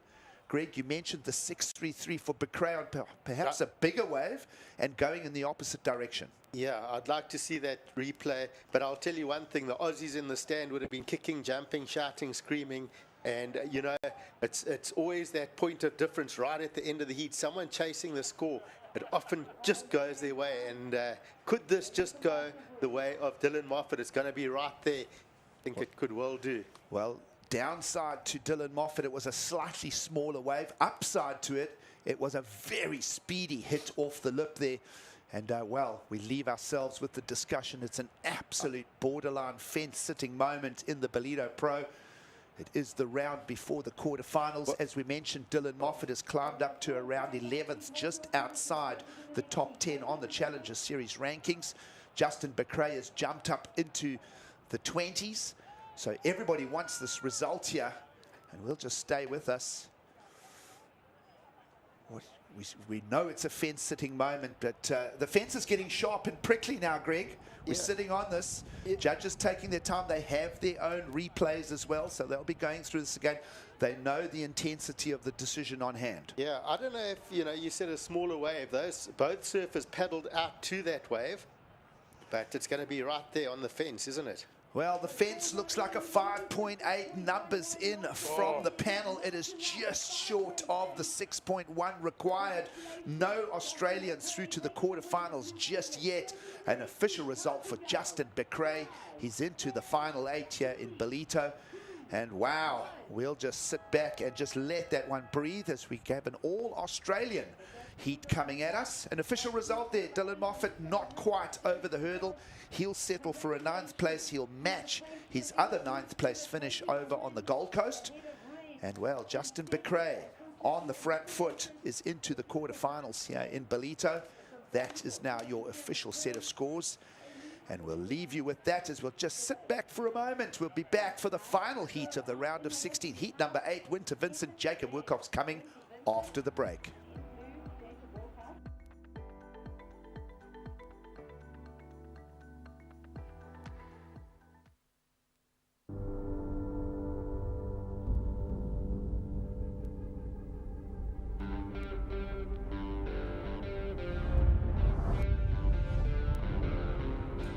The Hydro board short is something that I've used for quite some time now. One of the main key factors still is the no tar fly. It's comfortable, it's convenient, and it works. Ultimately, what I'm looking for in a board short would have to be comfort and then convenience. If you add those two things together with a spice of color, you've got the perfect board short.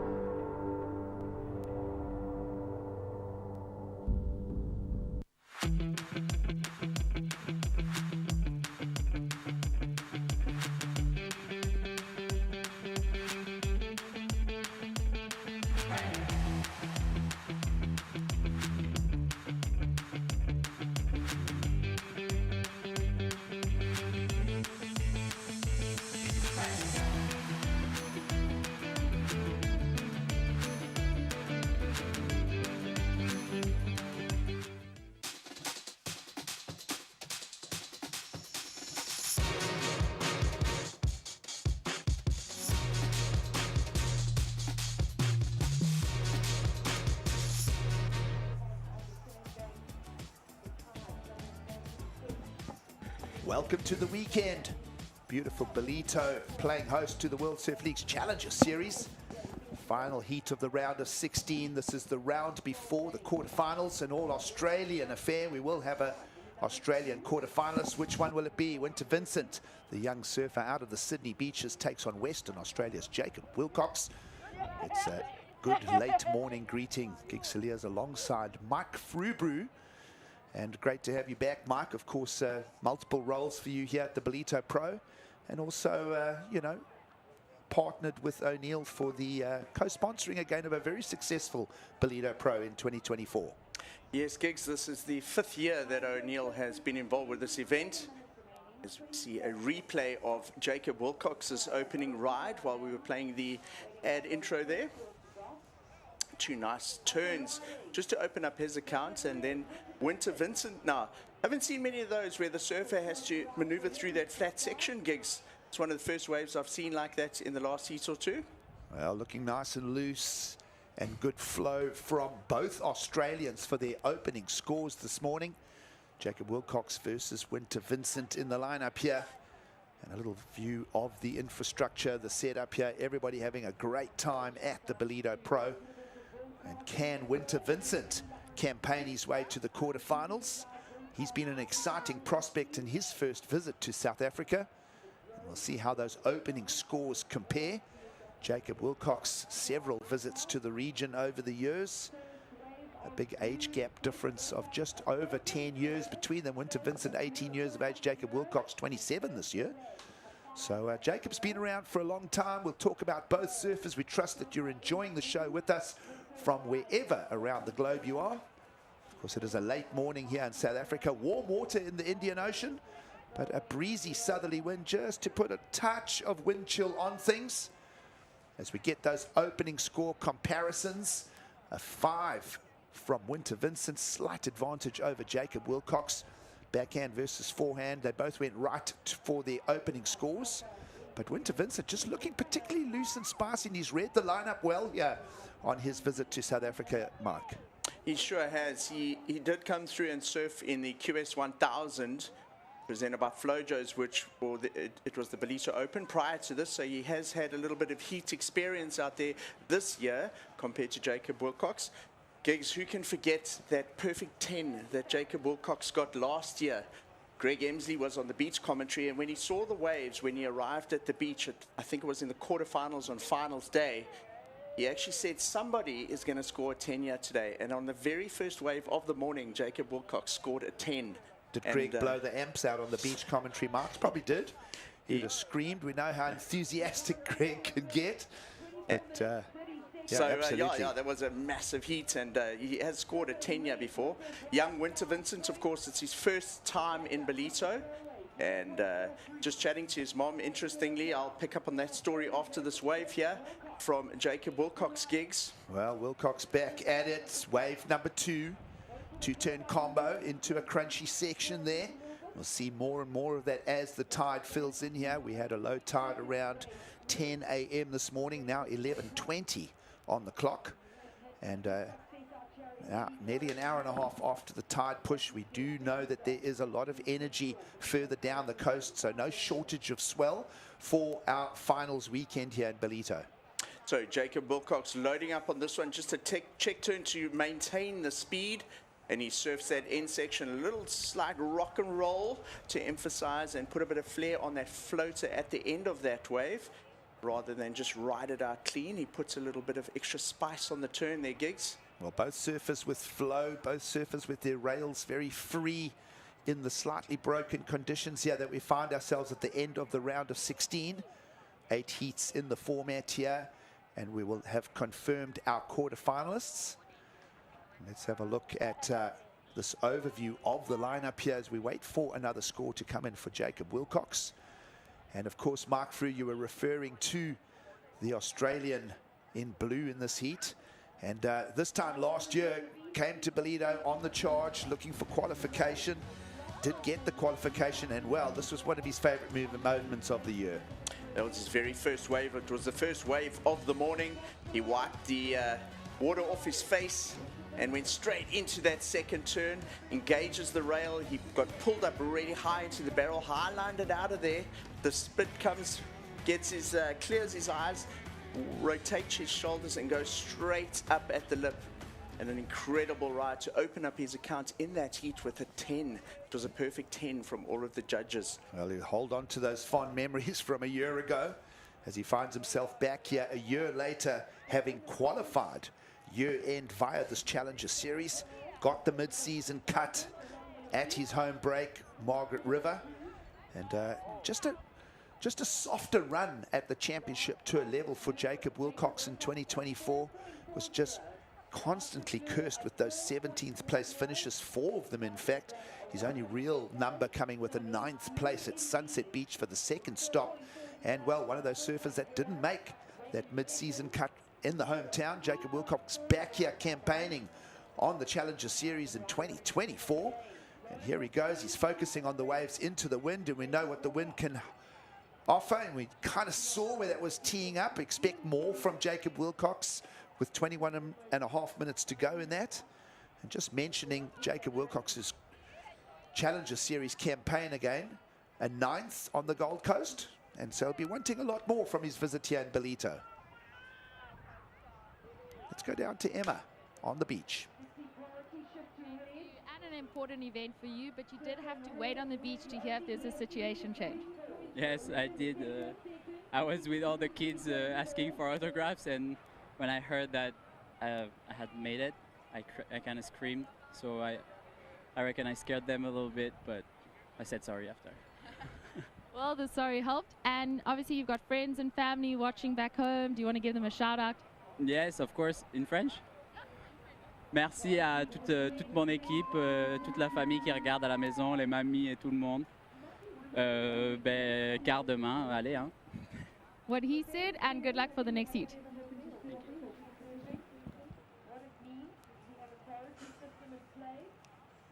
Well, Justin Becray, nothing scarier than a screaming Frenchman, but he's into the quarterfinals here in Ballito. We trust that you're all enjoying the show, having fun with us. It is a festival atmosphere here in Ballito, as we're just over 20 minutes on the clock. And another 4-point ride comes in, Mike Frew, for Jacob Wilcox. 4.4 adds to the 4-pointer. And let's get Winter Vincent into another meaningful score before we start looking at the shape of the heat. Again, blustery conditions here as we get towards the midday. And 20 minutes on the clock, Mike. Winter Vincent's going to be chasing a little bit more than that, but not a big number required. 3.4 is all that is being asked for from the judges at this stage. Yeah, so Winter did open up with the highest single wave score gigs and had 2 backup rides after that potentially won't factor into the heat at the end. Winter, as I was saying earlier, he's been chatting to his mom. It's their first time in South Africa. Interesting story that the family has, the Vincent family. His mom was a naturopath and she had a couple of clinics in the area that they stay in Australia. They sold that up when Winter was 12 and then went on a journey, the whole family with his younger sister, around the world for about 3 or 4 years, taking in places like the Americas and Europe and all over the show. The one place they didn't get to was Africa. They then went back to Australia, where Winter then put 2 years in and finished college. And he started a giant rise through the junior ranks in Australia, and he finds himself now in the Challenger Series. He's actually had a couple of quite big injuries over the last couple of years. 2 knee surgeries that he's recovered from, and that NIAS event, the QS 5000, suddenly rocketed him into global stardom. That's one of the most viewed WSL replays at the moment on YouTube, that NIAS final, and now everyone knows who Winter Vincent is. Gig's having quite a good run here in Ballito. Absolutely. Winter Vincent into the round of 16. As we mentioned, he's surfing yesterday. Saw Georgie Pitar fall out, and Winter Vincent just capitalized on those smaller inside sections. As we mentioned, both surfers surfing very fluidly off their rails and just joining the dots through the flat spots. Here's a section to look at for Winter Vincent. He'll switch it up. He'll slam into the oncoming section. He'll do it well. Those reconstructed knees looking just great underfoot for the taller of the 2 Australians as well. Winter Vincent, just 18 years of age. And you mentioned that QS 5000 win in NIAS in that final against Josh Kerr.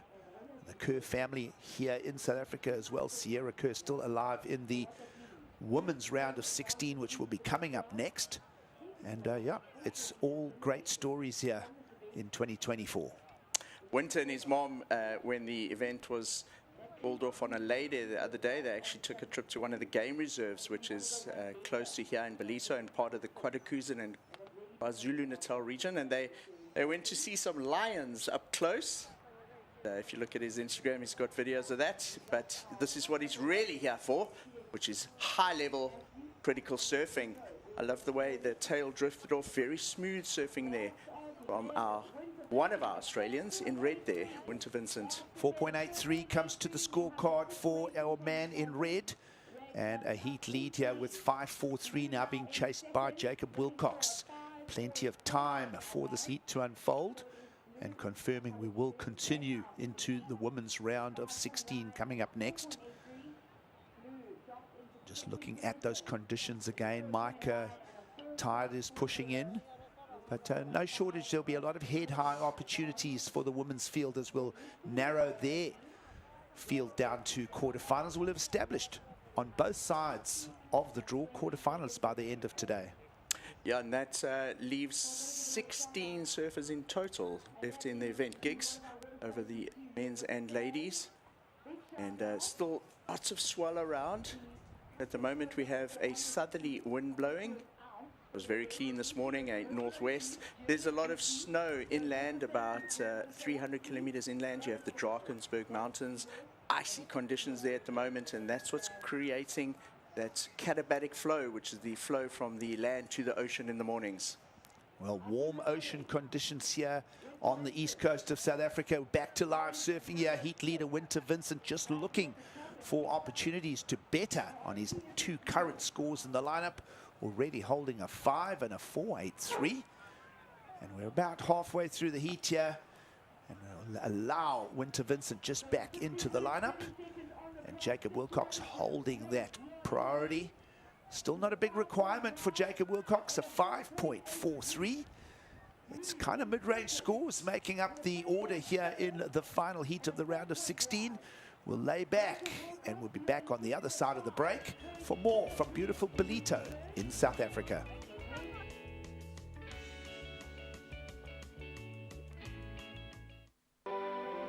Welcome to Kwadukuza, the destination for all seasons. Nestled on the breathtaking north coast of the Zulu Kingdom, this vibrant town offers something for everyone. Kwadukuza boasts several beaches that have been awarded the prestigious blue flag, guaranteeing cleanliness and safety for all visitors. Our inland region offers a world of adventure. Get your adrenaline pumping with thrilling activities like ziplining, hiking and off-road biking surrounded by the natural beauty of Kwadukuza's landscapes. Kids will love our animal farm, getting up close and personal with friendly animals. Immerse yourself in history as you explore the rich heritage and legacy of great leaders like King Shaka and Chief Albert Lutuli. Conveniently located just a short drive from King Shaka International Airport and Durban International Conventional Center, making it easily accessible for both local and international delegates, with an abundance of world-class accommodation facilities, dining options and attractions nearby, you can truly make the most of your time in this magnificent region. Kwadukuza, the heartbeat of the North Coast.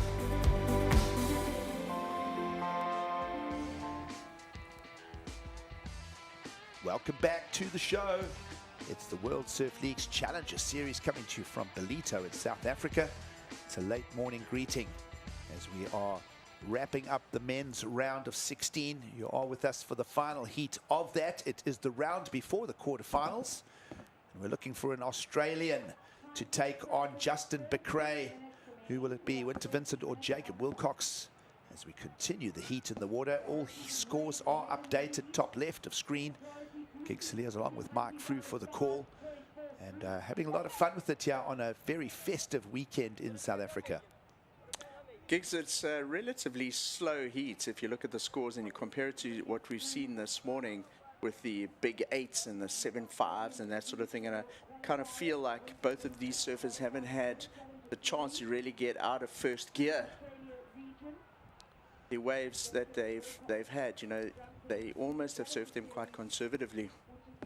Well, it's fun and festive here, but there's serious business. Isabella Nichols getting ready for her upcoming round of 16 encounter. She'll be taking on Yanira Echeberry. And, well, in the lineup, as you mentioned, Mike, no real scores coming out of the lineup just yet. Sign of the tide push here.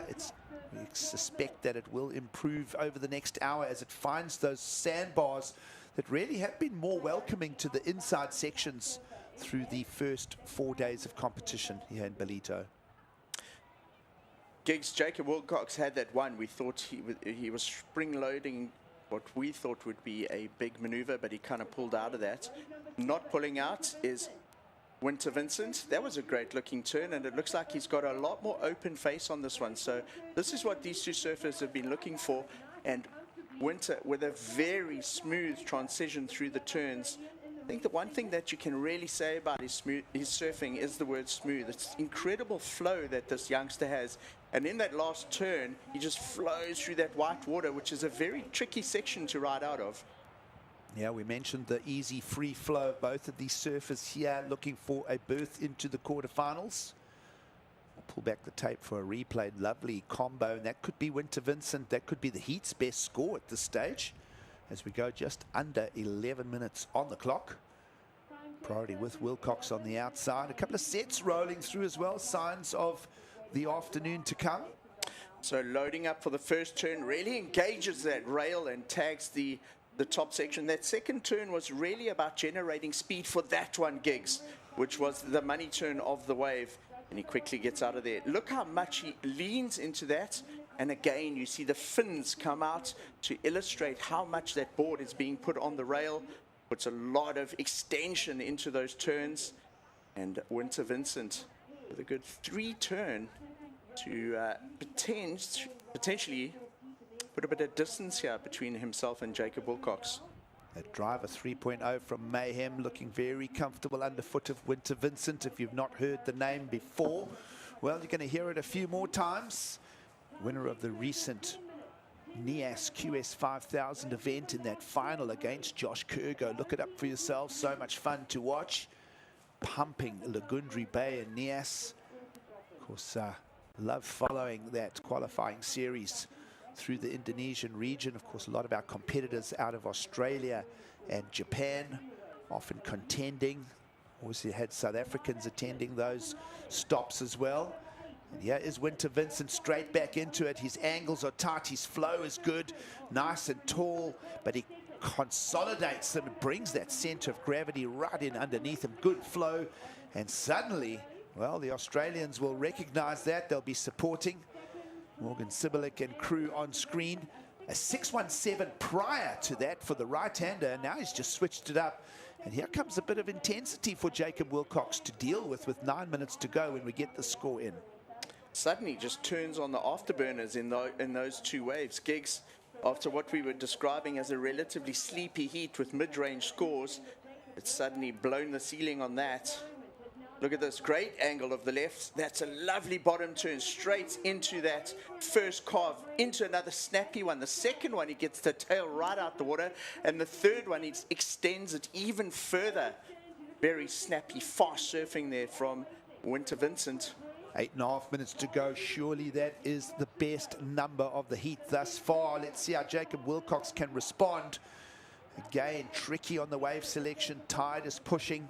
And Winter Vincent just alluding to perhaps where the scores will be lying for the upcoming round of 16 heats on the ladies' draw. A solid left-hander in the lineup. We saw Ian Gouveia salvaging his heat over Sam Pupo earlier in the round on the left-handers as well. And as I say, it's been a year where a lot of lefts have come into the story, predominantly right-hand breaking waves here in Ballito in South Africa over the last 15 years of history of the event in this location. But this year, kind of a mixed-up sandbar. You see that finger of white water left of screen there. Winter Vincent moving back into that zone. And the judges will have no problem bringing the best number, a 7.5 in, and now the requirement stretches way out into a big number for Jacob Wilcox. So Winter Vincent applying huge pressure. It was pretty incredible how he got those waves, the two big bankers in this heat so far, within Giggs, what, 60 seconds of each other? Yep, just turning the heat over. Last two rides, wave 7 and wave 8 for Winter Vincent. Looking like he's making a strong push here for the quarterfinals on his first visit to Ballito. Of course, a strong push from the Australians generally is the theme of 2024. You think of lots of names in the draw. Jarvis Earl making a strong push this year. Joel Vaughan, Mikey Madonna with a win at Snapper. And let's have a look at the heat recap here. And it was quick out the gates for Jacob Wilcox, but not a big number fetching.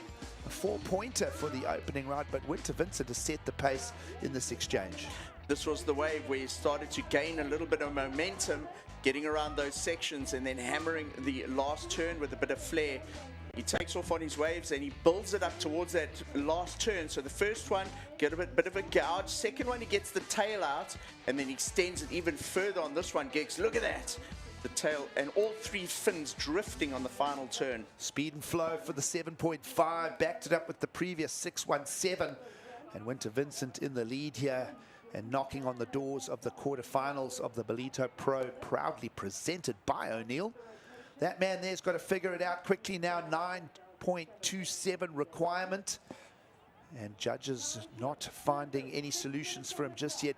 Ironically, the last two waves of Winter Vincent are his counters. The first two waves of Jacob Wilcox remain the two counting rides in the scorecard for the Western Australian.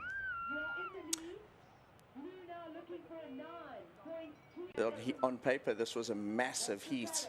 Jacob Wilcox, the more experienced competitor here, Giggs, and at this stage, the junior, you said almost 10 years age difference between them, and the youngster, Winter Vincent, getting the better of the exchange with a lot of pressure on our more experienced ex-WCT competitor, just not making the cut at the beginning of this year in Market River. I was just talking about that Australian push in 2024. I was mentioning Jarvis Earl, Joel Vaughan, Mikey Madonna, all part of the push. Of course, Dylan Moffat getting to a 9th place finish here again in Ballito. Geordie Lawler with a win on this Challenger Series in 2024. Alistair Reginato has been performing well. Let's have a look at Jacob Wilcox, the elder statesman of the Australian push on the Challenger Series level. And some uncharacteristic slips for Jacob Wilcox. We'll see him still in the lineup looking for the 927. And again, priority will switch back to the heat leader with 4.5 on the clock. So really under pressure there. Jacob Wilcox, as you said, an uncharacteristic fall. It's not something we often see from him. I thought he was going to load up for something and take to the air potentially for something massively extended. Well, Jacob Wilcox knows how to find numbers. He won't write him off just yet. Here's another Australian on the front foot on the Challenger Series in 2024, Isabella Nichols, heading out into the lineup. Meanwhile, vertical approach from heat leader Winter Vincent, the young surfer out of Sydney, Australia, just on a good flow and what we call the flow state, just kind of doing everything wrong, not pushing too hard. It's the kind of lineup today that is a little bit ragged, a little bit broken. There are power pockets, and you've got to sort of ease up on the gas on certain parts of the wave, and then you've got to hit the hammer when the opportunity arises. And reading the lineup like a book today is Winter Vincent, as he surely could be very close to confirming a quarterfinal berth here in Ballito. So just looking at Winter's rankings, Giggs coming into this event, he came into the event 65th, and there's a good chance he's going to break into the top 30 here. Let's have a look at this one, Mike. Again, those rails just free and smooth. I really enjoy how he flares out his turns. He seems to do it on each maneuver, whether it's on his backhand or his forehand, keeping that front foot, you know, in the position, then rotating, applying a pressure on the back foot, which rotates the board on the lip line of the wave. Well, Winter Vincent definitely putting his hands up here in Ballito. Think of his first two results. You mentioned him low down on the Challenger Series rankings. A 33rd on the Goldie, 65th at Narrabeen. Let's have a look at Jacob Wilcox. Where's he going? To the air is the answer. Does it well and rides out. So yes, that's a step in the right direction. Is it a too little, too late? 2.5 minute heat still ahead for Jacob Wilcox. He's got to go back and literally cut, copy, paste that if he wants to attack the scoreline of Winter Vincent. Vincent leads the heat 13.67, made up of the 7.5 and a 6.17. So right about now we're asking Jacob Wilcox, that air has got to come in the 6-point range minimum.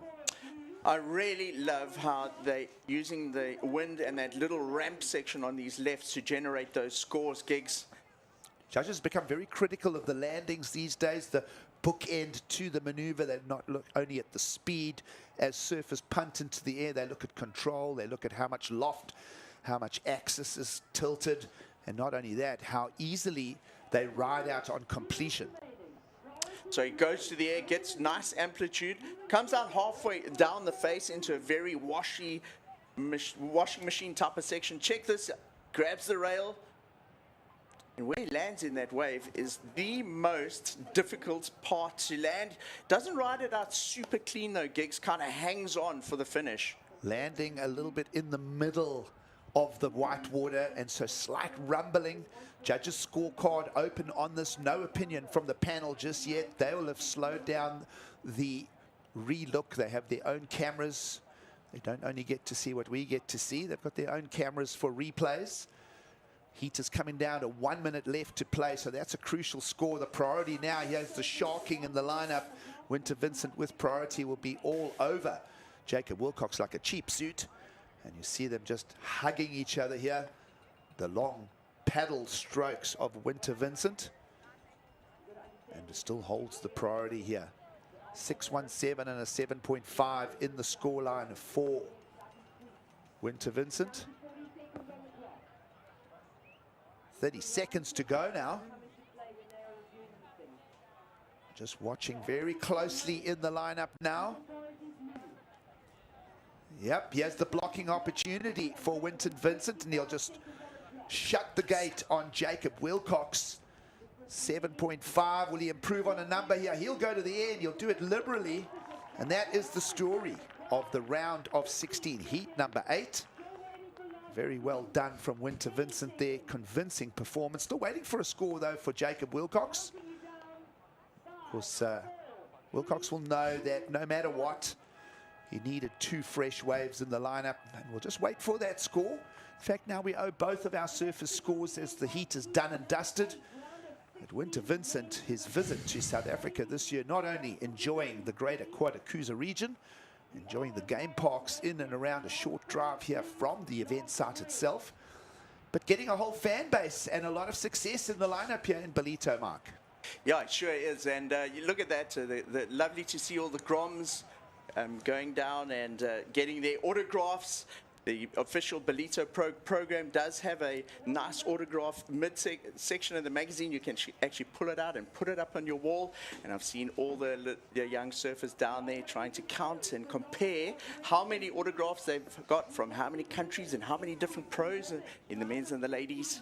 And they'll be getting more there from Winter Vincent. Well, they get to sign the Ballito pamphlet. Of course, over at Wimbledon, they're signing the big tennis balls. And it's all good. Surfing fan base is a great thing. We love it. Beautiful views here of Ballito's. Judges still work on that last exchange. So we might update Jacob Wilcox's numbers there, but no change to the end result. As you see it, Winter Vincent will be the lone Australian into the quarterfinals here in Ballito.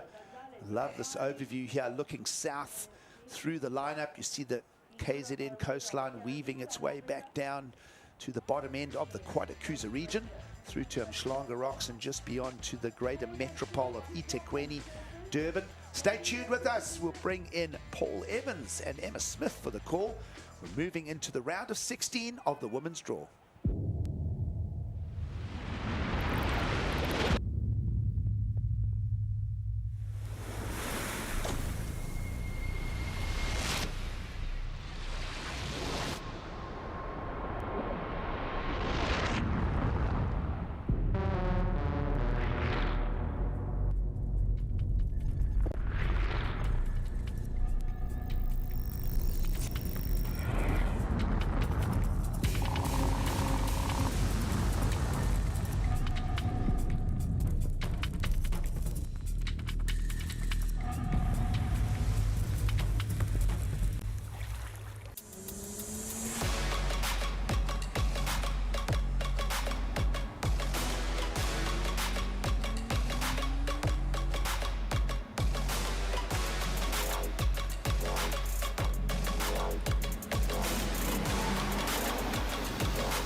People don't realize what they're doing to the oceans. We got to hand it down to the next generation. It's going to be such a pity for people not to be able to experience what we've experienced.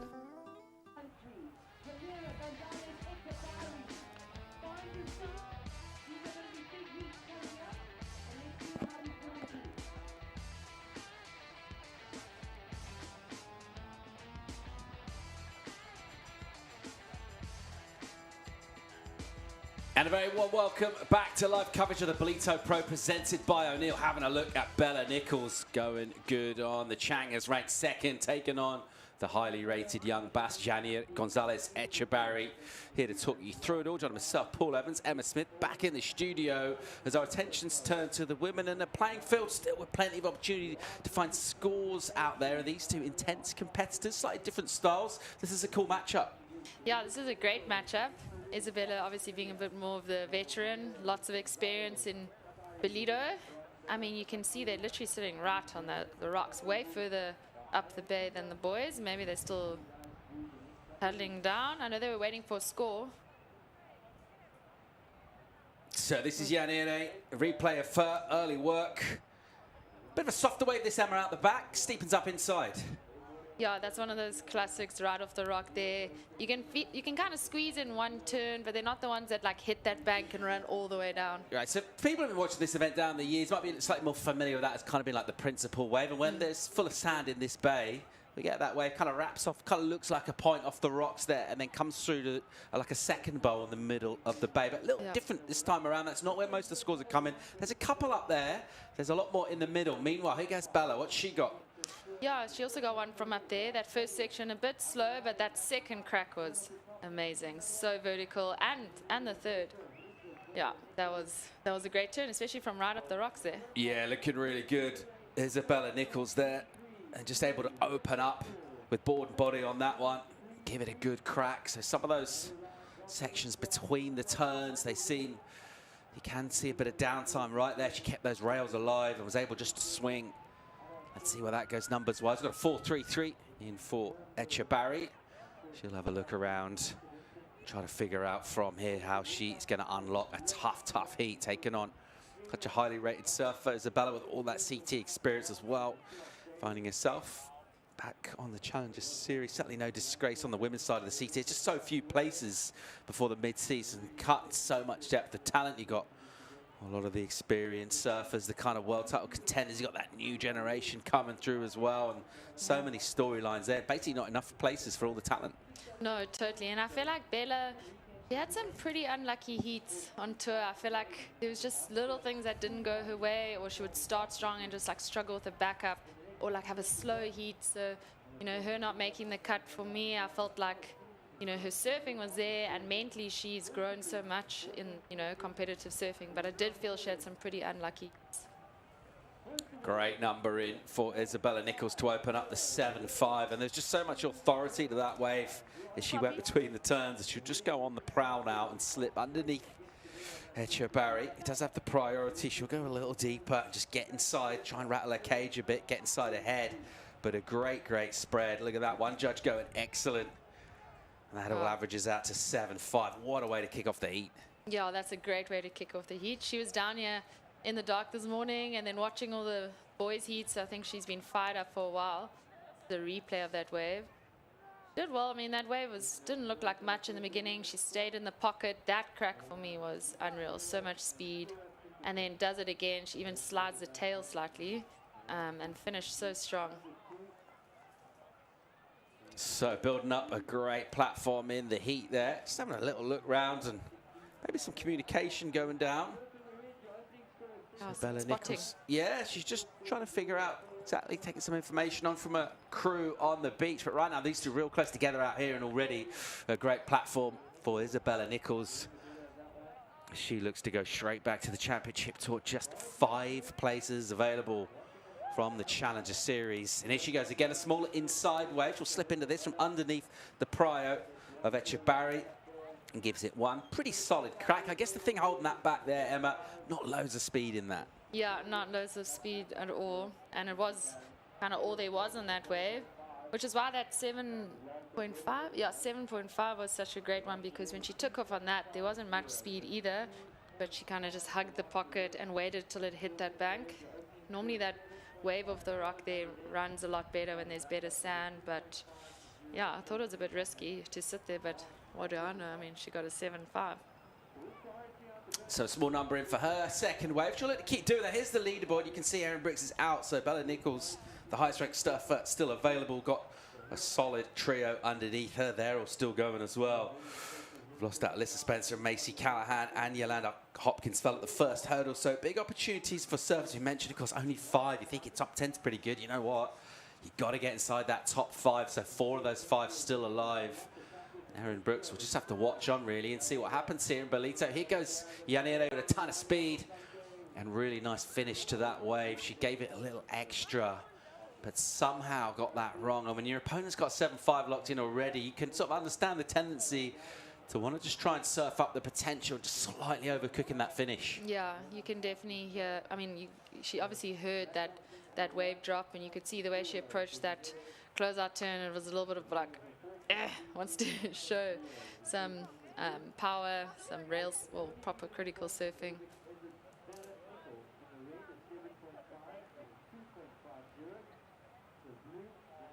So Echebarri will make her way back into the lineup here and get a modest number to go in. She's got that 4.33 for a first wave from the very get-go in this heat. And right now, looking to really just try and stay in touch, because as soon as Isabella Nichols gets a solid set wave, you know what she's going to do. Turns are so strong. Got that upright style, looks really good. Can use that whole body strength and power. Mix it up with the flow. You match that with the power of the wave here as well. And it looks really joined up. Nice, well thought out surfing. Nice space between the turns as well. 7.5 is a really nice return for an opening ride in any heat. Just really building a platform of confidence. You feel like, all right, I'm finding opportunities out here. There are good waves to be had, because I guess it's nervy. You're watching the men's round finish up. You've seen quite a lot of drama go down. A lot of the Aussies have fallen out of the draw, and this will be something of a nerve settler for Bella. Definitely, and you know what's kind of happened on all the heats this morning is I feel like one guy started pretty fast, got a good score, and then the other almost is like spent the back half of the heat trying to chase that. And in some of those heats, it was, you know, you would get one opportunity, have the get a good score, but then just not enough time to get another one. So that does put a lot of stress on you. Under the 22-minute mark here, half an hour to post your 2 best scores and to try and get in semi-finals. We saw those rankings at the moment for the Challenger Series, and Bella Nichols in that second place position, and when surfer in number 1 bows out pretty early. Erin Brooks heading home. Surfers like Bella Nichols, well, they'll smell blood and they'll think, you know what, big opportunity here for me. Of course, this is only the round of 16 for the women, so this will take them through the quarters, so several more heats to surf to be crowned champion here in Ballito, alongside an illustrious list of names. Because Bronte McCauley took this trophy back to Australia last year, and absolutely pumping surf. Molly Picklum before her in 2022. So the Australians have had it their way the last couple of years. South African representation, Zoe Stain, Sarah Baum, taking it out in 21 and 19. But it's been Australia's trophy the last couple of years, Emma. Yeah, I mean, a lot of the Australians do comment that Ballito reminds them a bit of home. Obviously add in a little bit more chaos, South African style, not as many rules, but definitely a lot of that beach break surfing. And obviously Bella just did so well in Sydney, so she might be feeling like she's riding something similar. Here she goes, big first turn for her. It will just be one crack though. She wound up to that, got the section, hit it, and the white water just ran away. Let's see if she improves her backup number here for just the one turn. 2.5 is her low score. And now something of an opportunity for Gonzalez. Echebarri, she'll have priority and she'll just try and think about really trying to stay in contention, and you would have thought with that 7.5. Yeah, and this wind is definitely a bit stronger than the last few heats. We did see this morning, it was a bit of a tricky lineup where, as Greg mentioned, there's about 4 peaks, whereas now it seems to have gone down to 2. But yeah, with this wind, it is pushing down a little bit and making it a little bit tricky to find those good ones. But yeah, there's still pretty much a whole heat in time left, so there's time. And here comes a set, but hopefully they're not caught inside. Yeah, some stretched out lines here. This swell expected to maybe just actually drop down a touch and then fill in again. Pretty dynamic situation with the forecast here. And as our local experts like Greg and Giggs and Mike and yourself have been explaining, swell's got to wrap in basically to come up here. We're quite a long way tucked up the coast of the Indian Ocean coast is, so traditionally what you want, there's big southwest swells that wrap around the Cape of Good Hope and then come up the east coast of South Africa, but quite a bit of refraction needing to go on and get in here, and a little bit of a mix as well. Greg Emsley was saying with some of this east swell still in the water, so sometimes slightly confused ocean out. There's a few double ups going down, but there is opportunity for surfers who I think the key has been staying mobile in the lineup as well, Emma. Has been not necessarily dropping anchor and staying in the same place, but trying to move around. And obviously, if you're catching wave, that makes that a lot easier as well. Because sometimes you just pop up in a different part of the lineup, and hey, a wave comes your way. Yeah, exactly. Yeah, I think adapting. I mean, pretty much everyone I've asked after heat that, you know, the classic, what was your strategy? A lot of them were kind of, I couldn't have a strategy out there. Yeah, you got to just kind of adapt and move around, keep busy, but not too busy that you end up bouncing between the two peaks, but definitely keep busy. Cibilic at the moment, just on the prowl, thinking about that priority. She doesn't want to sit there with it for too long. She just want to get back in the conversation. The improvement for Nichols, 4.07, just the one turn, stinging hit on the forehand for her, just jumps up the total. Don't think Janeiro will be really looking at the total at the moment or the requirement particularly. It's just more of a case of just staying in tune with that top score, that 7.5, try and surf up through the scale and just get in the rotation here. If you can put something up, even, you know, get an average wave and it's for a 6, you know, you're right in the conversation. Yeah, definitely. And I mean, there's 17 and a half minutes left. There's enough time to get 2 good waves. But Bella is a fierce competitor, and I do back her to drop her 4.07. Yeah, you know, we've been looking at the women's tour and the sort of various big shifts that have been coming and all that huge talent. It's kind of interesting to see where to put Isabella Nichols. She, you know, she's not one of those, all those world titles went to, you know, just 3 surfers for a long time on the women's tour. We've got this young generation coming through. She sort of sits between the two, and I feel like can actually compete really well with both of them. She's totally relevant for the younger surfers coming through. Some of that barrel riding that we've seen as well, and we kind of associate with some of the new surfers on tour. She's so good in the tube, surfed really well in Hawaii, some good waves at backdoor.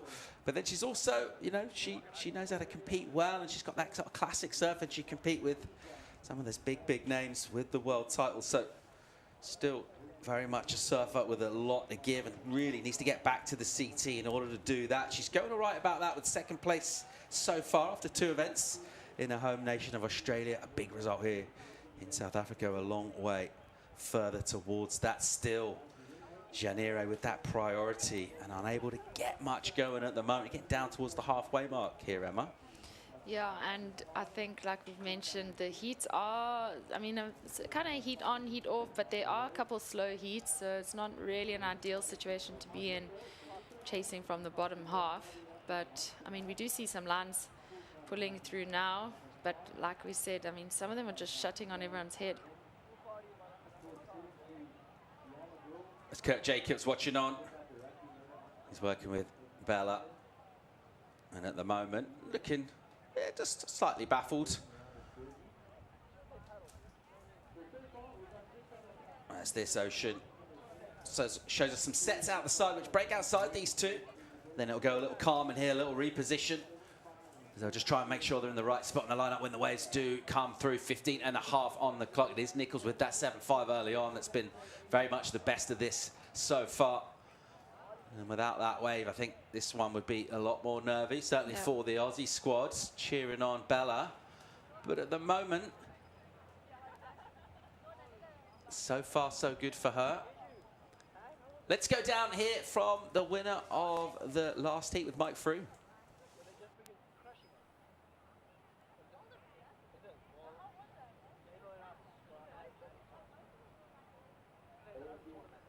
Winter, you have calmly and smoothly climbed 42 places up the ratings with this result on the Challenger Series. Your biggest result so far on the Challenger Series. Talk us a little bit through that. Oh man, I'm so stoked. I did not think this was going to happen. Just went into these comps just with nothing to lose. I did my first QS last year, and just been kind of taking it as it comes, and yeah, feeling pretty good. You've also, your first time in South Africa. I know you've been doing a little bit of traveling around and having a look at the area on the lay days. Tell us about the lions that you went to have a look at the other day. How did that come about? Yeah, no, they're probably one of my favorite animals. It'd be rude not to come to South Africa and see the lions, giraffes, elephants. So yeah, me and Mum and a good crew of friends are just going to explore the place. Well, we really look forward to seeing you in the quarterfinals at the Ballito Pro. And good luck for the rest of the event. You're on an absolute tear up the ratings at the moment. Thank you guys so much. Thanks to everyone for watching back home. Winner Vincent, absolutely stoked, delighted. Already on for a solid result here. And you still feel he's got plenty more in the tank. He looks like he's just cruising through. He's happy, stoked, not feeling too much pressure. Everything's a bonus from here on in. I tell you what, he's going to rocket up the ratings here in South Africa. And this one concludes in the next couple of days. It will be midway point already on the Challenger Series. So really important place. Just try and get a stranglehold on things, but trying to assert yourself a little bit. You'd much rather have the points on the board early on rather than try and do chasing late in the season. Definitely, but I always feel like, you know, Ballito mark is like you'll have guys who won a beginning of the year contest and then suddenly the pressure of the half-year mark starts just juggling stuff up and, yeah. 13 minutes to go here at the moment. Isabella Nichols, the 7-5 from her early on, a mark of quality. Gonzalez Echebarri will try and come back after the break. Welcome to Gouveia, the destination for all seasons. Nestled on the breathtaking north coast of the Zulu Kingdom, this vibrant town offers something for everyone. Gouveia boasts several beaches that have been awarded the prestigious blue flag, guaranteeing cleanliness and safety for all visitors. Our inland region offers a world of adventure. Get your adrenaline pumping with thrilling activities like ziplining, hiking and off-road biking surrounded by the natural beauty of Gouveia's landscapes. Kids will love our animal farm, getting up close and personal with friendly animals. Immerse yourself in history as you explore the rich heritage and legacy of great leaders like King Shaka and Chief Albert Lutuli. Conveniently located just a short drive from King Shaka International Airport and Durban International Conventional Center, making it easily accessible for both local and international delegates. With an abundance of world-class accommodation facilities, dining options and attractions nearby, you can truly make the most of your time in this magnificent region. Gouveia, the heartbeat of the North Coast.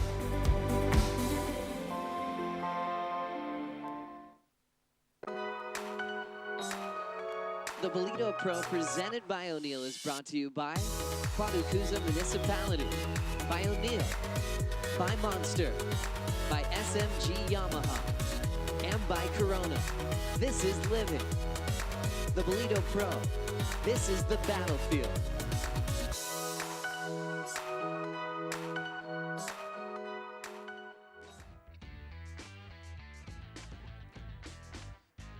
Having a look at Vaughan, Fierro, a great looking matchup in the next heat. Couple of charges, Kira Pinkerton.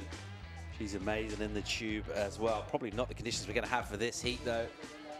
As we see Vaughan getting ready there, alongside the likes of McCauley Vars in the corner. That's Thomas Malem, a local from Hossegor, great surfer himself. Working with Cowley down here, filming him. And Vaughan off the back of that massive win over in French Polynesia at the end of the road at Teopu. And just an unbelievable performance from her, really showing her quality, particularly on that wave. But I think it's probably important for her as well. I mean, she's not just a specialist in those kind of waves. She wants to be relevant all around the world on the championship tour, competing for world titles. And if she's going to do that, a big performance here in Ballito on the CS will be crucial. Yeah, and she's done well at proving that. I mean, I think it was a heat yesterday, yesterday. I mean, it was pretty grand. No, day before, pretty grindy, sloppy surf, and she looks just as good and as comfortable. She mentioned that she's, you know, same preparation for big barrely chopu waves for Olympics as the same as the Challenger Series grind. 9.5 to go in this. Not loads of action to bring you, really. We've had a couple of throwaways for Isabella Nichols. It's still priority with Janire Echebarri. She hasn't been able to really attack this. She's not been interested in a wave for a while. She's going to need to fire up considerably here. Priority has sat with her for a while. She's going to need to try and get something going here. Time's going to tick away, and the requirement at the moment is a 7.25. And she's got time for a couple of waves, of course, but you think Isabella will just keep chipping away and try and improve. Could get more awkward for the surfer out of the Basque Country. There's not been a lot come through in terms of quality here, and it has been I guess it's one of those heats that really kind of test your nerves, test your resolve, gets inside your own head. And when that does happen, you'd much rather have that number on the board, like that massive 7-5. Here goes Bella again, and she can just stay loose and keep surfing here. Why not? She'll snap that one, little release of the tail. And whether or not, Emma, that's an improvement, how nice is it just to be able to surf rather than sit there and thinking about things, maybe overthinking things. Definitely, I think sometimes that's the blessing of not having priority. You don't put so much pressure on you, like, is this the wave, is it perfect, is it not? And Isabella got that without priority. And I actually think it might replace her backup score, might be wrong, but it was a nice looking turn. And she looks strong, she looks confident. There's a replay of that one, a great bottom turn. I mean, you can see her arm just whip back down to swing her board around. Yeah, meanwhile, we saw Kira Pinkerton getting ready there, looking slightly nonplussed. If you're waiting for the next heat right now and you see this one going down, not a lot of waves. I wonder how do you prep for that? Try and maybe keep a plan in your head, and maybe waves were just a heat. 1 heat ago, maybe an hour ago. I mean, obviously by now everyone's got a pretty good read on the bank, but you've got to not follow this one too close. You've got to take some of that information on, obviously, but don't get too caught up in the fact that there's long lulls. Yeah, definitely don't get caught too up in the long lulls. I mean, I think this morning when everyone arrived at the beach, everyone was pulling out their step-up boards, big wave boards. We've all been chatting about a bigger swell that we've expected it to, you know, come a bit sooner. But I know that the last few heats, everyone's maybe changed back to like a normal, slightly grovelly board, change a plan, be ready for both. Could even change now in the next 5 minutes. 7 on the clock, Kit. It's still Isabella Nichols with the win. She's been the most active surfer. Doesn't get the improvement. She comes in just under, actually, for wave 6. 3-7-7. And she will just chip away all the while. The Basque has priority. And Nichols will just have a look at waves and go, if this has got a 4 on it, maybe if I whack it once, a quick closeout section, maybe I'll get a little inside runner and just something. And also while you're doing that, you're just sort of staying loose and in motion as well, and not having to sit there too much. Think about your predicament, which is exactly what Gonzalez Echebarri's had to do for a while here. She got that wave at the beginning of the heat for a 4-3-3. It's a reasonable way to, you know, a classic heat start. You get something 4-5 mid-range and you're like, all right. The proverbial feet in the wax, all of those cliches, and you game on. And then since then, she's been inactive. But here she goes. She uses priority, and she's up. Has to be a little patient for the first turn, then bogs the rail just about. Comes out clean and does well. Just to tidy that up for a finishing turn, but a little flat there, the surfing. A little flat. Yeah, the wave didn't offer as much power as we saw Bella's 7.5 did. And I think that little like bog maybe threw her speed a little more. And then when she came down landing that closeout turn, there was almost like a wave in front, which didn't help either. Yeah, she just sat there for so long, didn't she? By the time a wave comes through, you get maybe the first section's a touch awkward. And after all of that time, 20 minutes or so of inactivity in the lineup, just couldn't quite unleash on that wave as she would have liked. Nevertheless, it will count for her. Let's get another look here, Emma.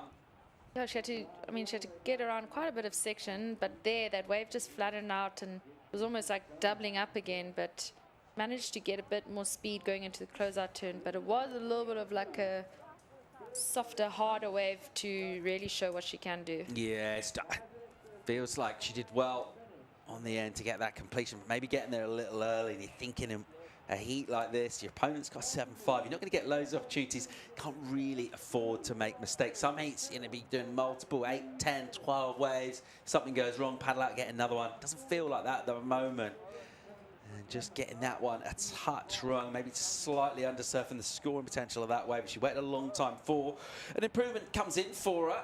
And the requirement, well, it comes in just under a high score, so the requirement remains the same. 7.25 is what she's after. Here's Vaughan Fierro, who's just been absolutely brilliant this year. I mean, one of these stars, really, of what's been a really fun year so far on the championship tour, but certainly what we had in Tahiti in the CT event there, just absolute highlight from the year.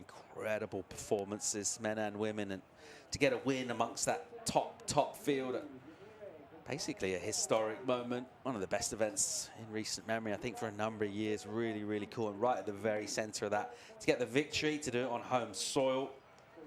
Absolutely stunning victory for Vaughan Fierro. A very different task on her hands here in a slightly confused and slightly sluggish Indian Ocean. She'll be paddling out and going down to it in just under 4 minutes time at the moment. That's that requirement for Echebarri. She's been a long way off the sevens so far. A couple of falls for her and then not much else coming through right now. Of course, priority is back with Bella. She knows what to do here. She knows what to do, and I think a lot of these guys on the beach are here to watch her. It's amazing. I mean, I said it the other day, but you know, Ballito's a small town, and this event is like the highlight of the whole year. It brings so much support to all the local businesses and vendors and gets everyone hyped up. A lot of the crowd on the beach you wouldn't expect, but don't actually know that much about surfing coming from inland, but definitely loving it and enjoying the almost world-class surfing. 3 minutes on the clock here. Isabella Nichols got the real stamp of quality in this. The very first wave, multiple hits on the forehand, 7-5 right now. She is covering Janire Gonzalez Echebarri and keeping a very close watch on her. Check out the heat recap. This was the early work done from Echebarri. Yeah, and as we said, I mean, to start a heat like this, you're feeling pretty good. You landed your closeout turn. That's always the goal in the first wave, and you hope to just build from that. But Bella's wave, she read it well, she stayed in the pocket, and it just hit that bank so nicely. And she could fit in 2 really critical turns, a lot of power, and just looked so in control. I mean, I guess that's what you want to see. And then she managed to back it up too, just with the 1 turn. Yeah, on this wave, I feel like her surfing is there. This wave just didn't allow like very wow moments. I mean, it's uncanny, the resemblance to a first wave. We looked at it from a different angle, almost identical surfing. The first turn bogged on a fat section, and then improvement for the last turn, but she'll stay stuck in the 4s with that kind of surfing. And with 1:45 remaining here, the priority remains with the Australian, who's got a healthy lead in this. It's not been a great heat in terms of quality. I'll tell you what, if you're Isabella Nichols, you won't mind that one bit. If you get yourself through the quarters here, it's all about staying alive in competition and looking to really go up the ratings with an opportunity. At the moment, second on the Challenger Series.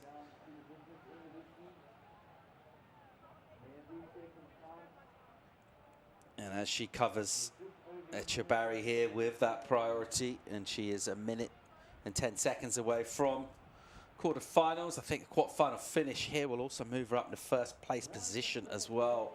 So she won't be thinking about that at the moment.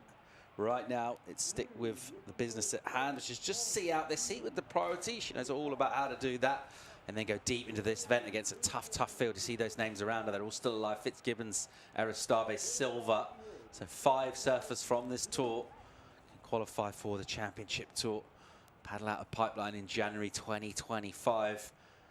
And Ballito, a crucial stop coming to mark the midway point. 3rd stop of the season. We'll be halfway done on the challenges. When we wrap up here in a couple of days, we're going to wrap up this heat in 30 seconds. It's not been a classic by any stretch of the imagination in terms of entertainment. But right now, it's all about just seeing this out from Bella Nichols, and she'll stick very close to Janire, who I think will be feeling pretty frustrated, Emma. I think she will. This heat has been slightly slower than the heats we've seen, and you know, you hear someone getting a 7-5, you're hoping you can have a taste at a wave like that too. Nichols will just bring this one in here. She'll go down the line with some speed. She'll find a section and throws in a nice layback, able to compress the body, get some power, push the back foot as well, and just use that speed. And seeing that one off through to the inside. I love the tenacity of the autograph hunters here at Ballito. They're straight on it. And you're going to come down the beach, get your hat signed, maybe get your forehead signed if you're a super fan. And just really, really enjoying a beach day. Stoking out the Groms is Isabella Nichols. She impressed the panel of judges as well. And she's through to quarterfinals here. We reckon she's gone to top of the ratings at the Challenger Series. Of course, only she surfed in this round from that top pack. They'll all be coming up soon. But our first heat is all wrapped up. We've got our first quarter-finalists locked in for the women. I love the look of the next heat. We saw glimpses of them getting ready. We're going to be looking at Vaughan Fierro already with a massive career-defining win on the Championship Tour this season. Kira Pinkerton will be hitting the water as well. We'll bring in Greg Elmsley to talk you through it. Stay tuned.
Come here with respect, you're always going to have respect back.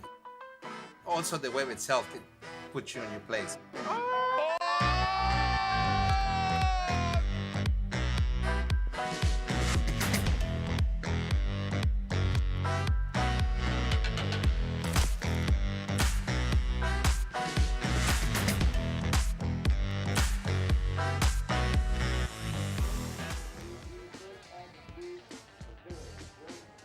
And a very warm welcome back to Ballito, round of 16, Heat 2 for the women. Having a look at a surfer representing France by way of French Polynesia, Vaughan Fierro, 7th on the Challenger Series, just lurking outside that top 5.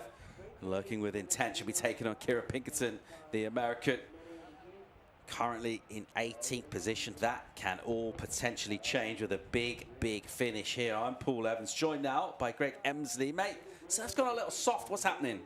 Yeah, it's definitely, I was out there watching it a bit, and it's definitely got a soft look. Even the wind's it is gone a bit southerly, a little bit of a cross onshore, as we see the replay with these slightly softer conditions. And this is Vaughan Fierro with the start, a couple of clicks off the top. Of course, she's just moving to new heights every competition with the fantastic run she's had of late. And yeah, just been on absolute fire. Yeah, unbelievable. That performance, we were just talking about that at the end of the road at Teahupu. And just getting barreled like that would be pretty cool in itself. Doing it in an event, in a championship tour event, getting the win. I mean, these are moments that stay with you forever. Doing on it home soil as well. Of course, it's epic to appear as a wild card in a CT event. But as you would know, actually getting on tour and representing your home around the world with the best surfers in the world. It's been a dream of hers since she was really little, since she started surfing. She's close to realizing it. 7th at the moment. Plenty of surfing yet to come on the CS. She looks like she's got the quality for the CT for sure, from what we saw in Tahiti. Can she mix it up with the very best in the world in the beach breaks, those kind of waves? Well, we look at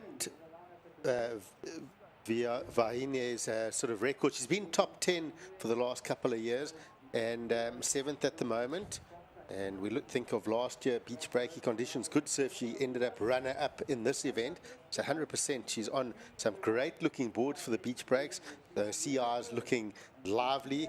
I think 100% she's ready for it. Of course, that win at Chopu a couple of weeks ago, I mean, her barrel riding is just on another level.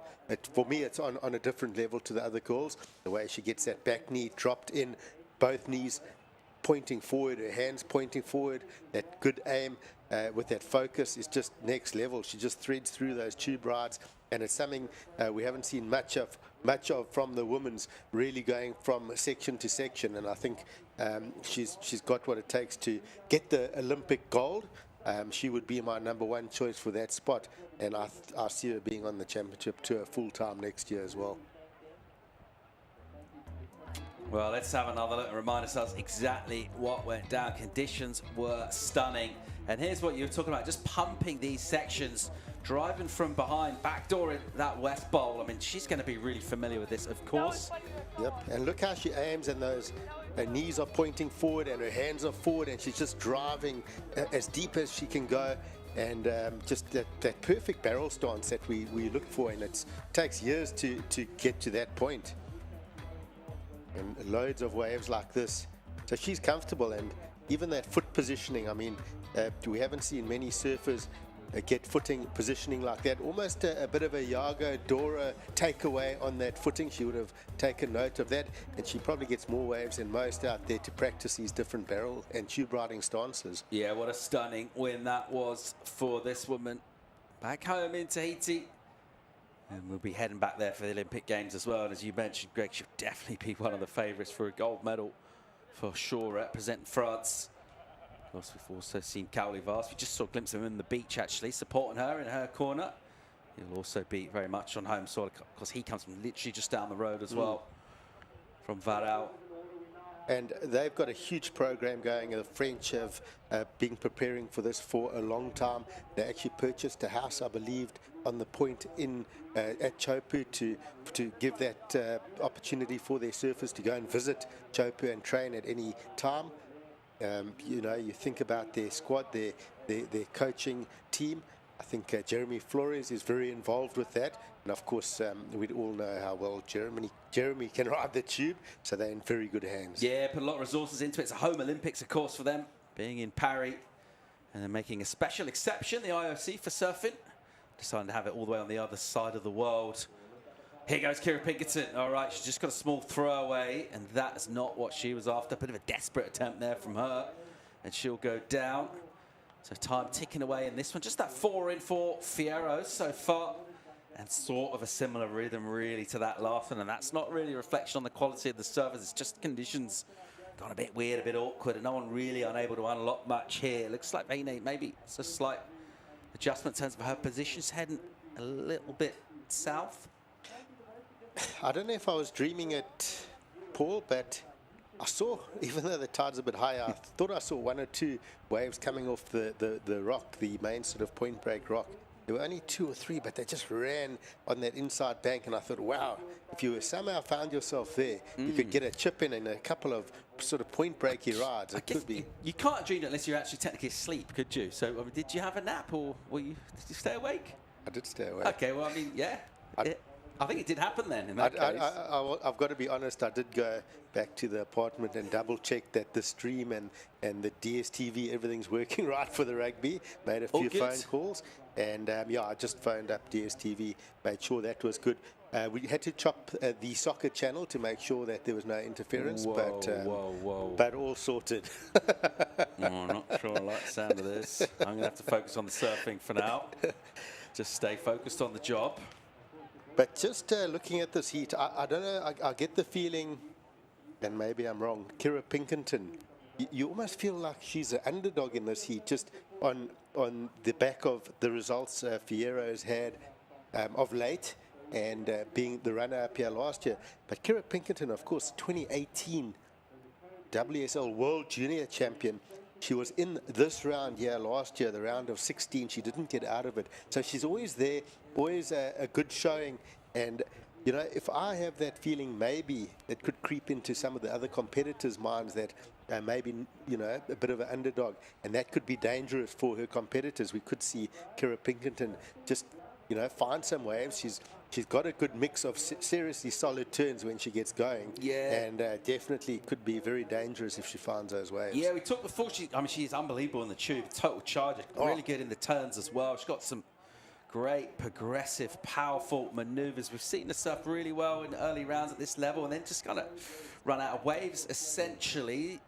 Speaking of waves, they're hard to come by if you can get them, if you can convert to good scores. You're going to find yourself in the quarterfinals, and also top of the Challenger Series rankings. We've got a fresh new leader on this tour. Her name's Bella Nichols, and she's standing by for a chat. Isabella, a really strong heat win there. Give us some feedback from the water and how it was out there in your heat. Yeah, I'm pretty happy with that. To get through another heat, it's always nice. But yeah, I mean, I was watching it for multiple heats before mine, and it's so shifty. Like 1 second it will be down to the northern end, and then the next heat it will be up against the rocks. So my game plan was just to, you know, get the inside for the first best wave, and I let her go that first one that she got, and I was kind of kicking myself because I thought it was like one of the good ones, and then luckily another one popped up behind it. But yeah, it was honestly pretty difficult. Like in the end, I was just trying to find like one big section to hit to get like a backup score, and I never really found the section I was looking for, but I felt like I was in control, and yeah, I love it. Well, you're through to the quarterfinals. Your board is looking really, really sharp out there. Break it down in terms of the equipment for us that you are riding out there. So this is actually the board that I've ridden at Snapper, Narrabeen, and obviously here. And it was sitting in my cupboard for about 2 years, and I was kind of like indecisive on if I liked it or not. And I actually handed it back to Darren, and he put 5 fins in. So he dug it out and put extra fin boxes in. And all of a sudden it went from being like a mediocre board to a magic board. So I don't know what happened, whether the tail's a bit stiffer now or there's a bit more weight in it, but it's carried me through these Challenger Series events, and it's such a good board. It feels sharp. It feels like it's part of me. So yeah, Darren's done a great job. Oh, fantastic. Thanks for sharing that with us, and we'll see you in the quarterfinals. Back to you. Thanks, Mike. Ballito Nichols looking great into quarters here, leading the CS rankings as well.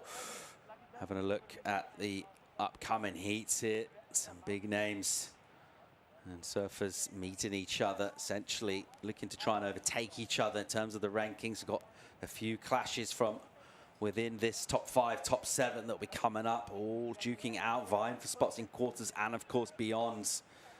And just tough heats throughout. Interested in the board talk there. Bella seems very dialed in with their equipment. I want to ask you, Greg, the 5 boxes, you into that? Does anyone switch from thrusters to quads? Does that happen?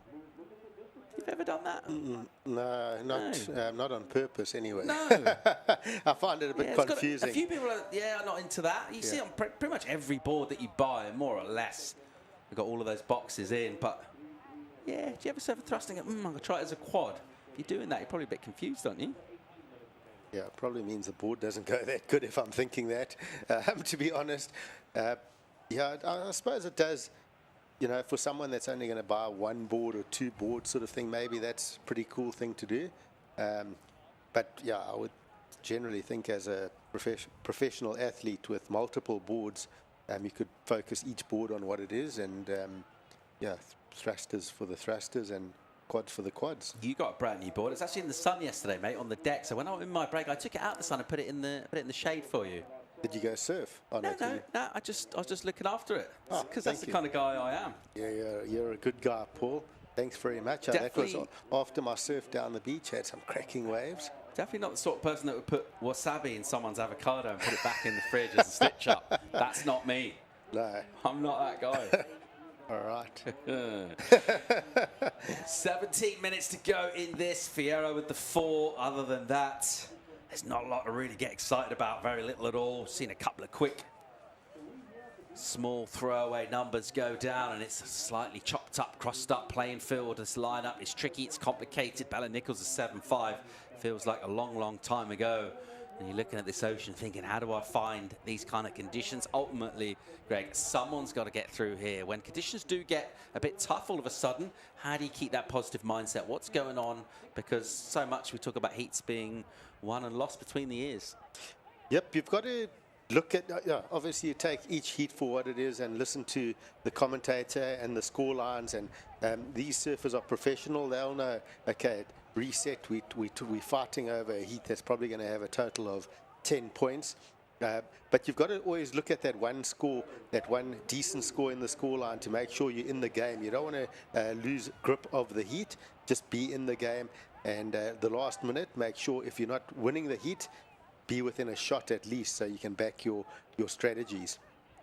Well, the good news is for Kira Pinkerton, she's got priority here. Here we go. It's a set. Looks like everyone's going to get caught inside by this, though. This is way outside. Certainly Kira Pinkerton. Actually, Fierro might be in the spot for a left here. And a grimace from her as she paddled that one.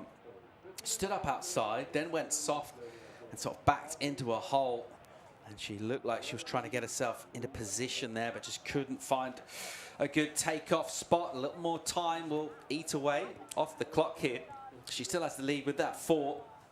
Priority will remain with Pinkerton actually at the moment there. A little spread out in the lineup, so prior not super important. Maybe a chance here and another paddle and another decision not to go. That one pretty straight on the bank again. So frustration for both of our surfers at the moment. Fierro in the better position. In terms of that 4-point ride, under the 15-minute mark, halfway point here. It is Vaughan Fierro of France with a win on the championship tour already this season. She's in the lead in this one. Great looking next matchup. We're going to see Sophia Medina take on Sierra Kerr. More live action from Ballito when we come back from break.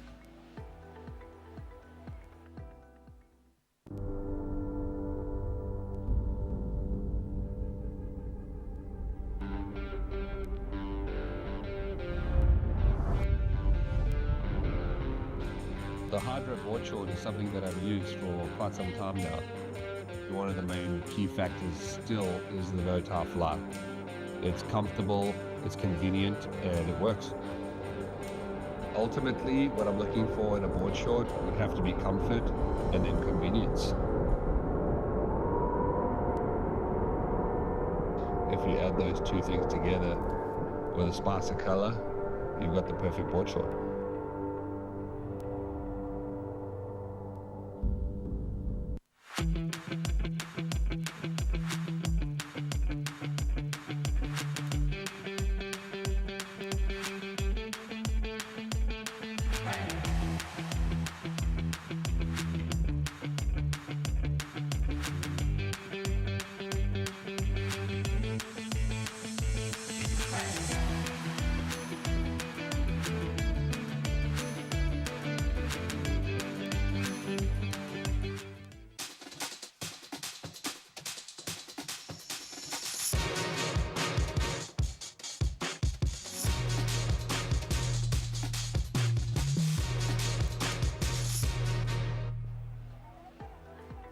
Welcome back to Ballito, picking up vision of Sierra Kerr. She's already shown us so far in this event why a lot of people are backing her to be part of a very bright future for the sports scene, where she's waxing up on that board, way up on the nose. That's because she's got the full arsenal of progressive aerial maneuvers, that front foot going all the way up the nose on those landings. Such an electrifying performer. Tough heat against Sophia Medina. That's coming up in 12.5 minutes time. Meanwhile, we've got some action, Greg. Oh, check the replay during the break, and one big hammer. And I was wanting to mention this, those sets rolling through, you don't want those to go unridden with the higher tide coming through. Rather try and get out to them and take off and get the one big hammer. Give the judges something to score you on. And rather than sort of softer looking waves that you're trying to link, get that big maneuver, get some sort of solid score on the board. Nightmare continues for Pinkerton. She's in all sorts here. Saw her take off on that wave and go left, try and go right. In the end, she just went down.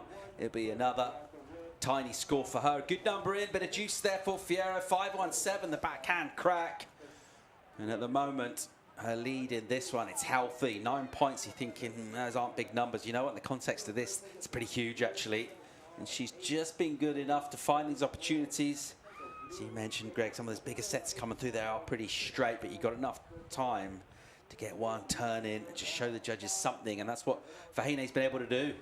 Yeah, and Kira's going to be under pressure now. The beach commentator will be continuously announcing, Kira Pinkerton, you're needing an 8.74, you need an 8, and that will play on your mind, but really it's not what she needs. She needs a score to build on. She needs to just focus on something, get one big maneuver in, and then reset. Tell me this, when you're winning a heat, you see surfers constantly ask for the situation again. I always think they know what the situation is. They just want it to be set out again just to annoy the other surfer. Is that true? Does that happen? I reckon 100% it happens. And why That's what I you? would do, but maybe I'm just immature. It's been said before. Sorry, I can't hear. What's that again? What does he need? A 9 point what? Sorry, one more time? I guess it's part of the strategies and tactics and building pressure, and and you go then at that point you go and sort of sit right next to the competitor, breathe on them a little bit as they move, you move, keep that pressure on them, really start getting in their space a little bit and focus on you instead of the score that they need. Jig surfers today at this level, challenges have much to say to each other. Any of those rivalries, any sort of words going down, you think, out in the lineup? I think it's different for each surfer. I mean, everyone, some people talk a lot, others don't. I don't mind a little bit of, I didn't mind a little bit of chatter, but bit of chirping? Not too much. But someone like a Mick Fanning, if you speak to him, you're pretty much talking to a wall or yourself. You're not getting any answers back. Beautiful day out there, Mick. Oh, read any good books lately? You won't get anything back from him. Fierro having a paddle. She's heading a little bit south, back down the beach here to the right of your screen. Pinkerton with priority, sitting there in all sorts at the moment. 9:40 to go. She'll have a swing at a wave here, as will Fierro. And on the backhand, it's Vaughan. And she'll go up into the lip and crucially again get a completion. And that's been the difference really so far. She's been those maneuvers and she's been landing them. And that's why she's been able to add points. So here's Kira having a paddle, having a look around and unable really to access anything still in this heat. Getting down towards that 9-minute mark. Will we see a potential improvement here for Fierro? 4 points for her. There's the frustration for Kerry. You can understand, actually. She's not done a lot wrong. A couple of opportunities. She's not maximised, but there haven't been many opportunities, Greg. There haven't been, and it's just one of those heats that, the tide's coming in. It is quite slow, but, you've got to try and find scores somewhere. And Vaughan is just making it happen. Very basic, just finding those one-turn waves, but just taking off, setting it up and getting that one big hit. But, hopefully Kira can find something. Here she goes. Good size wave here for Pinkerton. Here we go. What she got for us? First turn. And that is not what she was after. And just a little sluggish to get there then. And we saw the frustration prior to that wave. I think that will be even more so now. And she's a little bit annoyed with herself there. She knows that was a chance to get right back in the heat. Get yourself a 4 or a 5 and you game on for the remaining 8 minutes here. And almost sort of unforgivable falling on that turn. Yep, and it was a good turn. It would have put her right back in the game here. She just had to complete that maneuver. And it was a big wave, big section, and she hit it nicely. And just a little bit of lapse in concentration, possibly not getting that rotation fully around and catching that rail. And but again, that pressure would have caught up with her, a bit of frustration, and she just didn't seem to have a clear mind on that maneuver. And now she just needs to wash that off, right? You see she's a little bit annoyed. You've seen her splash the water a couple of times. How do you calm yourself down? You count to 10? Are you taking your mind to a happy place? How do you kind of wash off what went before? Or can you even do that? You should be able to. You've got to, say to yourself, well, you've got to keep resetting in a heat. If things haven't gone your way, you sort of go, okay, how do I block off what's happened? I've now got a 7-minute heat or whatever. Is it possible to do the impossible? And you go, okay, well, maybe not. But if I can find something in the next 2-3 minutes, maybe even 4 minutes, paddle back out, and if I'm lucky, another wave presents itself, I somehow get on it. You've always got to be backing yourself to the end one way or another. It's that mental game we're talking about. You almost need the Men in Black thing where you just sort of press the button and just erase what went before and start again. You go, you know what? I've got 7 great minutes here and I don't need huge numbers. Let's put a positive slant on this. Fierro, for all her dominance, her lead really, a 5 and a 4. Those are very gettable numbers for Kira Pinkerton. She's going to have about 6.5, but she's still splashing the water here. She's a bit rattled at the moment, and she needs to, or the other way, of course, is get angry and use that fire, turn it into positive aggression. Yep, but the body language isn't looking great. She's, flustered, and she's probably a little bit hot and bothered, and maybe even out of energy because she's trying to make something happen. I often say winning's easy, and Vaughan Ferreira is using very little energy. She's in the lead. It's quite easy. But for Kira, look at that. It's difficult. It's hard. She's using energy. She's up and down the beach. Where's my opportunities? When you're in a losing position, it becomes hard and tiring. And all that's going to be playing on her mind right now. Yeah, priority with Fierro. And she will track Kira now and just head. She's a couple of board lengths behind her at the moment, very much within grasp. And she can just up that paddle speed and get right there. Getting Kira's grill. Still pretty early in the heat to cover entirely, but just staying right there. Trying to maybe pile on some of that frustration. Maybe a couple of sets come through and go soft and don't offer much. You're right there and able just to kind of be in the eye line, the sight line. Just let your opponent know, hey, I've got a big lead on you here. This is not going well for you. And she'll take this opportunity with that priority. Here's a section, big one. Great turn for Fierro. And she just about hangs on there. A critical turn, the most critical one we've seen, you'd say. And a chance for the judges maybe to get a little bit more excited here, potentially. Definitely, and that one was a heavy-hitting turn. Fahine didn't think twice about going on that wave. She knew that there was opportunity there for Kira with one big hit, and she'll improve her scoreline. A heavy-hitting turn, really fell out of that lip as well, nice and strong. And that wave was interesting because it moved closer to that sort of point, to a little bit of rocks, and that gave that little run in. I've been sort of seeing that opportunity from the beach, and that's going to be her best number, I would say. She's paddling back out now. If you're Kira Pinkerton, you're in the lineup on your own, and a chance to go at a wave here. So it looks like she might have just caught another small wave, actually, because she's on the inside there, and the number's in, and it's just another throwaway. It's coming for her. So we're waiting for a score for the heat leader, Fierro. 4 on the clock. Pinkerton's paddling out, but I don't think she's got a number coming in. It looks like that .77 was what she got for her last wave. So the nightmare continues for her. She's having an awful heat here in the round of 16. And a shot at the quarters, and a chance to go up against Bella Nichols is the prize for the surfers, the surfer that will advance from this heat at the moment. It's Fierro. And the judges are waiting on that number for her. She's also got priority as well. And that could prove to really be deadly in these final few minutes now. Get down towards 3.5. We might get an improvement for Fierro. But that vertical turn, you almost saw her sort of laughing as she rocked back on the heels, trying to land that turn. All right, chance here for Pinkerton. What's she got on the backhand, off the bottom turn? That's better from her. And she'll just try and combo that for 2 turns. So that's much better. She'll need plenty more where that came from. So already trying to paddle back out and just trying to rustle something up here, dig deep within herself and find something.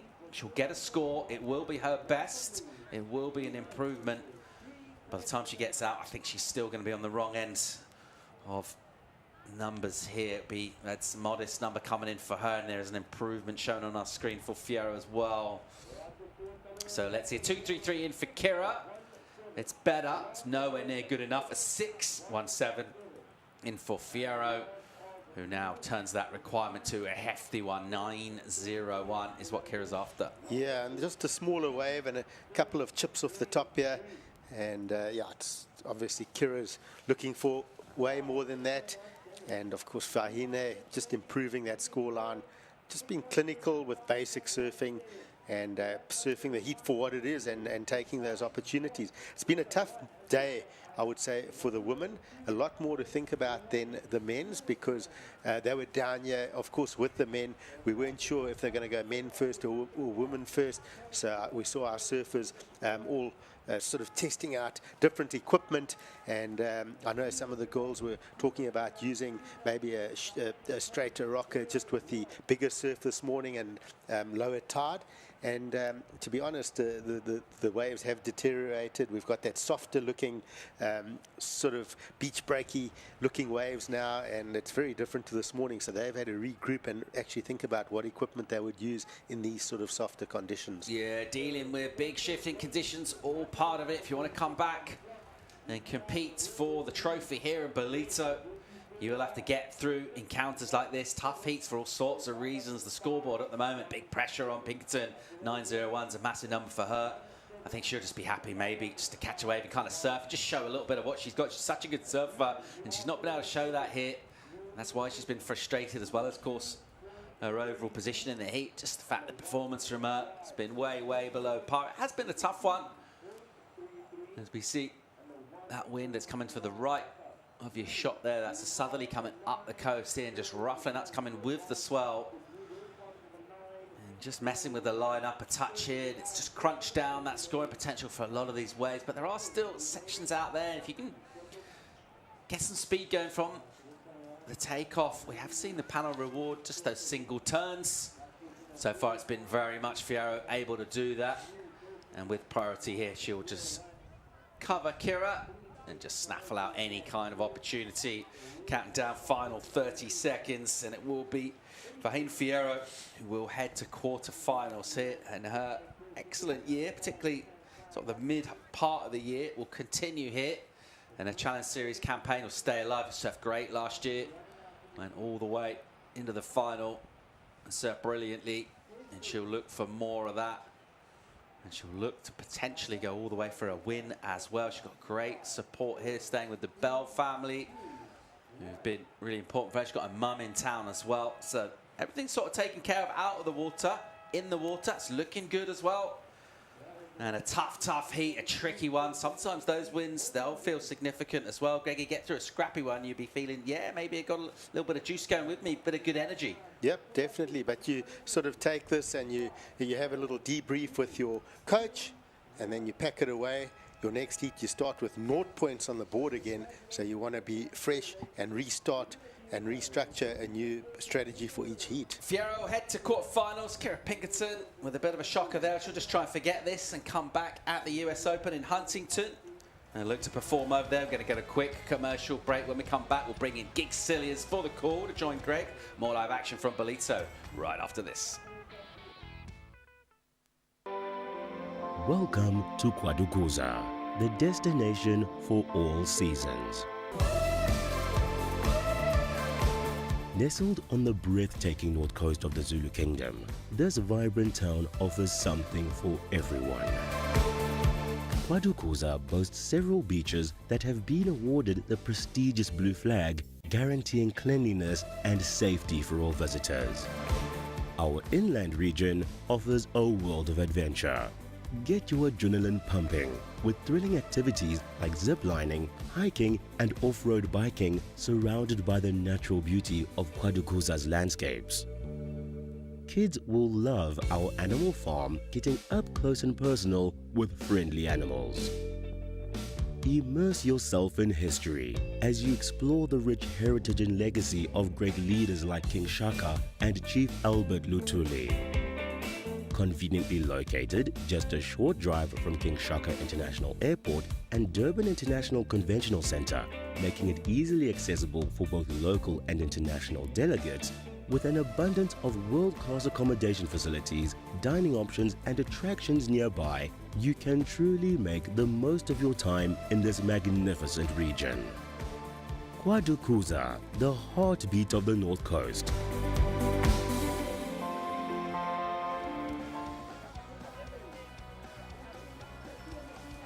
Welcome back to the World Surf League's Challenger Series.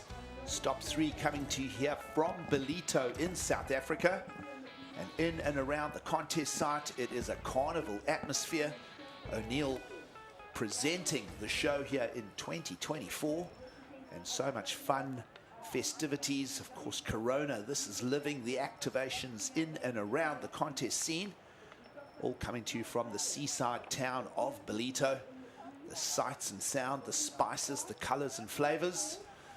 And everybody visiting Ballito is enjoying the show. We trust you are as well as you join us here. It is around lunchtime in South Africa. The warm Indian Ocean with a brushing southerly wind. As we go into the third heat of the round of 16. This is the round before the quarterfinals. Sierra Kerr taking on Sophia Medina. Gig Cilliers with former championship tour surfer Greg Emsley breaking down all the moving parts and having a lot of fun with it on the way.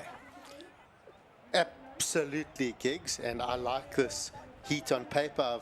I've been watching this heat, well, since the heat draw came out last night, but I just picked this one as an interesting one. 2 up-and-coming surfers, 2 surfers that are sort of really moving up with, when you talk about skill, both improving their skill level, both young, both got a good camp on their side, and it's a great matchup, just looking at putting that all together.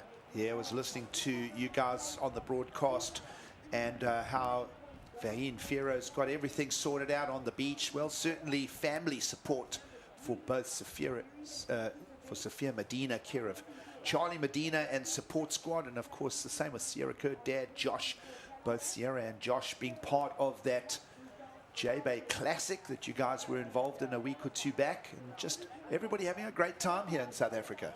Yep, and it's interesting to, you say that with that, you got Josh and Nikki, of course, parents of Sierra, and then Charlie Serrano. He's, of course, just very much behind Sophia, managing, coaching her, and very, very thorough. I had a quick word with Charlie this morning, And not a man of many words, but very friendly chap. He's very precise. I can tell you the Medina recipe to success is being held very close and tight to him. That success recipe is not going to get spilt anytime soon. No secrets coming out of him. Very few words and very short answers when questioned about preparation, etc. Well, there is some digits for you. Southerly cross-shore wind here as we move into the afternoon in Ballito. Got some wind gusts. Surf Line have been very accurate with their forecasting. Seen the lift in swell overnight. And certainly some head-high opportunities in the lineup here as we move through the round of 16 this afternoon. You recognize the Medina surname. Yes, it is part of the Medina family success formula. Young sister Sophia Medina here for her campaign. Actually a third visit to Ballito already. And we'll see how she fares here in the lineup. Very slow start to it as we just get our view over. This is looking southwards. We are on the east coast of the continent. Always similarities being drawn with the east coast of Australia. There are coves, beaches and bays. Those swells coming out of the south. And of course, just a 10-minute drive from the King Sharka International Airport. Direct flights daily from locations like Dubai and Doha. An easy region to reach out to. And of course, when everybody gets here, they just love the flavors and everything in and around the Ballito Pro every year, Greg. Yeah, and get yourself a one-way ticket, because when you get here, you're never going to want to leave. The Dolphin Coast, absolutely beautiful, epic part of the world. Quaracuza region, and of course Willard Beach here at Ballito. Beautiful warm water and fantastic winter days with that sun just belting down on you. Well, let's have a look at Sierra Care if she can belt anything of her own. There she goes into the lip. First real number coming out of the encounter. Third heat of the morning. Of course, I thought Fierro really managed the lineup really well. Not only from a heat management point of view, but she did pick out the scores that were available. Found herself a couple of 5s and 4s in it. So we expect that number to go into that region, Greg. Solid one hit there for Sierra. And she was testing out a couple of boards this morning with Josh and just checking out the bigger conditions. Of course, now with the smaller surf, she's stuck to basic equipment, and there is live action from Sophia. So answering straight back, Sophia Medina. So both surfers just striking the lip. Tide has pushed in significantly here. We had that low tide at around 10 a.m. this morning. We are on the spring tides, care of the new moon. Brings about a 5 feet of tide range, and we don't think it'll hamper things too much. In fact, it might even encourage a couple of peaky bowls and opportunities just in front of those rock beds that you see left of screen. Of course, we are moving towards that high tide a little later on this afternoon. Saturday afternoon here in South Africa, and round of 16 to be completed is in our sights. So we'll finish in and around the high tide mark, Greg, just around 4 p.m. this afternoon. Yep, hopefully that tide doesn't affect it too much and keeps some bowly, fun little waves. But in this heat, both Sierra and Sophia finding those one maneuver waves. And we see this replay. So Sierra finding some good, clean, open face. And absolutely love how she smashed that section off the top. She's on the JS Industries 5.6 surfboard. It's the zero gravity model, and looking sharp. And then behind, very quickly answering back. Nice drifting re-entry over that lip from Sophia Medina. And wow, she really extended on that turn. Looked pretty happy with it as well. Giggs gave the little claim. There's an absolutely tangible upward curve in performances from Sophia Medina in just the last 12 months. Definitely filling into her shoes, starting to understand the traveling program, the requirements of being on the Challenger Series, and front foot surfing from her as she gets into another quick two-turn copper. Big smile on her face as well. She's liking that. And, well, we'll wait for those numbers to drop. We are hearing Sierra Kerr fetched a 5 for her slam, her strong angle in the lip. But we'll just wait for the scores to gather. So in the meantime, the computer will just generate a requirement of a 385. But numbers to come. In fact, 2 numbers now for Sophia Medina, and then we'll get a look at the shape of the heat. Yep, and that last one felt good for Sophia. If we had an award for most improved surfer over the last year or so, goes to Sophia. I love that high line trim at the start of the wave to get that speed, and then clean surfing, solid hit for her, and that felt good. She was smiling, and she knew that score was going to be a keeper. You don't often see a big smile like that after a wave. She actually looked to the beach, giving perhaps the judges and Charlie a grin of affirmation. Yep, I've gone in with the game plan. Previous score in for a 4.73, another number to come for Sophia Medina. As we just slip under the 20-minute mark, 30 minutes on offer here for the round of 16. It is person on person, only 2 surfers in the lineup. So plenty of time, plenty of opportunities here. And Sophia Medina will bring another score shortly to her scorecard. And then that will give us a nice balanced heat for Sierra Kerr to chase. Back at it again, so quick repeating waves in the lineup here now with the pushing tide. And again, nice clean combination. She's surfing nice and fluid, not over pushing the turns, Greg, and just hitting the hammer when she needs to.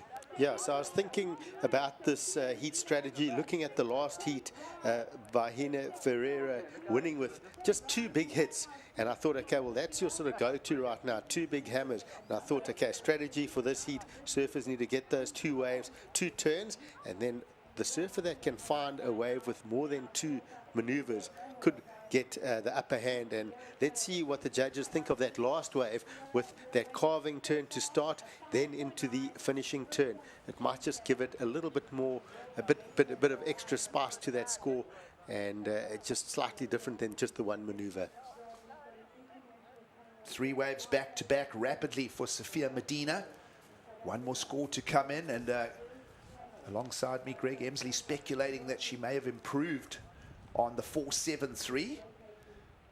6-pointers just come in as well, Greg. So good, solid number in Sophia Medina's scorecard, and still a better, perhaps, than the 4.73 still to come. Possibly, we'll see. With 18 minutes to go, judges working on that number. Let's go down and find Emma Smith. She's in and around the contest site. Down to you, Emma. Vaughan, you're obviously on the cusp of the qualification line. Are you focused on the rankings at the moment, or just taking it heat by heat?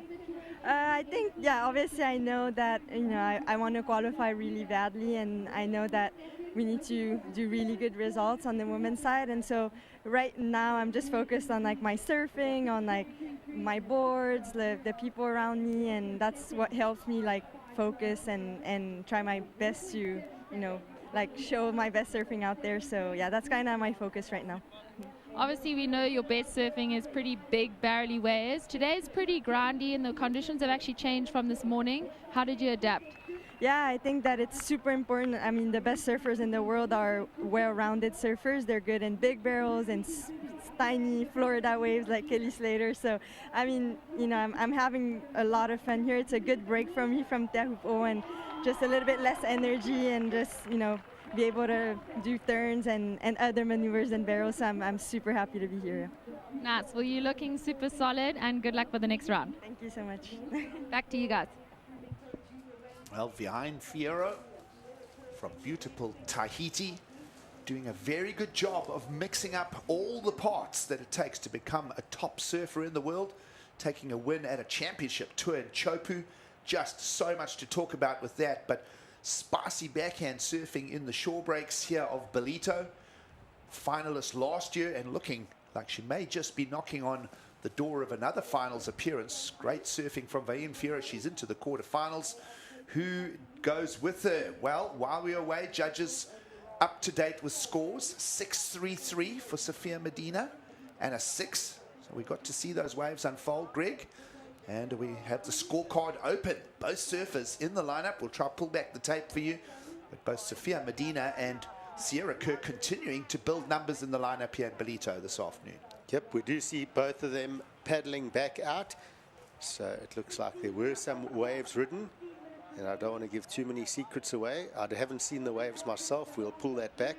But so you're talking about a secret that you don't know anything about? Because we don't know what happened. We're just waiting, like you viewers, for the tape. But what we heard lots of noise outside. I heard noise outside. So, like the viewers, I don't know what happened, but there was a lot of cheering coming from the beach, which is exciting for us because it's like that anticipation.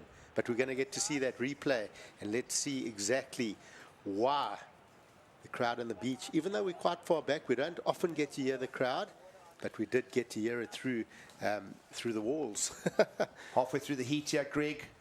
Approaching that 15-minute mark, 30 minutes on offer for the round of 16.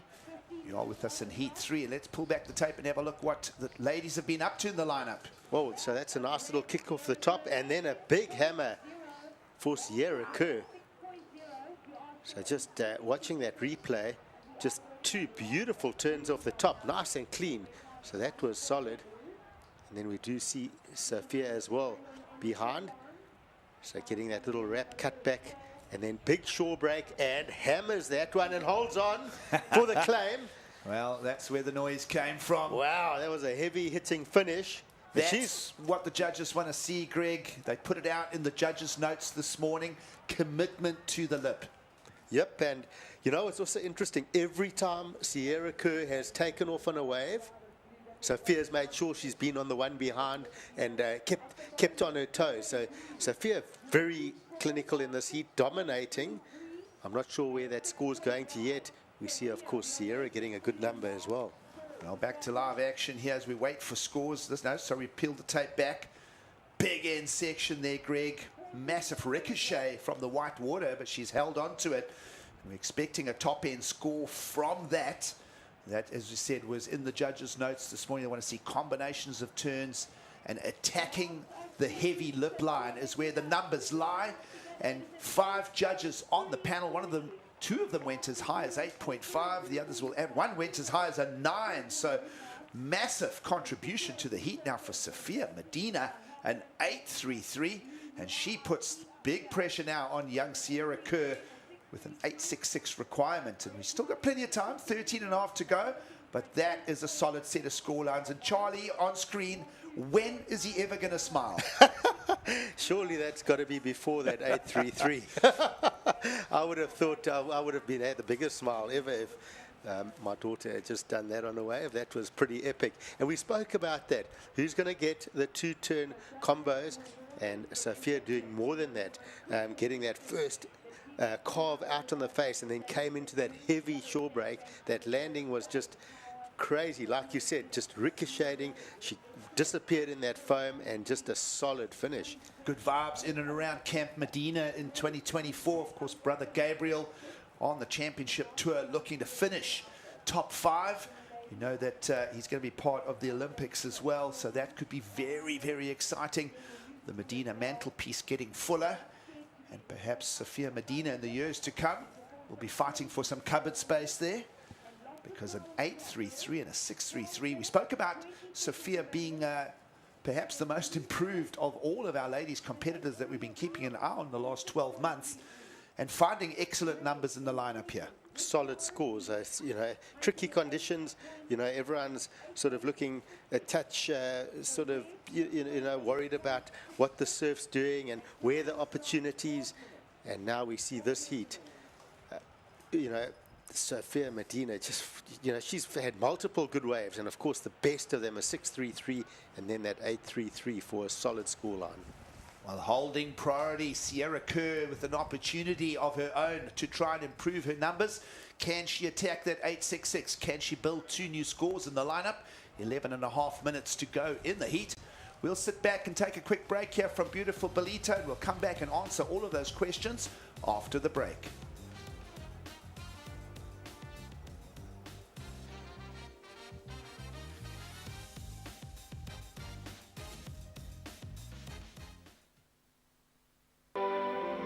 Welcome to Kwadukuza, the destination for all seasons. Nestled on the breathtaking north coast of the Zulu Kingdom, this vibrant town offers something for everyone. Kwadukuza boasts several beaches that have been awarded the prestigious Blue Flag, guaranteeing cleanliness and safety for all visitors. Our inland region offers a world of adventure. Get your adrenaline pumping with thrilling activities like ziplining, hiking and off-road biking surrounded by the natural beauty of Kwadukuza's landscapes. Kids will love our animal farm, getting up close and personal with friendly animals. Immerse yourself in history as you explore the rich heritage and legacy of great leaders like King Shaka and Chief Albert Lutuli. Conveniently located just a short drive from King Shaka International Airport and Durban International Conventional Center, making it easily accessible for both local and international delegates, with an abundance of world-class accommodation facilities, dining options and attractions nearby, you can truly make the most of your time in this magnificent region. Kwadukuza, the heartbeat of the North Coast.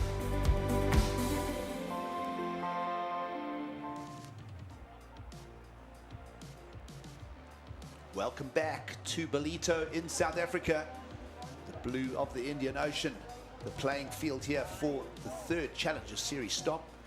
It's a good afternoon now from myself, Gig Saliers, alongside former Championship Tour surfer Greg Emsley, as we call all the moving parts of some exciting surfing taking place here. It is the weekend. The vibe is tangible. And of course, out in the water, it's all the battlefield of business. With a little over 9 minutes to go, your scorecard is updated left of screen. So Sierra Kerr chasing an 8.66. And you think about the 11 points that Sierra's found in the lineup, that's kind of heat wins have been going in and around the 11.5 point mark. So an outstanding input from Sophia Medina here in the round of 16 heat 3. And under priority, she's just going to keep that scorecard moving. That one's not going to play into it. Already an 8.33 and a 6.33 in the scoreline.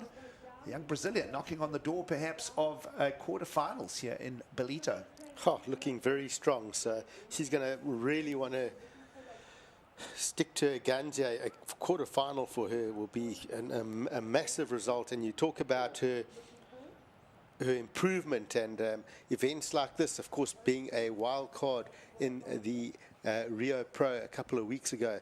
You know, she lost the heat, but a very strong heat, a very close loss, and all these little wheels in motion, giving her that confidence, and she's improving probably day by day as we speak. This is probably today is that she surfs better than yesterday. Tomorrow she's going to surf better than today. That's how quickly she's improving. Yeah. Saw Ellie Harrison in heat preparation, just a few yards off, perhaps just brushing up on some of the intel. Saw Charlie in the athlete area, just directing the traffic here, telling Sophia Medina perhaps to move down to the south end of the break, or at least move a little closer to where Sierra Kerr is sitting. Of course, a world junior champion in young Sierra Kerr. And we'll see a lot of her if you recognize the surname. Yes, it is the daughter of Josh Kerr. Surf fans will all know that by now. But such a push of young talent on the lady side of surfing. Even think at the championship tour level, names like Katie Simmers just romping around the rankings leaderboard without Carissa Moore and without Steph Gilmore in the story for 2024. Looking so forward to 2025 when the big dogs step back in. Going to be an interesting year, Greg. Yeah. And it's you talk about interesting when you're putting, you know, that experience.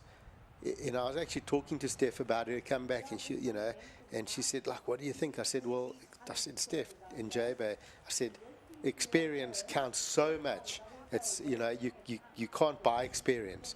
And so she's going to bring that experience next year with Carissa. And then we got the mix of these younger surfers who have now got talent that is just unbelievable, talent we've never seen, in my opinion, from the young lady surfers. But now they've also got a year or two experience with that as well. It's going to be a mix of crazy surfing for 25. Well, an exciting part of history. Women's surfing just boiling over in 2024. Think of the performances at Pipeline and Sunset Beach. Molly Picklum just blowing us away. Think of Tatiana Weston Webb, Vianne Fierro at Tahiti. And then, of course, the performances in the beach breaks. I mean, Sierra Kerr is just grabbing airs out of every heat, literally. And it's just such an exciting time. You think of Katie Simmers and just what she's done now, back-to-back wins as a young surfer at the championship tour level. We're in an exciting place in the sport, Greg. Back to this heat, Gigs.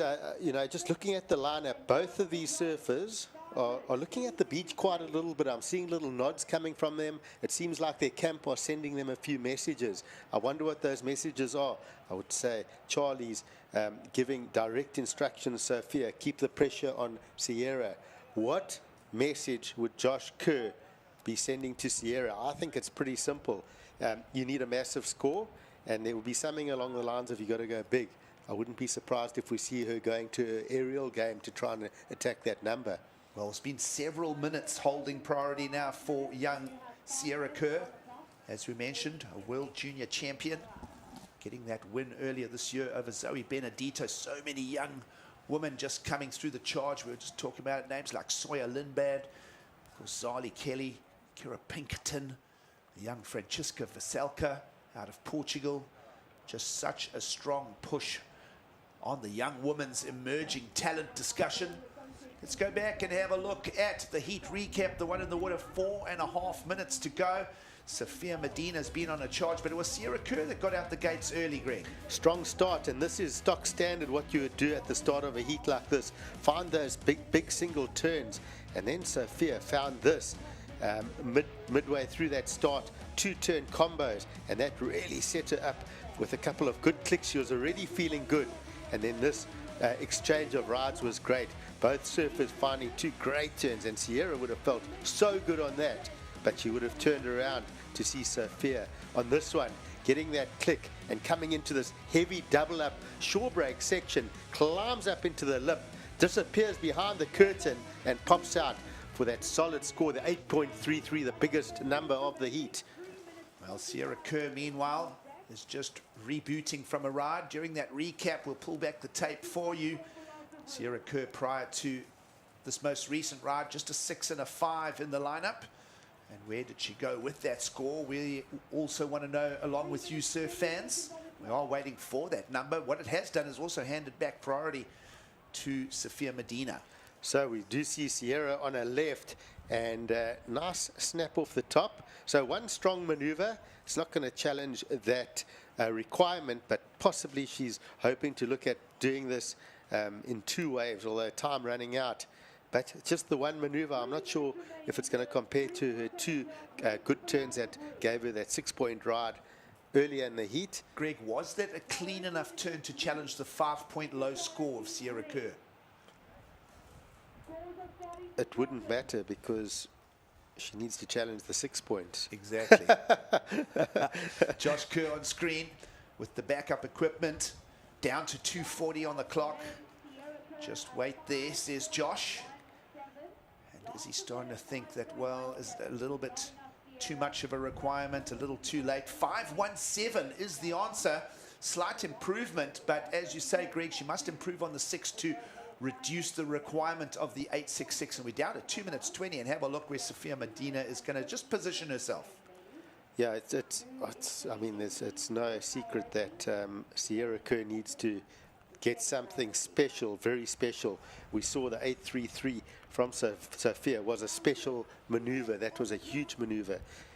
Sierra's going to have to get very lucky to find a wave in the next 2 minutes, first of all, and then she's going to have to do surf out of her skin, do a maneuver that's got a real point of difference. These 2 young ladies will be in discussion for many years to come. Young Sophia Medina, a 9th at the first stop on the Gold Coast, and then a 41st in Sydney. And, well, no real great numbers for young Sierra Kerr, 41st and a 25th. Down to 90 seconds to go in the lineup. So we are suspecting that these ladies will be climbing that leaderboard. We'll confirm how high they will climb. Of course, remember that this is one before the quarterfinals. So 9th place finish is what the 2nd place will get you, Greg. And, well, up till now, that's the best that Sophia Medina has done. And we haven't had a 9th place finish or more from young Sierra Kerr just yet. So solid results, could see both these surfers moving nicely up the rankings, but down to the last minute here, and I think the writing's on the wall here for Sierra. Sophia Medina is going to make sure that the next good wave that comes through here, she will use that priority, and in a very strong position. Well, all credit to Sophia Medina here. Excellent scores from her. Heat management holding priority in that last part of it as well. She's just noticed that the surfers that pick out heat wins just manage their priority rotation really well as well, Greg. Yep, and Sophia catching multiple waves in this heat. She's on 7 waves, and most of them in a pretty decent range. But, of course, getting that good score, that 6.33, and an excellent score, an 8.33. And in these conditions, you're going to bank those scores all day long. Well, Sophia Medina holds the priority blanket. She'll extinguish anything that Sierra Kerr. You saw just a frustration from the young Australian. She will finish here 9th in the Ballito Pro. Young Sierra Kerr, outside the clock, will just pack the bags and just think it's been a great. You can see the visual frustration there, Greg. She wanted more. She wanted more for herself. She also wanted more for Dad Josh. It's yeah, the whole family's bought into it, and obviously surfing's a tough sport. You know, you got to take the losses. She still had a good run, and especially through the South African leg, she was in, of course, the J-Bay Classic. Put on a good show, got her name out there. The fans were impressed with her surfing. She's had a good result here, and she's just got to take this whole leg and go, I've learned from it, and I'm going to be a better surfer for it. Remember both of these names, Sophia Medina and Sierra Kerr. They will be on your future maps, but for now, that young lady is on her way to the quarterfinals of the Ballito Pro. Stay with us. We'll be back for more after the break.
People don't realize what they're doing to the oceans. We got to hand it down to the next generation. It's going to be such a pity for people not to be able to experience what we've experienced.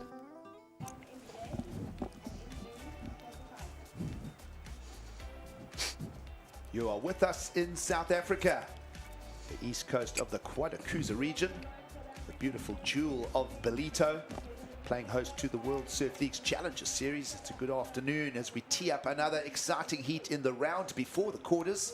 You're with us for the round of 16 heat 4. Minami Nanaka from Japan takes on young Ellie Harrison out of Australia.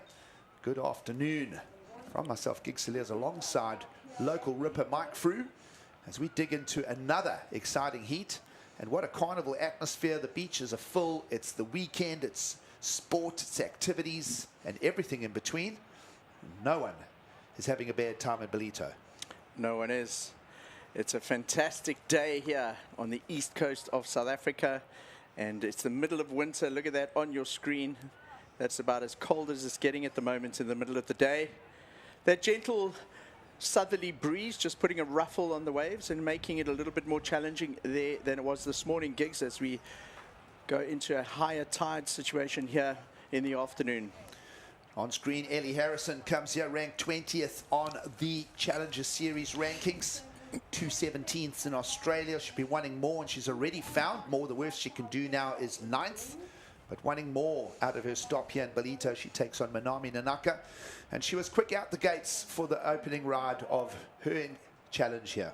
A nice bowly section as a takeoff on that wave, and it's enabled her to generate speed, tags the section, and a opening ride that'll settle the nerves. And as Seth Hully said earlier, get the lead out the legs. I like that expression.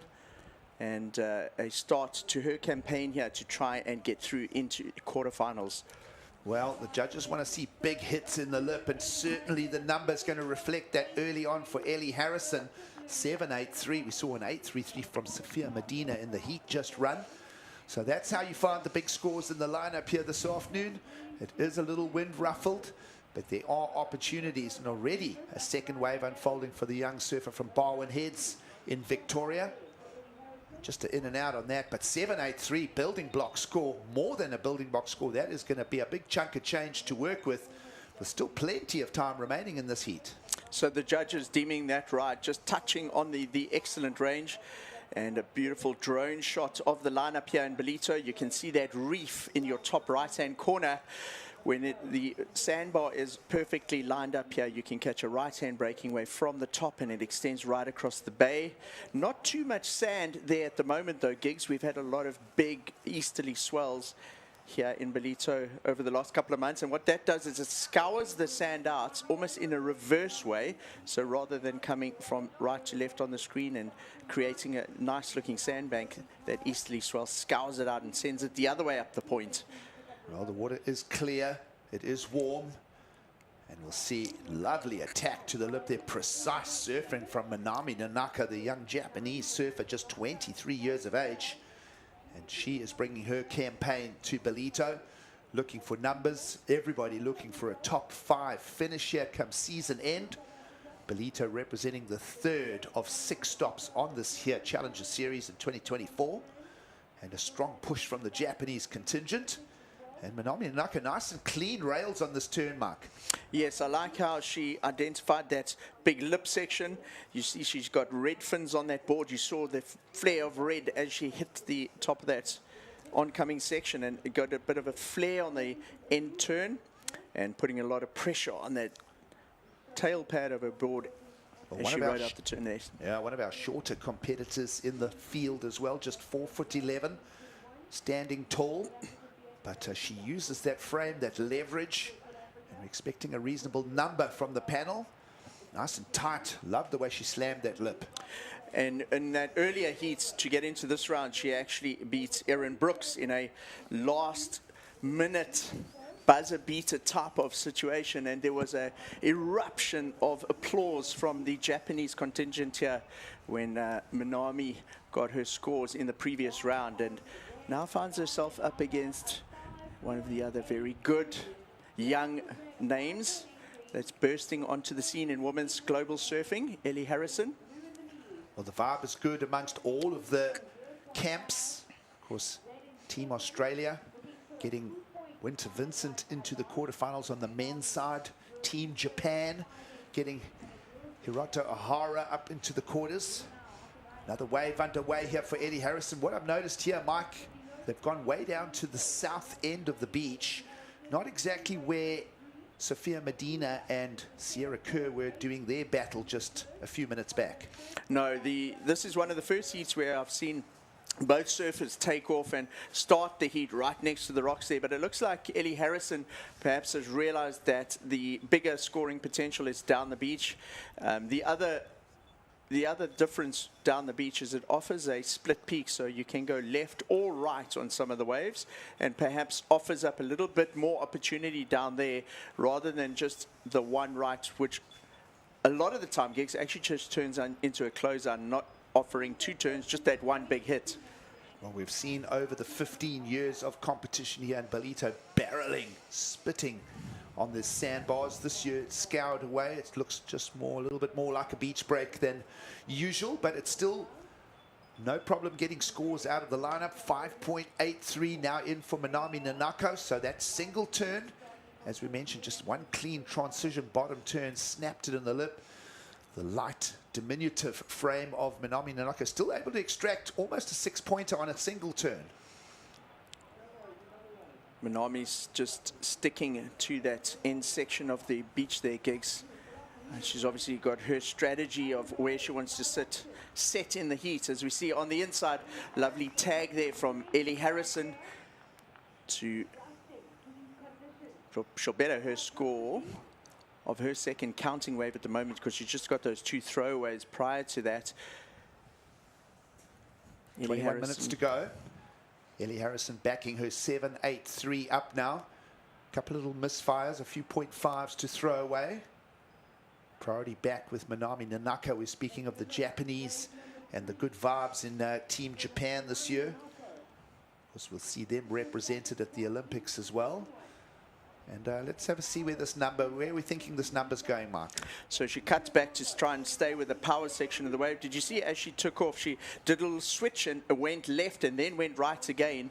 The reason for that was to try and stay with the pocket of power and the section of the wave that had the most energy. And what that did is, by getting in there, it projected her around the next section, then up into the lip. You'll see the surfers are going from side to side like that. And what that's doing is actually searching for the most energy in the wave, the steepest little section of the wave that has the energy. And where you find that will drive you into the section, and then you can get those critical turns in, what the judges are looking for.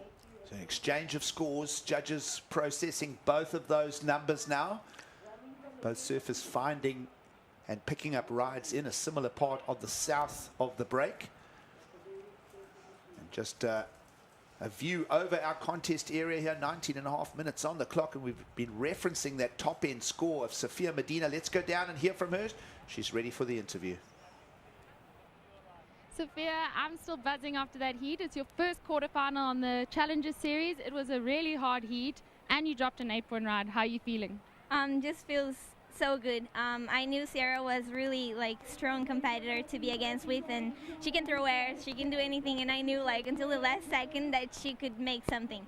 And yeah, I just feels really good to just make an 8-point ride. It's just something that I've really been working on, and I just go surf every day, and I work so hard for this, and just to be in the quarterfinals for the first time after 3 years in the Challenger, it's been a long journey. Even though it's 3 years, it's long, and I don't know, it's just I've been learning a lot, and I just want to thank God to guide me through the waves, because it's just His power is just, God is very powerful, and I do believe that He moved the waves, and I was really trusting God and His plans for me. He's really been changing my life for the past couple weeks. I've been just being grateful, and I don't take for granted anything, just being here with my dad too. It's been such an amazing time with some friends, and I don't know, I've been having a great time here, so it's all worth it, and I'm just glad to make it through. Amazing. It's definitely been worth it, and your hard work paying off, and yeah, we're so happy to have you in Ballito. Good luck for the next round. Thank you so much. Well, Sophia Medina growing heat by heat before our very eyes, and she has traveled so much in improvement both in the water and in confidence, and she's into the quarterfinals of the Ballito Pro. Answer now is who will go up against her. It'll be one of these two surfers in the lineup at the moment, as we'll put together quarterfinal number 2. Care of the results of this, you're in the round of 16 if you just joined the broadcast. World Surf League's Challenger Series stop 3. Spoke of it earlier, 6 stops in total. So we'll wrap up here in Ballito, then the focus will be the Olympic Games. And of course, surfing featuring at Chopu. It's going to be a massive story. That'll be so good to showcase. And then at around 6th of August, we'll be back for the US Open of Surfing. And everyone's having a lot of good time around and about the Corona area. Let's go down and see what's going on in that fun zone. I'm here on the VIP hospitality deck, sponsored by Corona, Vodacom, and Samsung. The deck is packed. I'll tell you why. A lot of people have come down this afternoon to watch Sarah Baum, the local lady that's coming up in the next couple of heats. Have a look here. The Corona bar's open. It's a beautiful sunny day here in Ballito in the Quatakuza region of South Africa. And our guests have come down to enjoy the best surfing action. If we pan across that way, let's take a walk down here, Ryan. You can see the surfers have got a lovely area to watch the surfing through the afternoon. We've got a couple guys enjoying some cold Coronas. Cheers, guys. Woo! Enjoying the surfing. I am a lot. Yeah, it's good. Awesome. Enjoy your afternoon, and we're here to watch the best women's surfing in the world. Cheers, guys. Oh, so much fun going on in and around everything that is the Ballito Pro. Carnival atmosphere. Of course, Corona, this is living, putting on a great show, not only up in the retail area, down in the VIP and all in and around. I'll give Mark Frew a couple of seconds to get back in the booth here. But wow, it's all happening. It's the weekend. It's a weekend of bustling sport activity. Of course, Wimbledon keeping the tennis fans at bay. And while we wait for a few more sets to roll through here, Ellie Harrison, good set of numbers in the lineup, has the lead over Minami Nanaka. Can the Japanese challenge the heat lead of the Australian? We'll answer that after the break.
Come here with respect, you're always going to have respect back.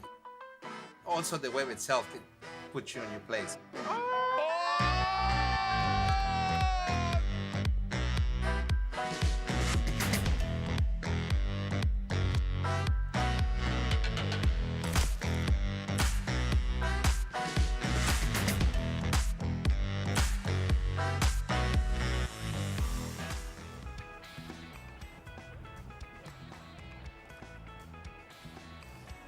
Welcome back to South Africa and live coverage of the World Surf League's Challenger Series. You're with us in the round of 16.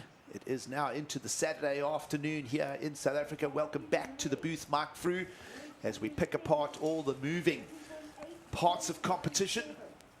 Surfer on surfer, two surfers in the lineup at this stage. We emulate the championship tour.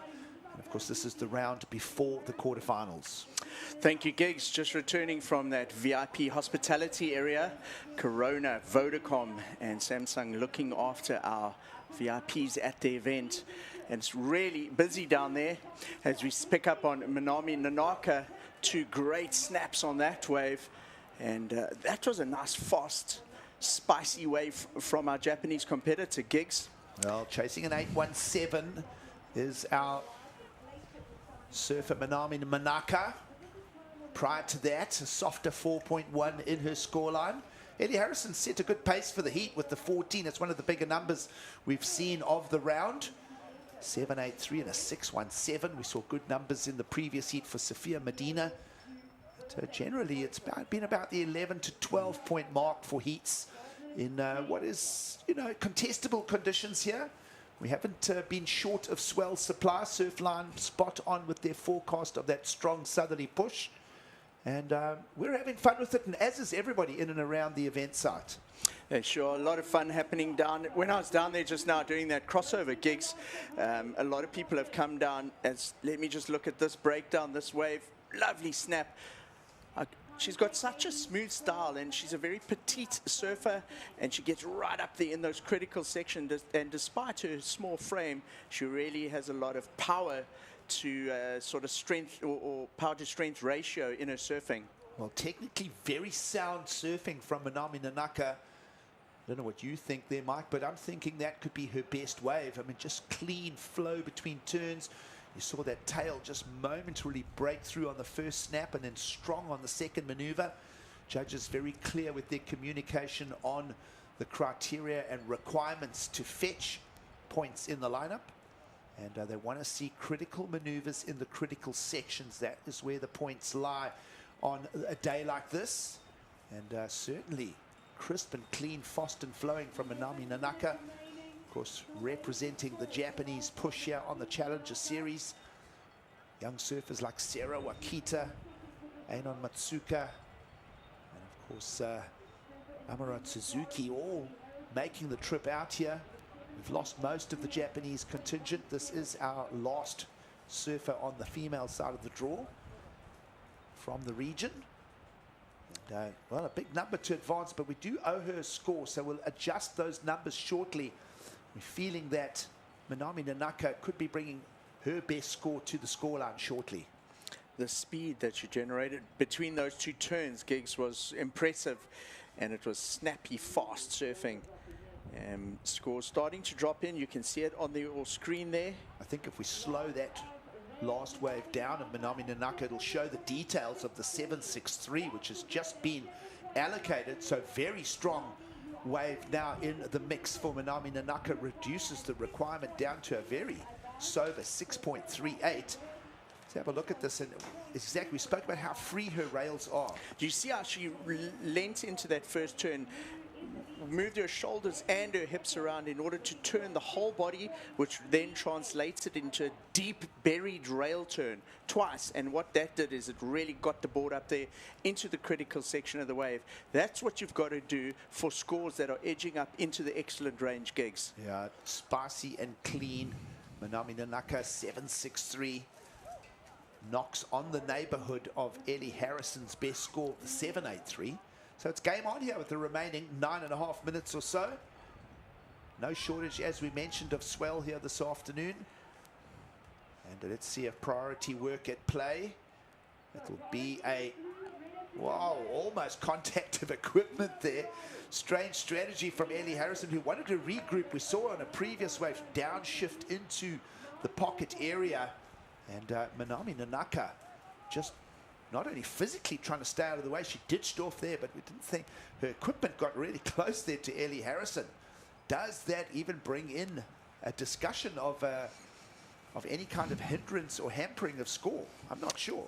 Looking at that, Gigs, this, if I can break it down a little bit, I would say that the surfer wasn't on the board when the paths crossed. The board was already out of there. But does the rule include your equipment without you going across the path of the surfer with priority? I'm not sure on that run. We'll have to get it clarified if there is any kind of interference called. Well, a goofy foot clash coming up next in preparation. Tessa Tyson will take on the lone South African in the Ballito Pro. Let's have a look at this again. So Minami takes off. She decides to go out, and no hindrance. No hindrance. But did Ellie Harrison cross the line of where that board was coming down the way? I would say the little cushion of whitewater just kept the equipment apart there. We'll stick with that story. Either way, it makes for good cannon fodder to break down, and we're enjoying the show. We trust that you all are from around the world. Got a little high there from Ronnie Blakey. Of course, a stellar job on the Australian leg, not only on the championship tour, but how good were the two first stops of the Challenger Series coming out of Australia. On screen there, we have Sarah Baum checking in for her next heat. When I was down in that hospitality area earlier, it was pretty packed, almost as busy as we've seen it the whole week, Gigs. And the reason for that is so many people have come down to Ballito today to watch this lady in action. It's the upcoming Olympic representative for South Africa at the Paris Olympics, and she is coming up in the next heat here. And a lot of folks have come down to watch Sarah Baum in action. Of course, surfing in South Africa's profile was massively raised after the last Olympics because of the silver medal that Bianca Buitendach achieved, one of the few medals that South Africa got at those Olympics. Yeah, absolutely. Greg Emsley coaching Bianca Buitendach. Of course, happy to have him in the commentary team here for the Ballito Pro. But certainly, yes, big expectations for Sarah Baum in 2024. And she's currently 18th on the rankings, and a chance to move right up into beyond the top 10. Remember, a win is worth 10,000 points, and that's everyone's focus. But on the women's side, top 5 on the leaderboard at the end of the year. If you get yourself a win and you get 2 quarterfinals, you've put together 20,000 points. So looking at that cutoff over the seasons past, it is around 18 to 20,000 points is roughly where the qualification lies. So a win is always the formula, a win is the secret. Of course, Isabella Nichols knows that feeling. She's through to the quarterfinals, looking almost surefire for requalification via the Challenger Series run is Isabella Nichols. But many stories and many moving parts. And we'll know all of that in a day or two's time when we wrap up the Ballito Pro. We'll have a freshly updated Challenger Series rankings both on men's and women's sides of the draw, and a clearer picture of perhaps who is going to qualify come year end. And all the exciting parts you're mentioning, Sarah Baum, upcoming Olympian, of course Geordie Smith and Matt McGillivray also representing. So South Africa can be very proud of surfing's involvement in the Olympic Games again this year. Yeah, certainly, and it's so close. So I was looking at the calendar of when it actually starts, and it's actually not even weeks away now. It's just a handful of weeks, a couple of days that you can actually count now after this event, gigs.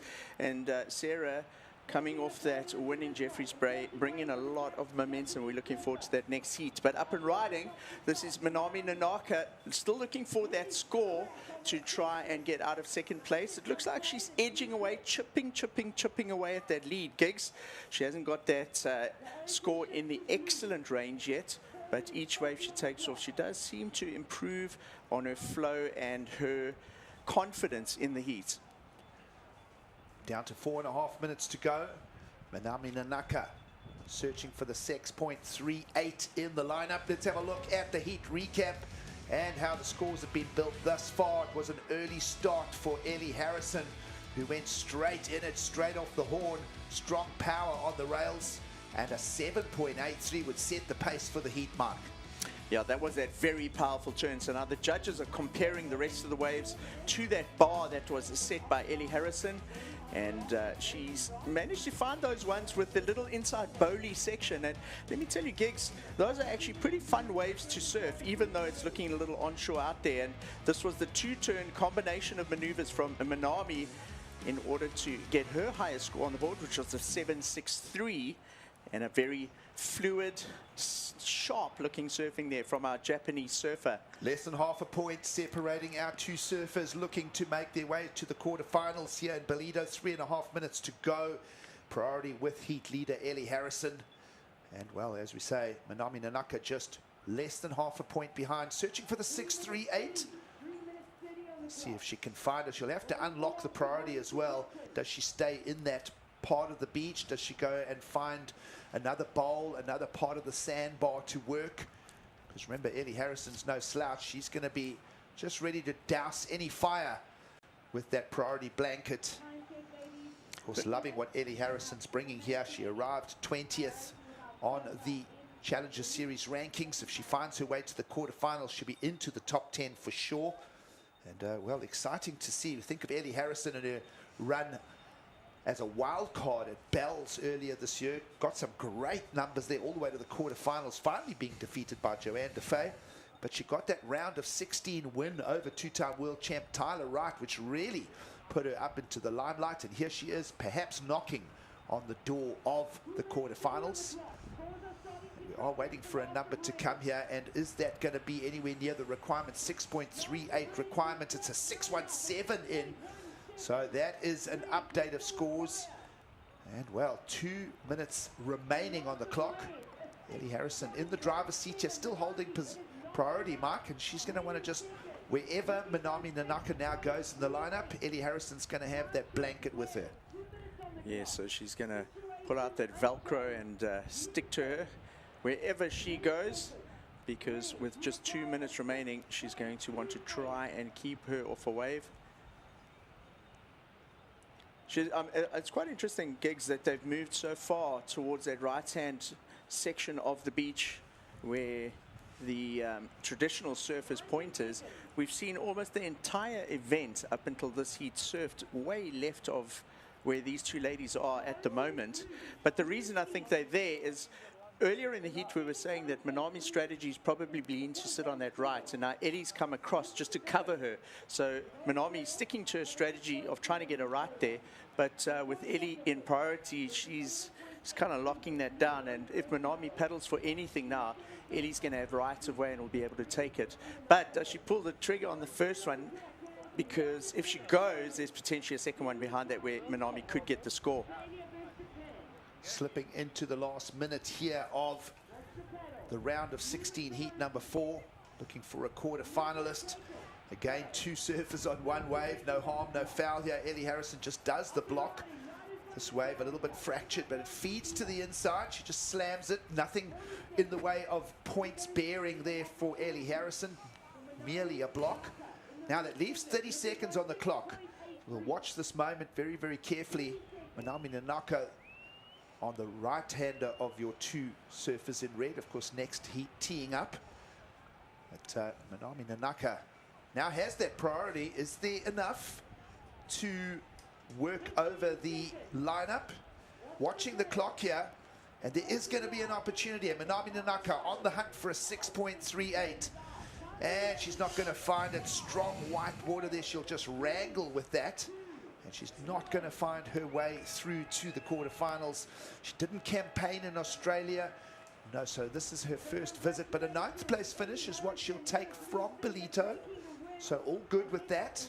It will be, you can count a 9th as part of your qualification process. But everything in place for Ellie Harrison. 7.83 and a 6.17 out of the slightly broken lineup here in Ballito. And well, with that, she's on her way to the quarterfinals. Well, stay with us. The show will continue here. Calling in Paul Evans for the call as we'll greet you from beautiful South Africa.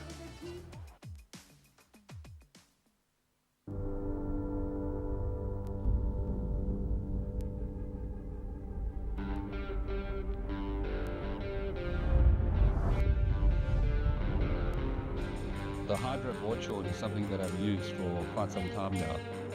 One of the main key factors still is the no tar fly. It's comfortable, it's convenient, and it works.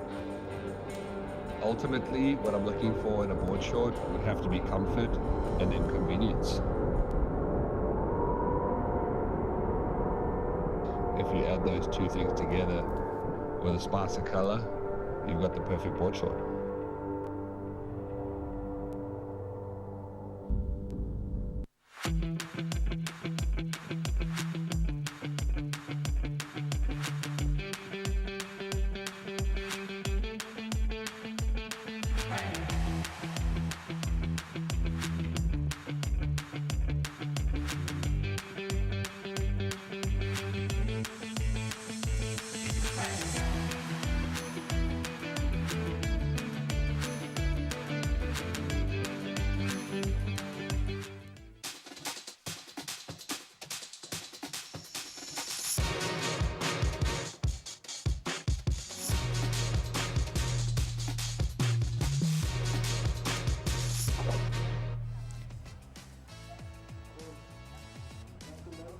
Welcome back to the Ballito Pro presented by O'Neill. It's a slightly blustery Saturday afternoon. Spots in the quarterfinals at stake at the moment for some of the finest female challengers from across the world. Duking it out here. They're looking to go deep into this event. Someone that's done that already with a win on the Challenger Series in the last event over in Sydney and going great in this event too. Also our brand new leader in the live rankings on the Challenger Series. Bella Nichols, welcome.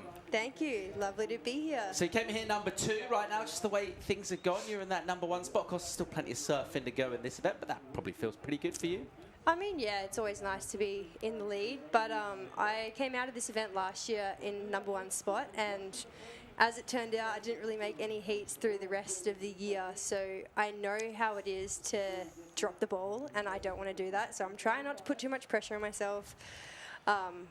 I've already got better results than I started off with at last year, so yeah, I guess I just want to keep making it through heats and see how I go. Having a look at Sarah Baum in the water, representing South Africa here, taking on Tessa Thiessen. So these 2 goofies are going to go at it in conditions where we were a little tough in terms of scores around about an hour ago. Actually, that quality really ramped up in that last one. Some good numbers going down. And that's always good to see. A little bit of positive energy just coming through scores and performances as well to fire up these surfers as they have half an hour to try and find two ways, get themselves into quarters. And just with yourself, obviously you're feeling pretty good, your surfing's good, the judges are enjoying what you're doing. So far, obviously you'd prefer not to be here on the Challenger Series, but you are here. It's the third event of 6. It's going all right so far. You're feeling pretty good? Not gonna lie, this is actually one of my favorite places in the whole world, so I'm stoked to be here. It's one of those places that makes being on the Challenger Series feel like a privilege. But obviously the goal is to stay on tour. Hopefully if I make it back on for next year, I won't have to be back, but if I do, it's not the end of the world because the food's great and the waves are fun. Yeah, we're hearing that from a lot of people, how much they love it in South Africa, and I guess the surf's got a lot to do with that as well. I mean, a lot of quality waves around. We've got our venue here, but all up and down this coast, all sorts of waves. It's unreal, honestly. Like, coming here last year, I think we had the best waves that I had in a contest for a long time. Obviously, the bank is trying to sort itself out this time around, but it's getting better, and the waves are still really fun. Lots of little secret spots. I had a bunch of crew from down south come and support me on the beach today, which was awesome. I'm not going to say where from because it's a little secret spot too, but it feels like family here. All right, here goes our Olympian from South Africa, Sarah Baumer, winner of the speciality event J-Bay 2 weeks back. Just looking to try and fire up, get something going on these lefts here. It's a short corner for her. Bit of white water crumbling around. It's not going to be a huge number for her, but just trying to fire up here. And Mike, we talk about surfers representing South Africa. There's obviously proud and very strong heritage from this country in surfing. At the moment, Sarah flying that flag. Yeah, she sure is, and she's actually come into this event with great momentum. Winning that J-Bay event in particular, I think getting a win over especially Steph Gilmore at a wave like J-Bay is a big thing for your surfing CV. And then, of course, coming up to Ballito, this is not just a Challenger Series event for her, but she's using it as almost like a warm-up. These will be the last few heats that she surfs before surfing in the Olympics in a couple of weeks' time. But of course, there's that home pressure. You'll know what it's like to surf against your home crowd, or with the backdrop of your home crowd at a big place like the Gold Coast or in Sydney. And what's the pressure like when you're out there and it's your home crowd on the beach? It's magnified times 1,000 because you have your family, your friends, people coming down to support you. You know, you want to make them proud. You want to make them have something to cheer for. And obviously that's a bit of extended pressure on yourself. But also if you harness it in a way that's positive, in a way that, you know, you can maybe tell yourself, you know, everyone's here to support me no matter how I go, like harnessing their energy. Then you can really make the most of it. But yeah, Sarah's been on a roll. I had a heat with her here last year and she's on fire. I wish I could watch the J-Bay event that just unfolded, but looked like she was ripping. The surfing in South Africa, Paul, to come back to your question you asked just now, it's been raised, the profile, in particular leading up to these Olympics as well, because of the result that Bianca Buitendag got. We only got 2 medals for South Africa in the previous Olympics. I think the other one is in swimming, and then Bianca got that silver medal for surfing. And when they returned to the country, they were on the front pages of the newspapers. They were all over the media. There were people at the airport to meet her. So there's a lot of interest in who are the surfers representing South Africa at the upcoming Olympics, and a lot of focus on Sarah. And then just down at the beach, prior to this heat, I had a look at who was in that sort of hospitality deck and on the surface deck and just on the beach, and a lot of people have come up this afternoon just to support Sarah in this heat. And it's well timed because later on we've got the Springboks playing rugby, which is at about 5 o'clock this afternoon, so those folks will go straight from here to the Corona bar in the retail area, and there's sport on the whole afternoon.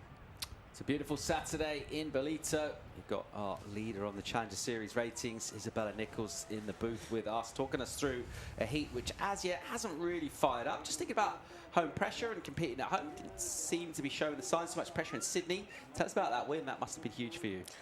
Yeah, Sydney didn't always feel like home to me, to be honest. We had, through that COVID year, we had an event in Narrabeen. Here goes Tessa. Good crack there from Tessa Thiessen.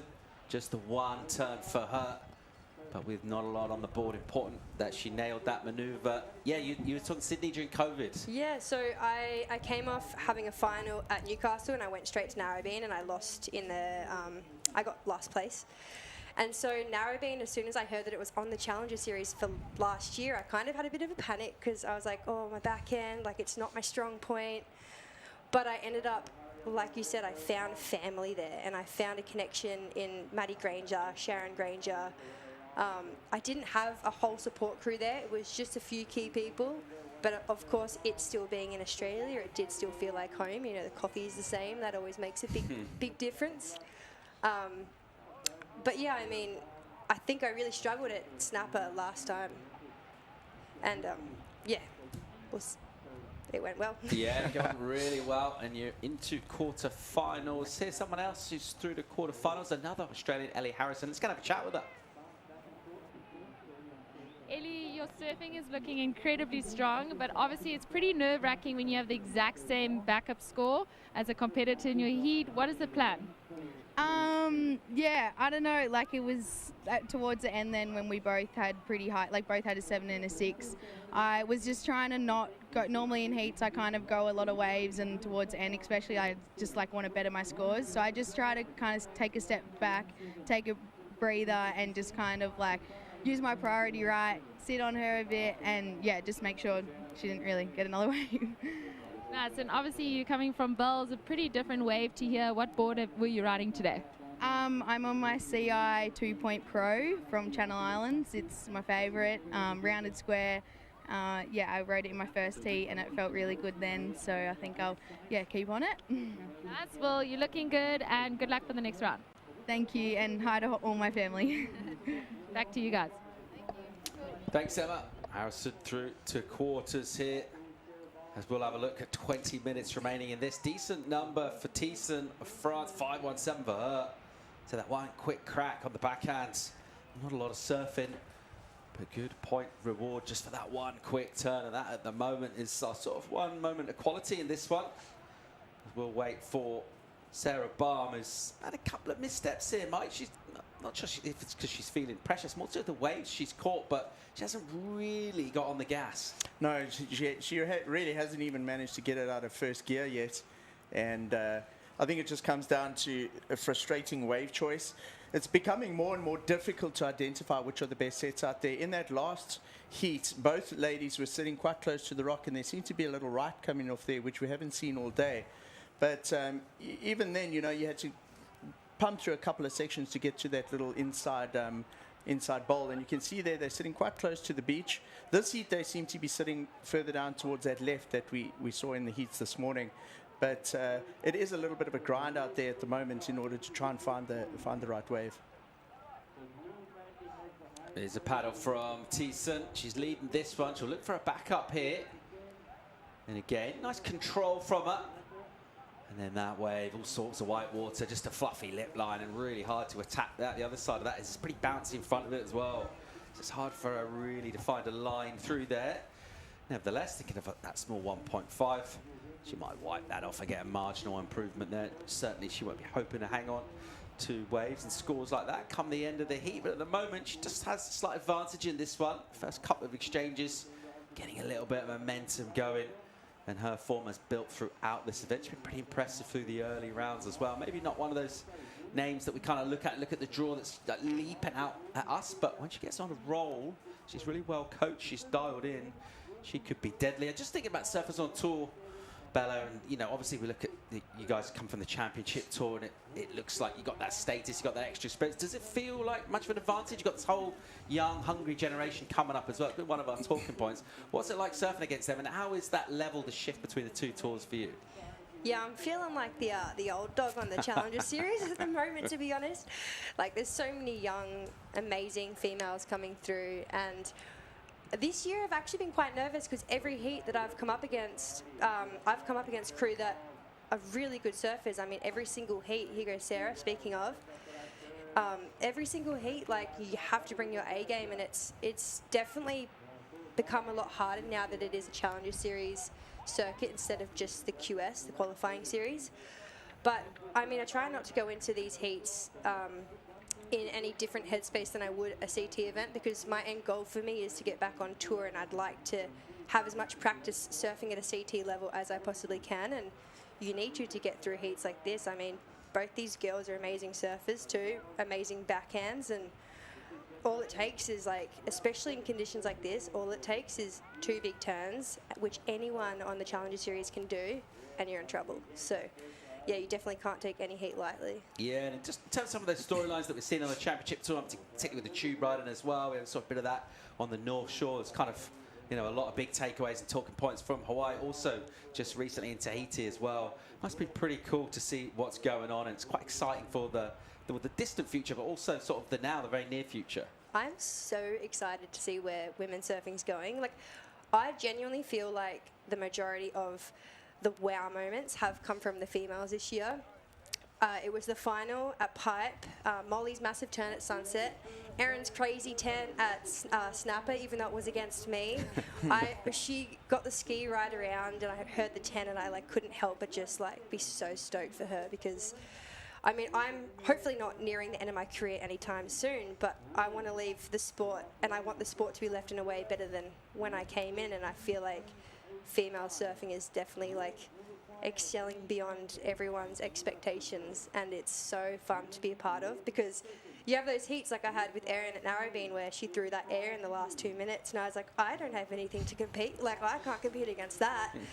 And it's just, I can't wait to see where it goes the next few years. Yeah, I think a lot of people would second that almost all of those exciting moments from Tour this year, it's been absolutely incredible to see it go down.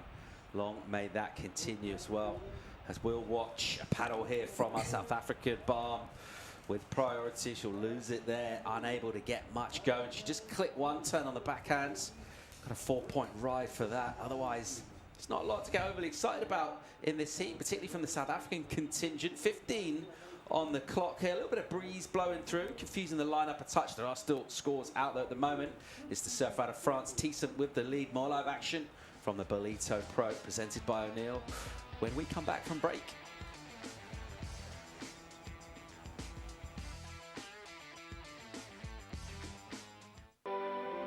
Welcome to Kwadukuza, the destination for all seasons. Nestled on the breathtaking north coast of the Zulu Kingdom, this vibrant town offers something for everyone. Kwadukuza boasts several beaches that have been awarded the prestigious Blue Flag, guaranteeing cleanliness and safety for all visitors. Our inland region offers a world of adventure. Get your adrenaline pumping with thrilling activities like ziplining, hiking and off-road biking, surrounded by the natural beauty of Kwadukuza's landscapes. Kids will love our animal farm, getting up close and personal with friendly animals. Immerse yourself in history as you explore the rich heritage and legacy of great leaders like King Shaka and Chief Albert Lutuli. Conveniently located just a short drive from King Shaka International Airport and Durban International Conventional Center, making it easily accessible for both local and international delegates, with an abundance of world-class accommodation facilities, dining options and attractions nearby, you can truly make the most of your time in this magnificent region. Kwadukuza, the heartbeat of the North Coast.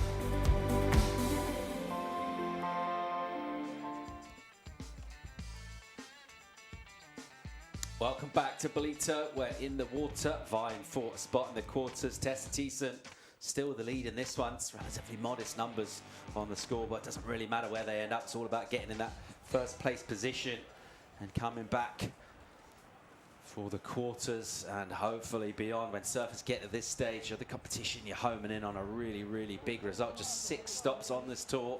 Best 4 results count. Quarters is a really, really good position to be, but I guess once you get there, you're really thinking about going all the way for the win, which is something that our special guest in the studio for this, Bella Nichols, was already done with that win in Sydney already this year, and with her entry into quarters going good, sitting in first place in the rankings at the moment. The way things are, I won't bring up that too many times, as you mentioned, that was the story last year.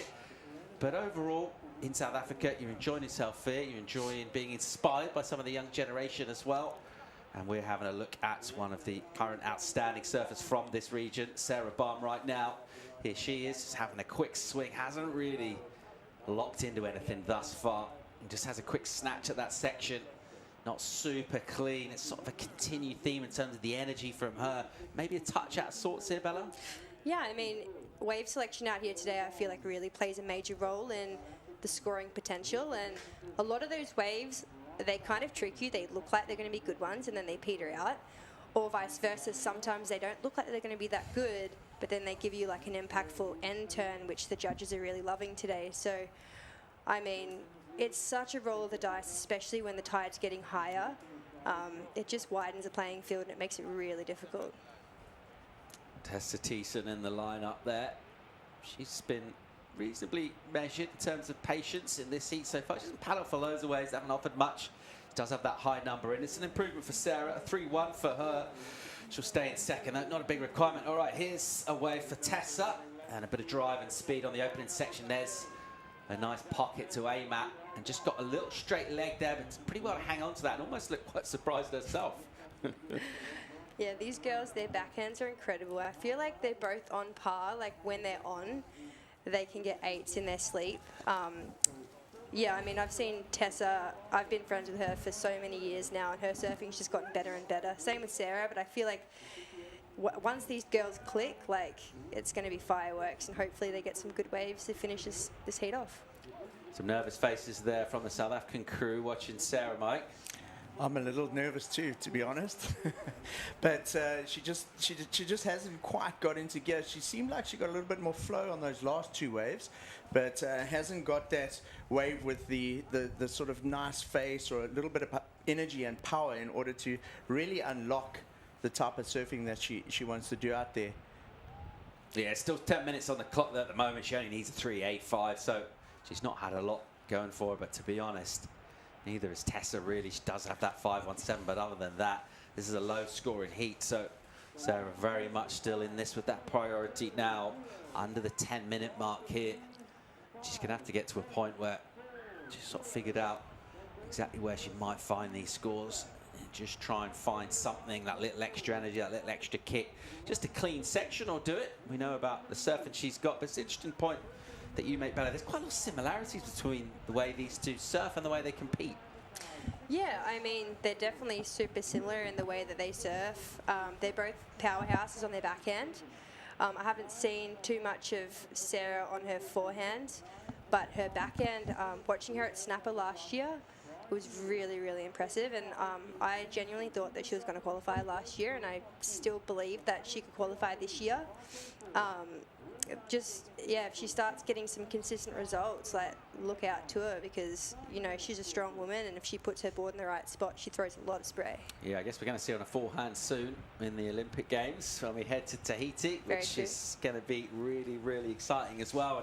I guess there was it's huge that we're going to Tahiti for the Paris Olympics. I guess before the recent event on the CT, maybe a few question marks about how is everyone going to perform, but I think what happened in that event has only made the Olympics even more exciting. I mean, we're just hoping we get some really quality waves. Oh, it's crazy. I was actually thinking during the ad, the one thing that I missed out on commenting on was the final with Vahine and Tati at Chopu was quite possibly one of the best heats I've ever seen in female surfing.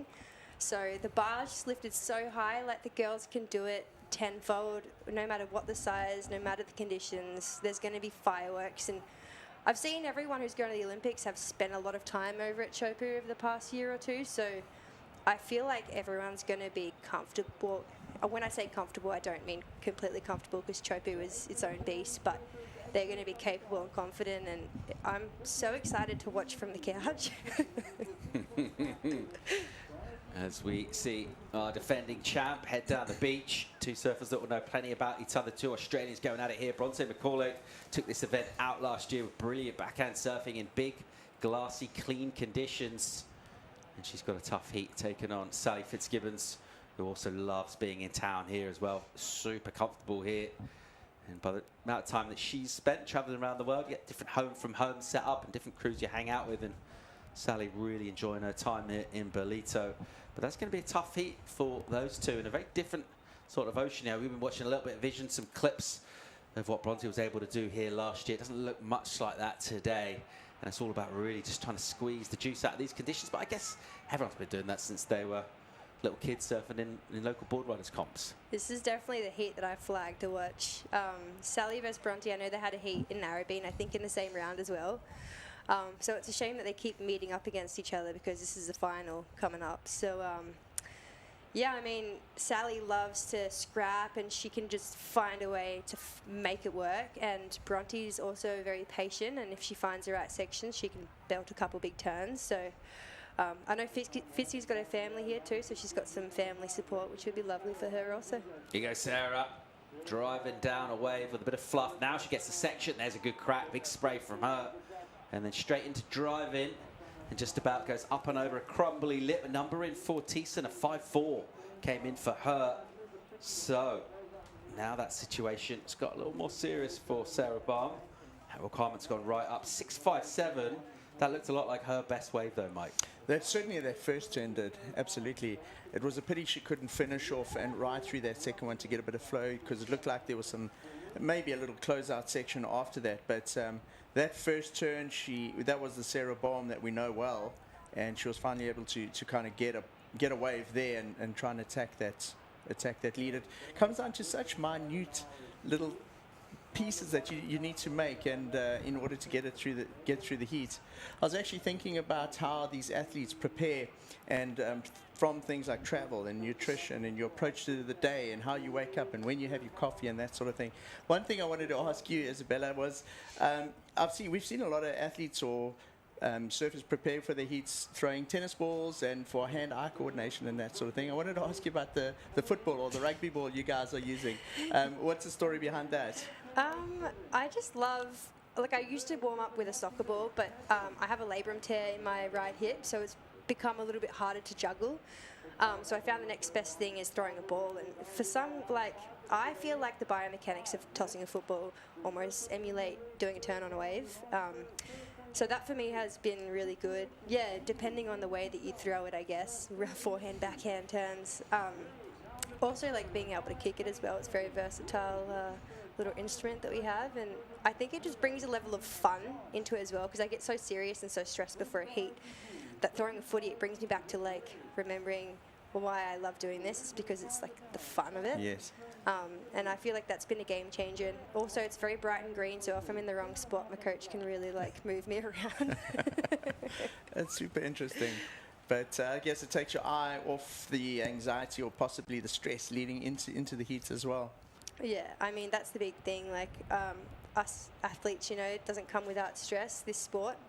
And I feel like surfing is such a volatile, and it's just ever changing. There's so many variables that sometimes if you like control like I do, you really have to find a way to let go of control. And throwing a footy helps.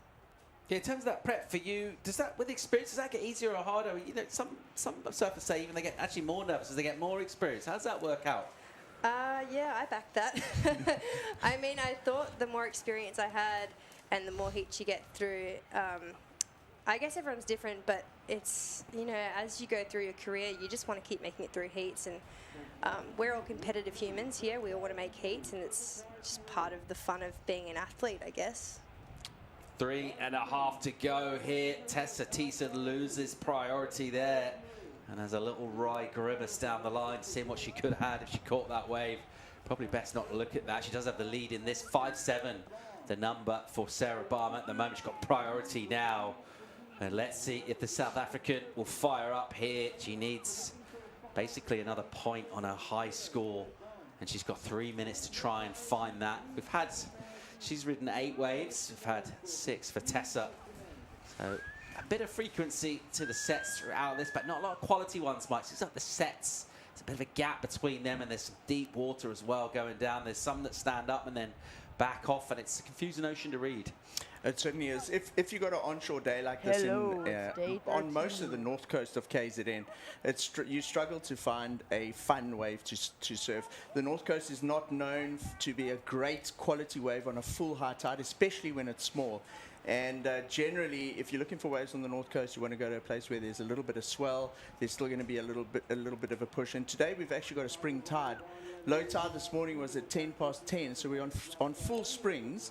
And Paul, there's probably 2.5 meters of water moving on and off that bank through the day, and so it really has filled in a lot, and it's making this wave into a bit of a shore break at the moment. I tell you what, when I watch the rugby later, when I see the Springboks play, when I see that scrum off, throw the ball to the fly off, all I'm going to think of now is warming up for surfing, going left, going right, going left. After that analogy from Isabella, but it was so interesting, and it makes a lot of sense in terms of using that kind of thing to warm up your core. And some great insight there. Thank you. You're welcome. Something to think about for tonight's game.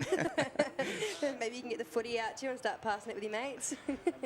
Well, South African sports fans, they'll be in full voice later. Right now, they're a little nervous. It's 90 on the clock here, and they're waiting for their surfer to try and find a good mid-range number. 5'7" is what she's after. Totally gettable score for her. The good news is that she does have priority here. Will she find a wave in the next 70 seconds? It's not been a heat where plenty of quality has come through. Possibly that last set, they were both just a touch too far outside, but there haven't been loads going through unridden. They've pretty much snaffled up most of the opportunities that have come through. Will we see another wave here for Sarah Bum? How's she feeling right now? Chasing a number, knowing she's a bit out of sorts.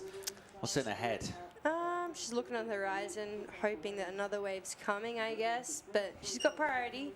And she knows like 5.7, it's just one big turn, so hopefully she's not feeling too nervous, because, you know, it can be done. And yeah, it's definitely been a slow heat, but the girls have made the most of what's come through, that's for sure. Let's see what happens in the final 30 seconds. She's going to have to go something. There's a little bit of energy reluctantly making its way up the beach here in Ballito. Barb will need to pull the trigger if she's going to advance to quarters here. And this will be her shot. She's going to try and go this. She's having a good dig. Here it goes right on the backhand, looking for 5'7". First turn is just a quick stab at it. She had to try and force the issue there. No other choice. It wasn't a great section. And nothing doing for Sarah Bum. So disappointment on her face. But overall, it's been pretty cool last few weeks for her at home in South Africa with the win in J-Bay. And now she'll be thinking about her preparations for the Olympics as she represents the Rainbow Nation over there at the end of the road. Right now we're watching La Française, Tessa Thiessen, making her way in. She'll be pretty happy with that tough heat. She got through and got it done. It's been really cool to have our ratings leader from the Challenger Series, Bella Nichols, in the studio. How are you feeling about your quarterfinal and the rest of the event here in Ballito? Yeah, I'm feeling excited. I mean, I've got Vaughan and she's been on fire, so I'm just excited to eat some more steaks and get some more good waves. All right, it's been great having you. Thanks for coming in. Good luck for the rest of the event, rest of the season as well. And that's going to wrap things up for now. We're all done with that particular heat. We're going to send Tessa Thiessen through to quarterfinals. Got an all-Aussie clash coming up soon. More live action from Ballito when we come back from break.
People don't realize what they're doing to the oceans.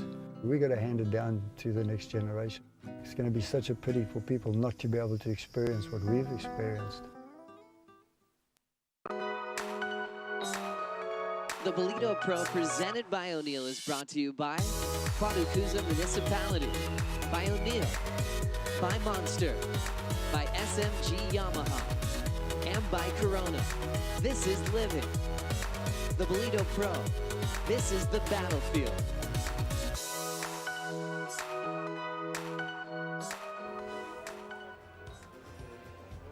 Welcome back to the Challenger Series in South Africa. An overview of the beach here at Ballito, and an absolute smoker of a heat in the water to the outstanding surfers in the draw. Your defending champ from Western Australia, Bronte McCauley, from the opposite coast, that proud surfing nation, Sally Fitz Gibbons.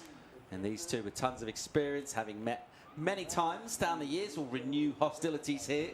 And the prize at stake is a spot in the quarterfinals. Evans and Emsley to talk you through it. How'd you like this matchup, Greg? Oh, this one's properly stacked on paper.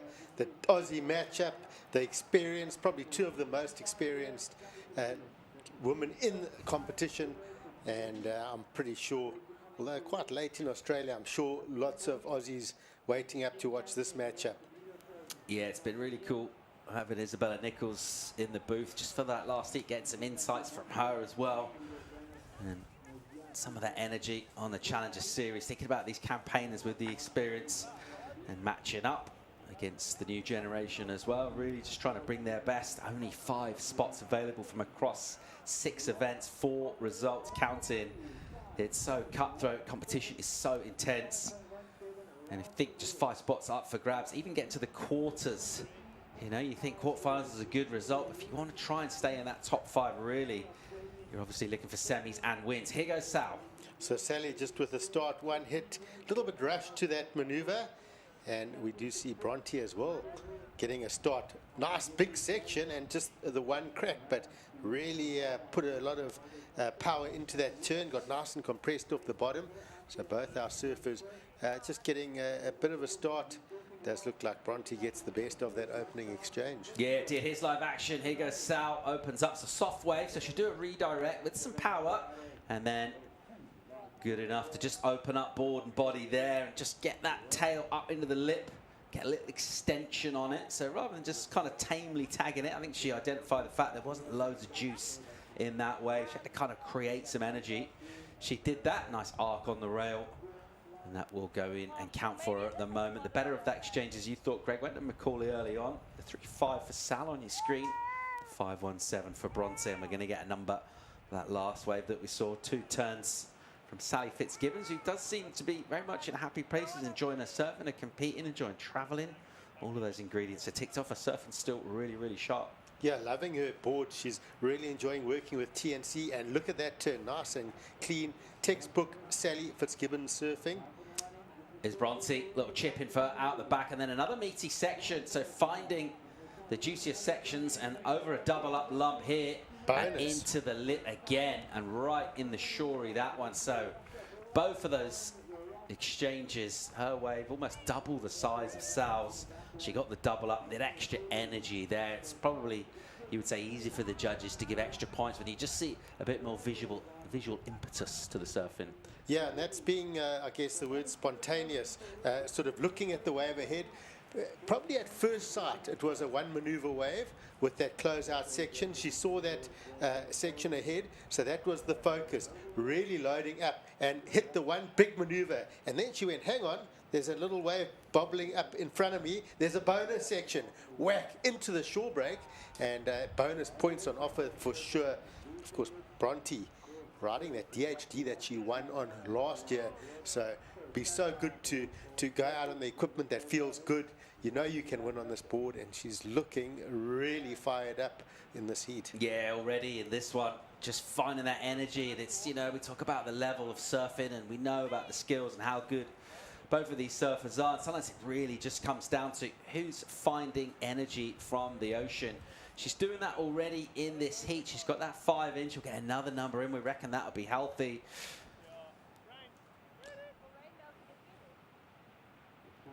And that's something she was able to do, of course, last year when she went all the way for the win here in really dreamy looking conditions, Greg. I mean, we enjoyed calling this, but it was clean and glassy and powerful, and her backhand turns were so incisive. She competed well. She surfed incredibly well. Great value for the 2023 champion. Just putting together some massive backhand hacks.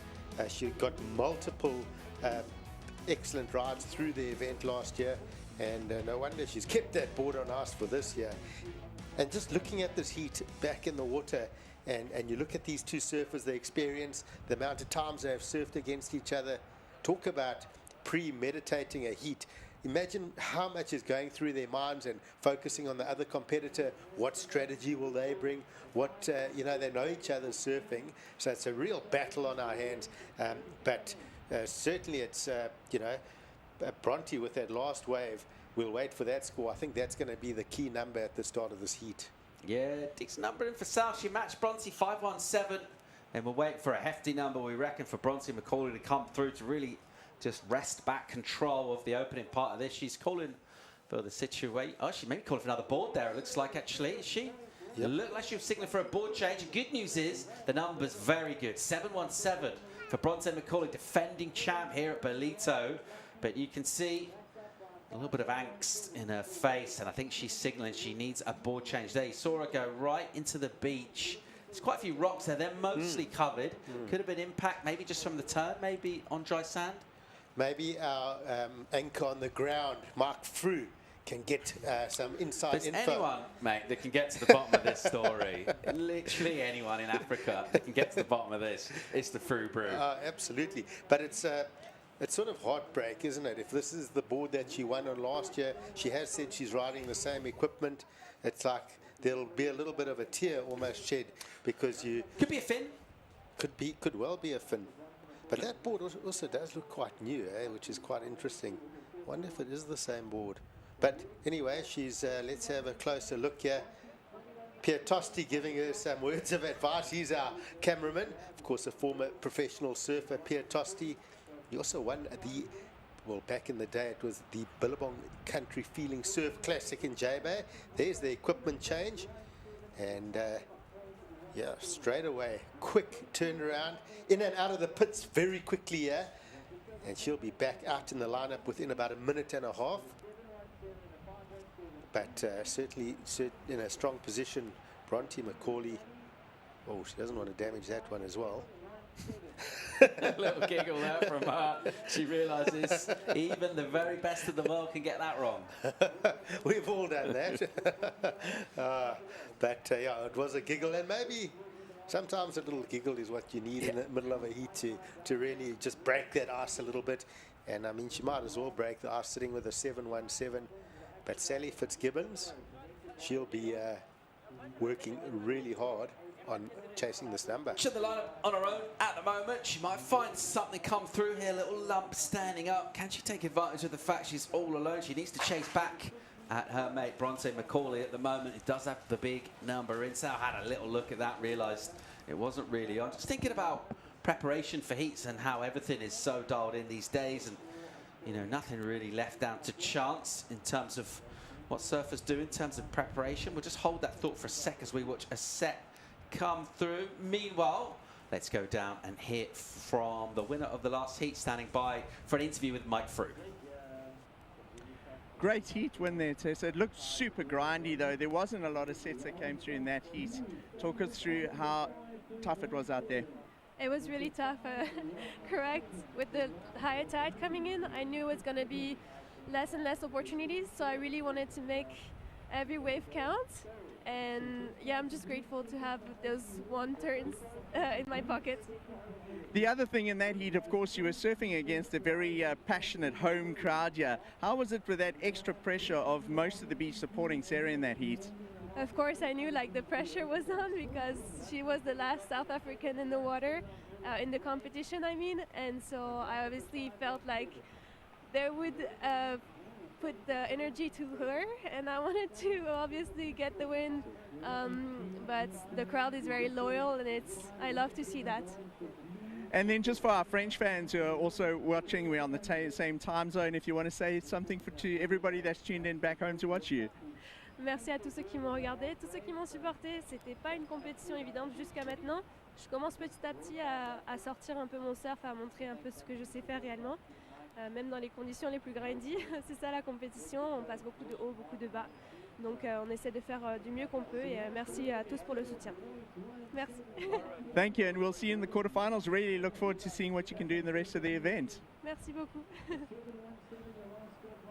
Thanks, Mike. A very stoked Tessa Thiessen there through to quarters here. Huge result for her, crucial for her campaign. She's absolutely delighted with that. All right, Bronte's back in the lineup. She's changed the equipment.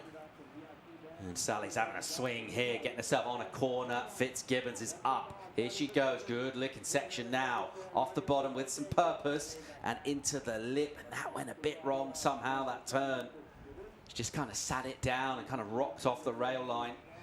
And she'll go incomplete then. A bit of a surprise, you think, for a surfer of her caliber. That was a relatively straightforward section to hit, Greg. What happened? Just looking at that turn, it was a big section, certainly lots of opportunity. It almost, to me, looked like she was looking for something different, a bit of a point of difference, and went almost into a bit of a layback on that turn. But, yeah, incomplete, so mistake from Sally. Well, we said if there's one man that can get to the bottom of that board situation, it's Mike Frew. Let's go and hear from him. Frew Brew, what have you got?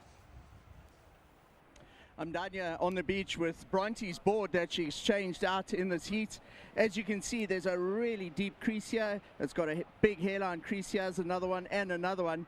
Not sure exactly how this happened. I'm down here with Paige Harib, who Bronte is staying with and is her caddy in this heat. Your thoughts on the board and the heat so far? Bronte's going really good in this heat. She got that bomb with 2 turns, which she may have even did this on that last turn, because I didn't see her get another wave after that, and she was struggling paddling back out. So yeah, it was a quick turnaround, and she's back out there and hopefully can get another one. Thank you, Paige, and back to you guys, Gigs. I guess if you're going to crease your board, crease it properly. That was a serious crease. A deep one on one side of the string and like 3 little ones on the other. Ouch. Unbelievable. I mean, that board just got absolutely smoked. And that just shows you the power of these waves of Ballito. There's heavy sections. That shore break really quite dumpy. And that's a bit sad seeing that board maybe having its last little run. If it's the one she won on last year, maybe get it dollied up and stick it on the wall at home. Question I was trying to get to about preparation is, can you practice for board changes mid-heat?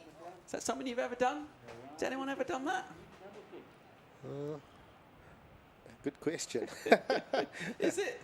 It's a question. We have seen it, though. Yeah. I guess you can. I guess in the Kelly wave pool, we've seen guys change boards because they've changed from the left to the right. Yeah. We've seen some quick fin changes. So maybe that's definitely been practiced because they would have been prepared for that. Yeah. Different board on the left to the right. You just think with all the prep that goes in and all that work, especially all the mental work as well. But I mean, having a sort of surfboard to be able to ride, that seems fairly crucial. We do get a lot damaged as well. 14 minutes and a half to go here. Numbers are all caught up. It's Bronte McCauley, the Western Australian, with the lead and priority at the moment. Sally Fitzgibbons is chasing her down at the moment. She's looking for a 7.17. That's actually Bronte's high score. That's a pretty hefty number. We're going to go to a quick commercial break here at the Ballito Pro. When we come back, find out if Sally Fitzgibbons can come back at Bronte. All of that right after the break.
Come here with respect, you're always going to have respect back. Also, the wave itself, put you in your place.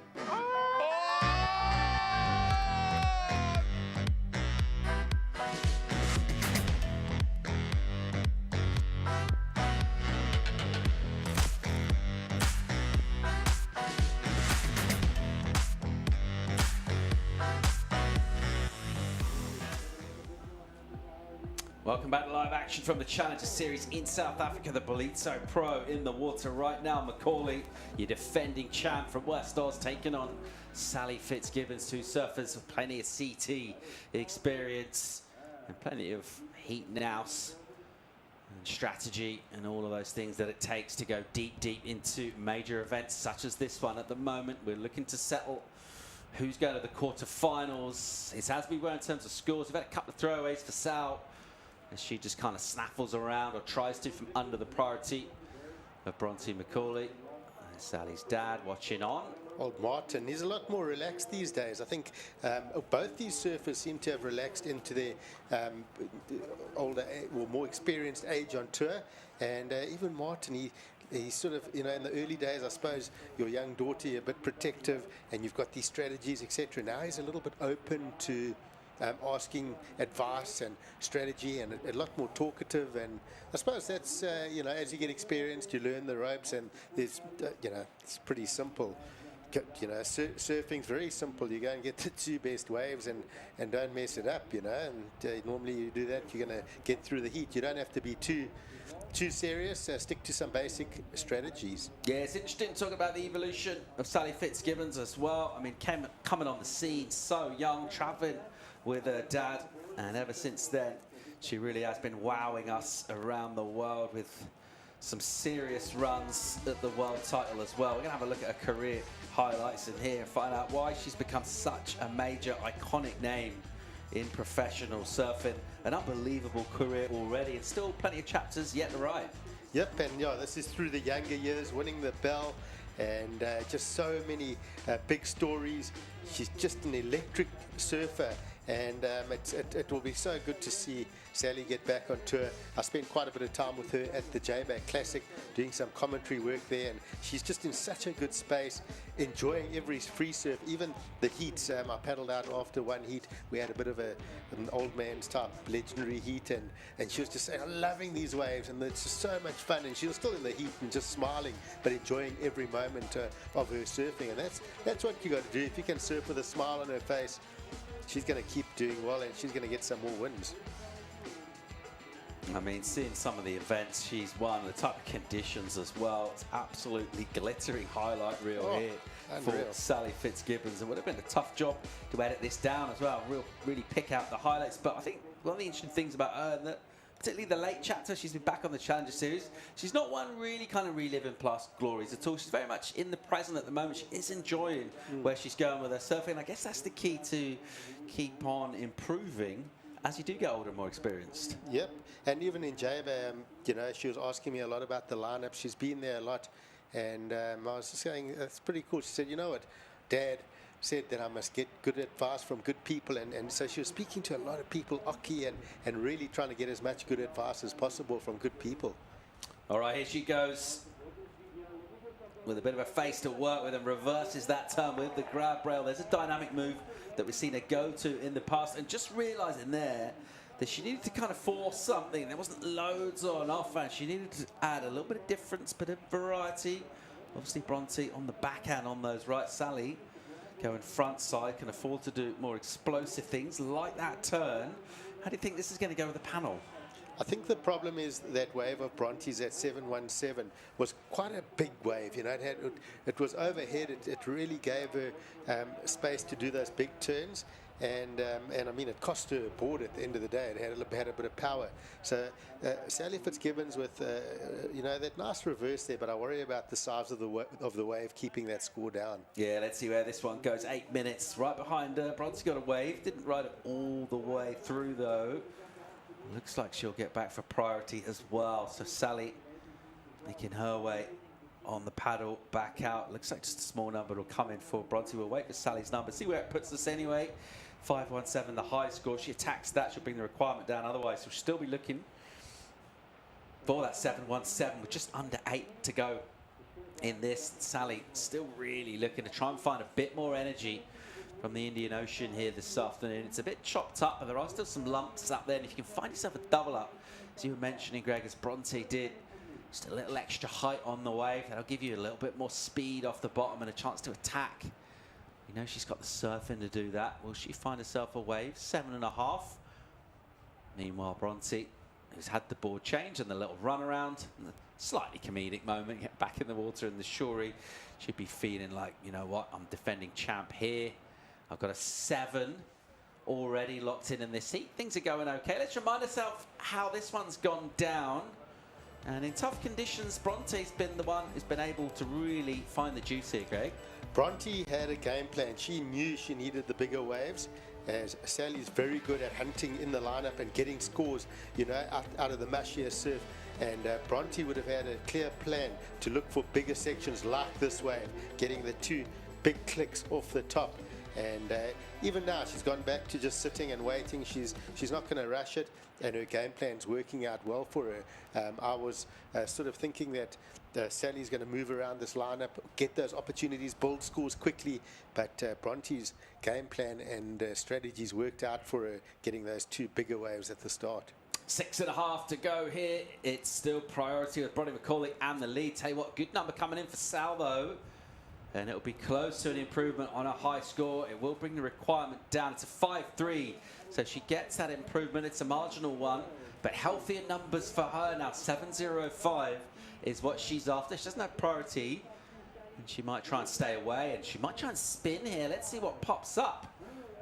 Sally Fitz Gibbons goes on the attack here off the bottom hard. Nice clip off the top with a bit of drift. This is an important section. Bangs it pretty hard. And I tell you what, she's asked a question here. Nice 2-turn combo. All right, that is what we call experience, folks. Being able to take off on a wave like that. We've got these conditions that are a little bit quick and rushed. She did not rush any of those turns. She saw the 2 sections and she clicked 2 very smart looking turns. For me, my first impression, she's getting the score here. Look at this, drives off the bottom, rips that first snap, but then this turn on that finish, lively attacking turn, frees up that tail, and just sparky looking surfing. For me, she's getting the score here. Yeah, that experience showing through. You saw when she span on that wave, she had a little wicked grin on her face as she paddled into it. She looked like she's enjoying herself and enjoying this contest. We're enjoying it too. Bronte McCauley's led this one. And with 5 to go, a crucial wave for Sally Fitz Gibbons from underneath priority, just paddling back out. How many times have we seen these wider ones slipping inside on this shifty bank this year here at Willard Beach in Ballito? And now it's with the panel to try and determine a number. 7.05. We're obviously going to compare that with Bronte's 7.17, a different sort of wave. But that second turn, when you finish a bit spicy, it just leaves a little more emphasis in your mind. It was a technical finish, didn't rush anything, as you said, like rhythm to it. It's going to come down to small margins here. Yeah, I can't wait to see the score. And but yeah, we expect nothing less, Paul.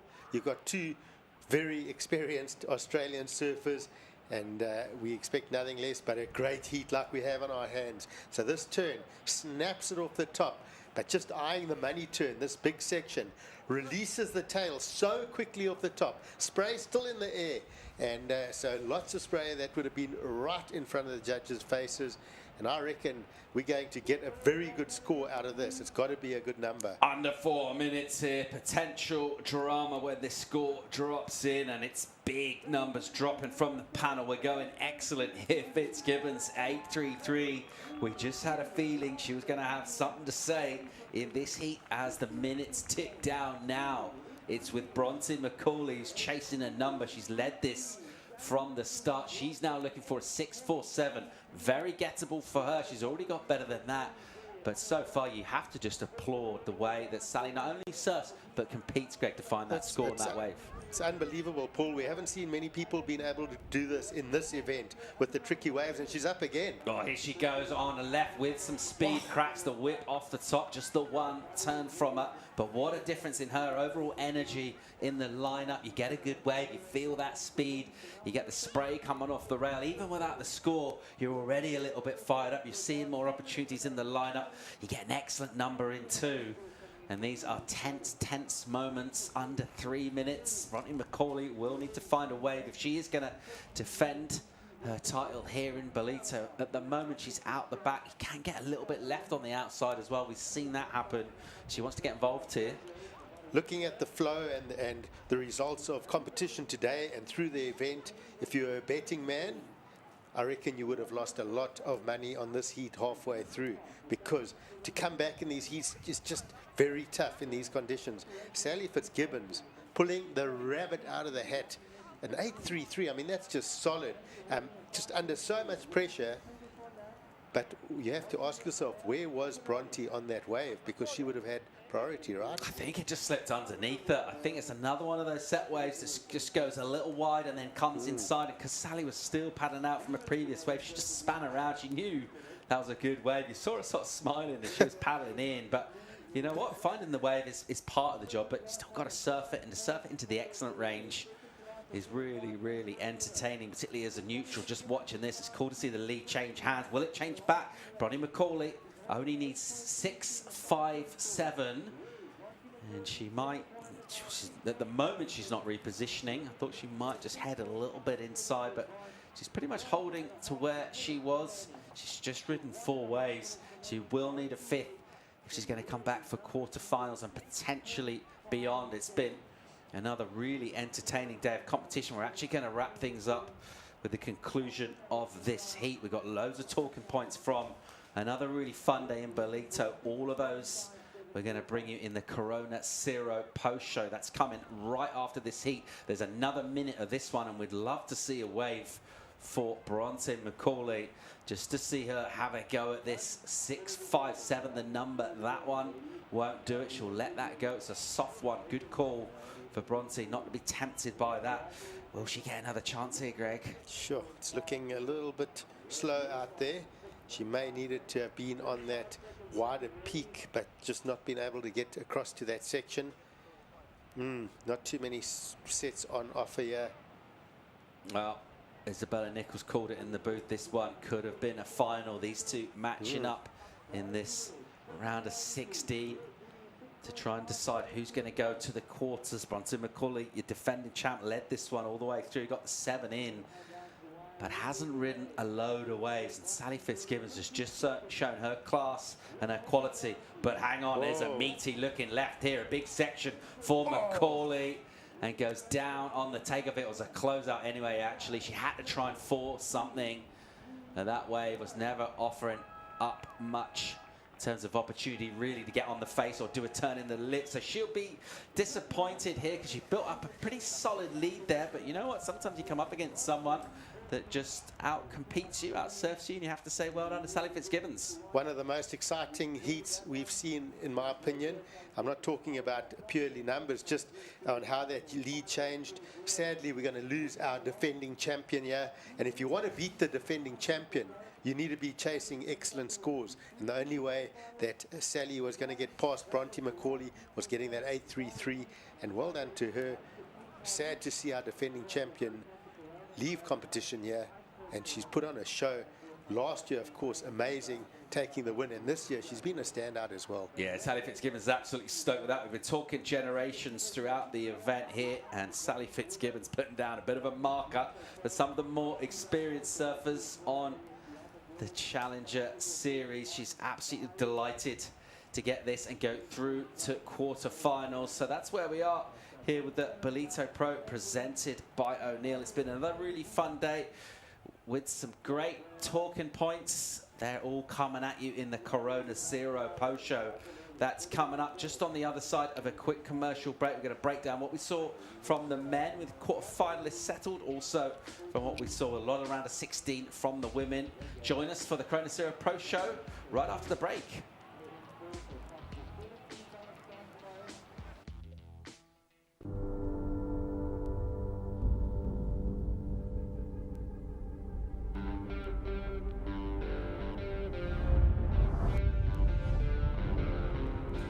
The Hydro board short is something that I've used for quite some time now. One of the main key factors still is the very tough lie. It's comfortable, it's convenient, and it works.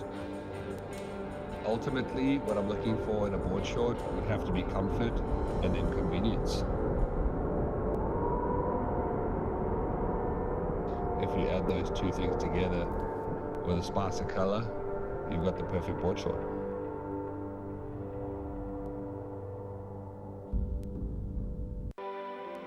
Welcome to Kwadukuza, the destination for all seasons. Nestled on the breathtaking north coast of the Zulu Kingdom, this vibrant town offers something for everyone.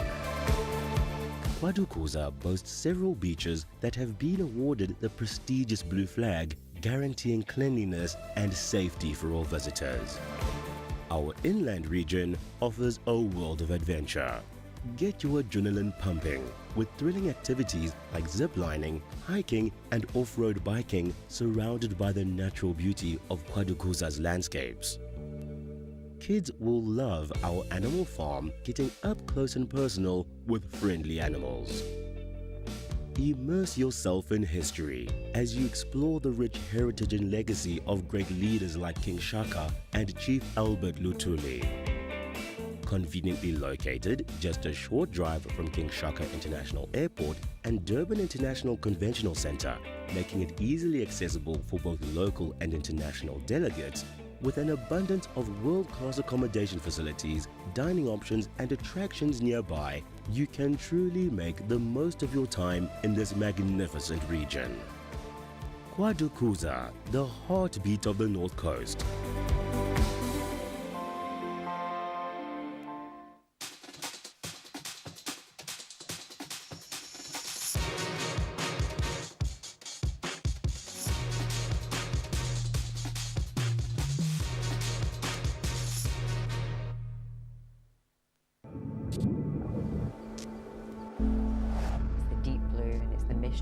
What happens underwater is out of sight and out of mind. We're now aware that plastic in our oceans is at an all-time epidemic.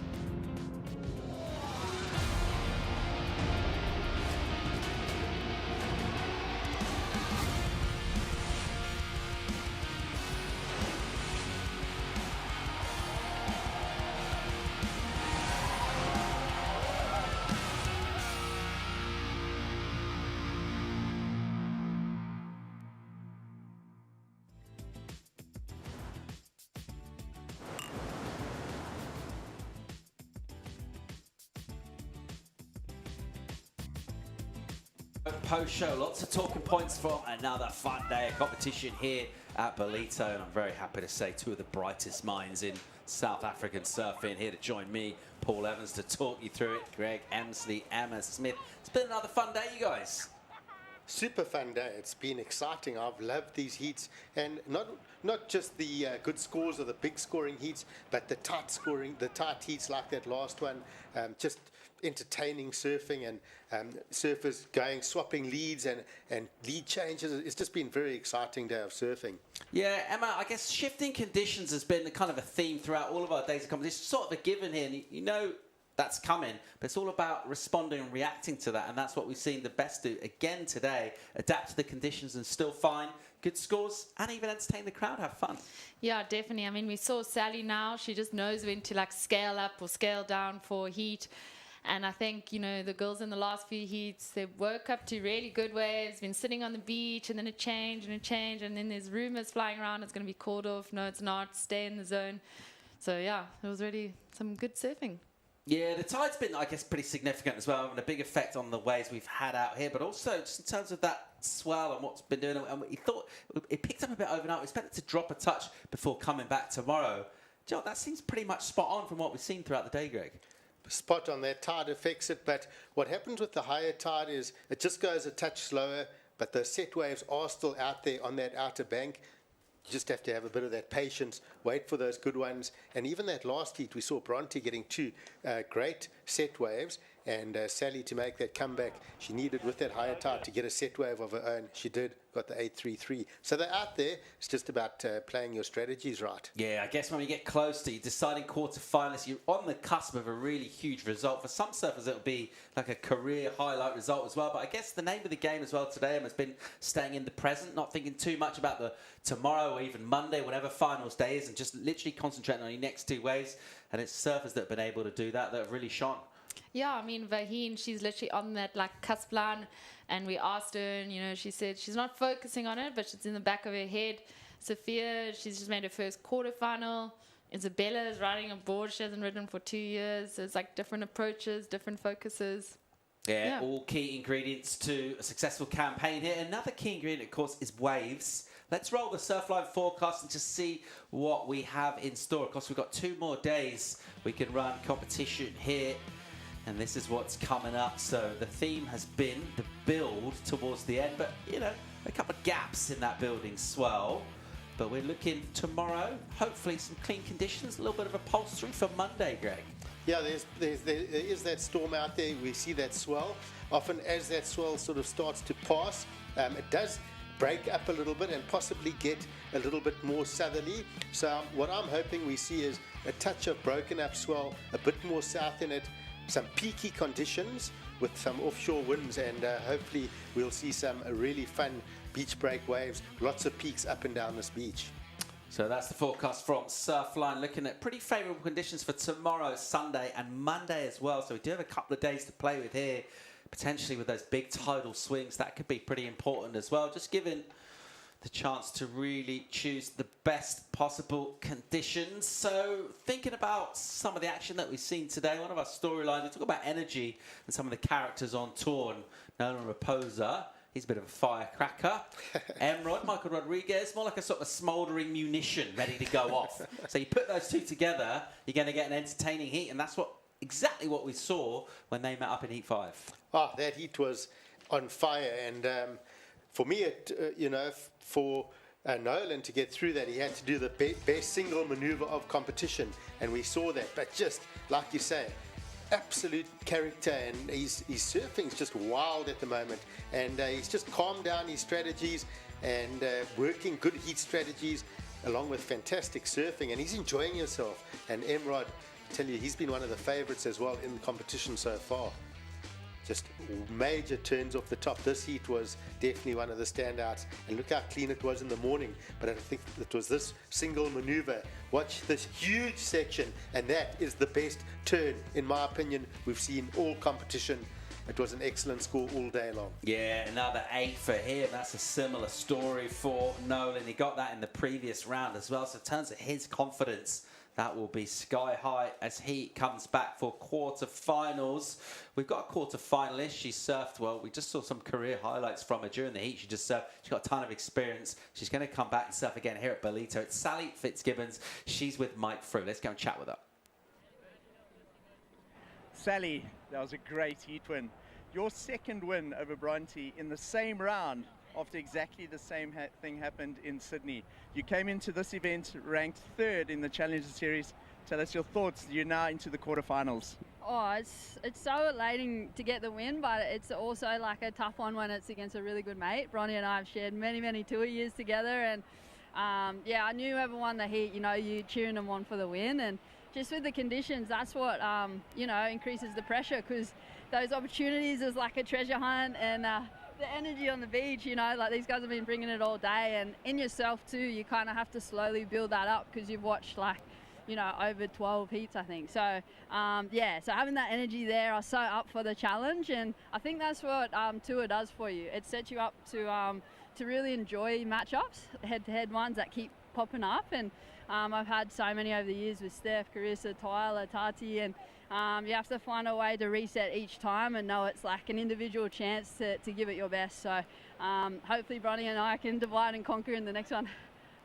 Well, we'll see in the quarterfinals. Great surfing in really grindy conditions out there, and we look forward to seeing you in the water again tomorrow. Oh, I so appreciate it, and I think it'll be a great day surfing finals day, and just each opportunity I get to show up for that, yeah, it just makes my world. So let's go. Back to you guys. Yeah, thanks, Mike and Sal. Great energy there from Sal. Brilliant to see a big smile on her face. She's loving her surf, and we're enjoying watching it, of course. Sally Fitz Gibbons, an iconic surfer. She's sort of part of the furniture, really, of elite pro surfing down the years. But we've got something of a rebellion, a youth rebellion at the gates as well, with surfers like Sierra Kerr, Sophia Medina. They matched up today, and this was always one that was going to be an explosive one to watch. Let's have a look at it and remind ourselves exactly what went down. But it's a really interesting one to see this one. We talk about Sierra Kerr, a lot of hype behind her, obviously, as well. Plenty of that behind Sophia Medina. And ultimately, this kind of surfing was sharp, incisive, explosive, and very impressive indeed.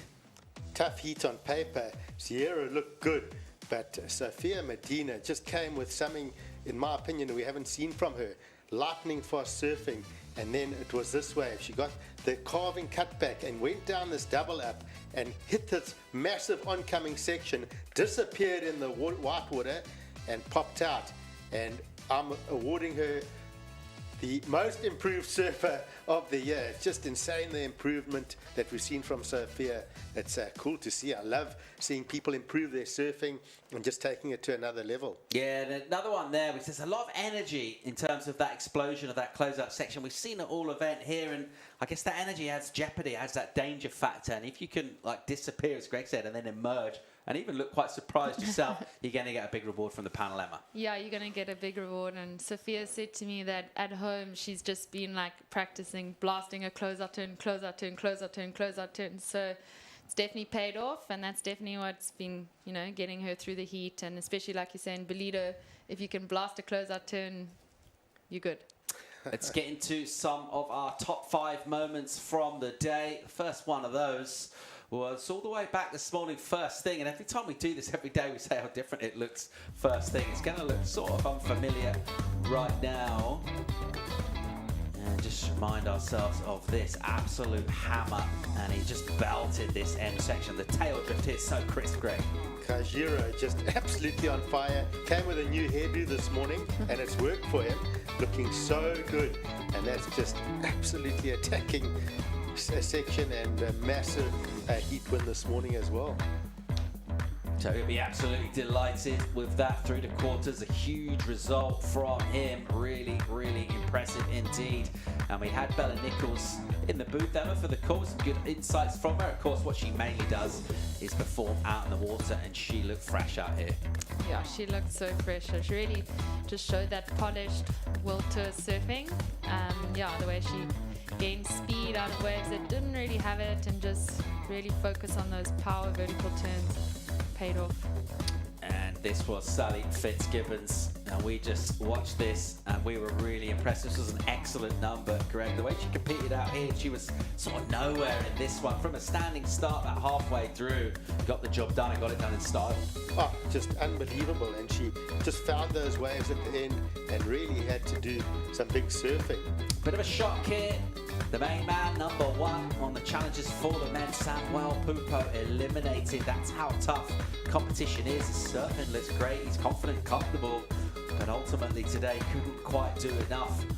So possibly a chance for someone to attack his position. Such a good surfer. It's a shame to lose him out in the draw, but I guess it's just testament to how deep the talent pool is. And let's remind ourselves of Nolan Raposa, who is absolutely flying here. So a bunch of 8s coming in for him. And the left's a rare left for the Goofy. Absolutely ripped this one apart for an excellent number. Yep, he was just ripping. And he brings that point of difference. He just attacks the lip differently. And again, this is that maneuver, that single best maneuver, free falling out of that lip. Massive turn. And that was exciting surfing. It's been a big day of surfing. And turns like that, it's just been an amazing day, really. So Nolan Raposa looking really, really good out there. Can't wait to see him surf again. Wants to get in the conversation into that top 10. And he's jumped up a load of spots in the ratings as well. So looking at a big performance. You've changed your shirt there, Greg. Okay, Is that the we're idea? going 5 Okay, plus 5 kickoff. So it's a good day for sport in South Africa. Absolutely. Surf fans, they've had their fix here at Ballito. We've got the Springboks in action in the rugby later as well. And you watching with me, I've got Boerewors rolls ready, and you're going to have one. You know what? So we have a look at our brackets and see exactly what's going on in terms of surfers that we've got remaining. Let's check out and who we've got coming up in quarterfinals, because we're set for the women. How do you like the look of these matchups here? What's leaping out at you, Emma? What of those heats do you like the look of? I would say heat number 2. That one's jumping out at me. Oh. Ian and Hiruto. Yeah, but I mean, all of them are stacked. Every single one of them. Greg? Pick a heat, mate. Heat 2 is good. I'm going heat 3. Look at that. Raposa and Bunch, really, really good. I tell you what, I think I really like the look of Kishiro Nishi, and I just think what a total contrast to style between Groggia. I think that one's going to be a really interesting one as well. You think about surfers with a lot of hype behind them, with some of the big names. You know, this event sometimes it's a good one just to kind of stream through. Maybe a bit of a dark horse, the first quarterfinal. Yep. So I'm looking forward to seeing how that one goes down. Of course, quarterfinal number 4, Becray and Vincent as well. Vincent has just been unbelievable in this, right? Keeps doing interviews, and he's just happy and relaxed. His surfing's brilliant. He got rid of his compatriot today in a tough and well-contested heat. It's going to be a great matchup too. So those are the remaining 8 surfers for the men. We're not quite there yet in terms of the women with everyone determined, but we've got a couple more heats just to finish off this round. We had to call it essentially because of the waves, but I'm going to come back tomorrow, 7 o'clock call for a 7:30 start. But you know what? Let's check out the women's bracket. We still haven't decided all of our quarterfinals. We've got just a couple more heats to run from this round of 16. Here's the women's bracket. There we go. So Isabella Nichols taking on Vaughan Fierro. That's a great looking matchup in the very first one. Then a bit of a younger clash there. Sophia Medina, Ellie Harrison, Tessa Thiessen, who's looked really, really good, taking on Sal. We're as yet to establish our 4th quarter. But that classic blend that's been a theme throughout, the youth versus the experience.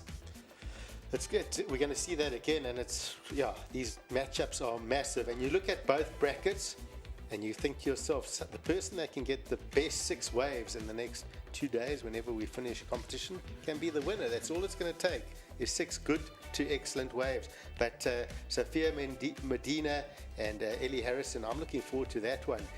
Just a little bit of just a good mix, and we've seen both of them have some strong heats. Yeah, and of course, you can't really afford to take your eyes off Sally Fitz Gibbons, particularly by virtue of the performance that we just saw, even the interview as well. She looked so relaxed and calm, and she loves spending time here in Ballito. She's got a really good crew that she's rolling with. She's enjoying the waves. Tessa Thiesen's got a hard heat in her hand there, but you know what? She's a big performer, and this is a crucial heat for her at this stage. All of these surfers, really, really important. Of course, we do have our leader, Isabella Nichols, from the Challenger Series, as she mentioned. Actually, we had her in here in the studio. She's really good value for breaking down the heats, but did say this time last year she left in number 1 and basically didn't make a heat, struggled to make a heat for the rest of the year. So important to get the points done here. Overall, we're expecting sort of similar sort of surf to wrap things up. We got tomorrow and the next day as well, so a couple of days to run. We're hoping for a bit of quality. I think the mornings are going to be best with the lower tides. Nice, clean, fun conditions, and I think the afternoons are still going to be a struggle with that incoming tide. We're on really big tides at the moment, so if we can get through the mornings into early afternoon, I think that would be what I would be looking at for best conditions over the next 2 days. All right, Emma, you're pretty confident about the way things are shaping up for a strong finish here in Ballito? I'm feeling good. I'm feeling confident. Feeling good. That makes me happy. So does Corona Zero. Time to say cheers. We'll come back tomorrow, 7 o'clock call, 7:30 start. We're going to send you out with some highlights from today. It's been another really fun day here at Ballito. We love being here. Thanks for tuning in. We'll see you tomorrow. Come on Islands, and also England in the football. Cheers. Go the Bonga!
Welcome to Kwadukuza, the destination.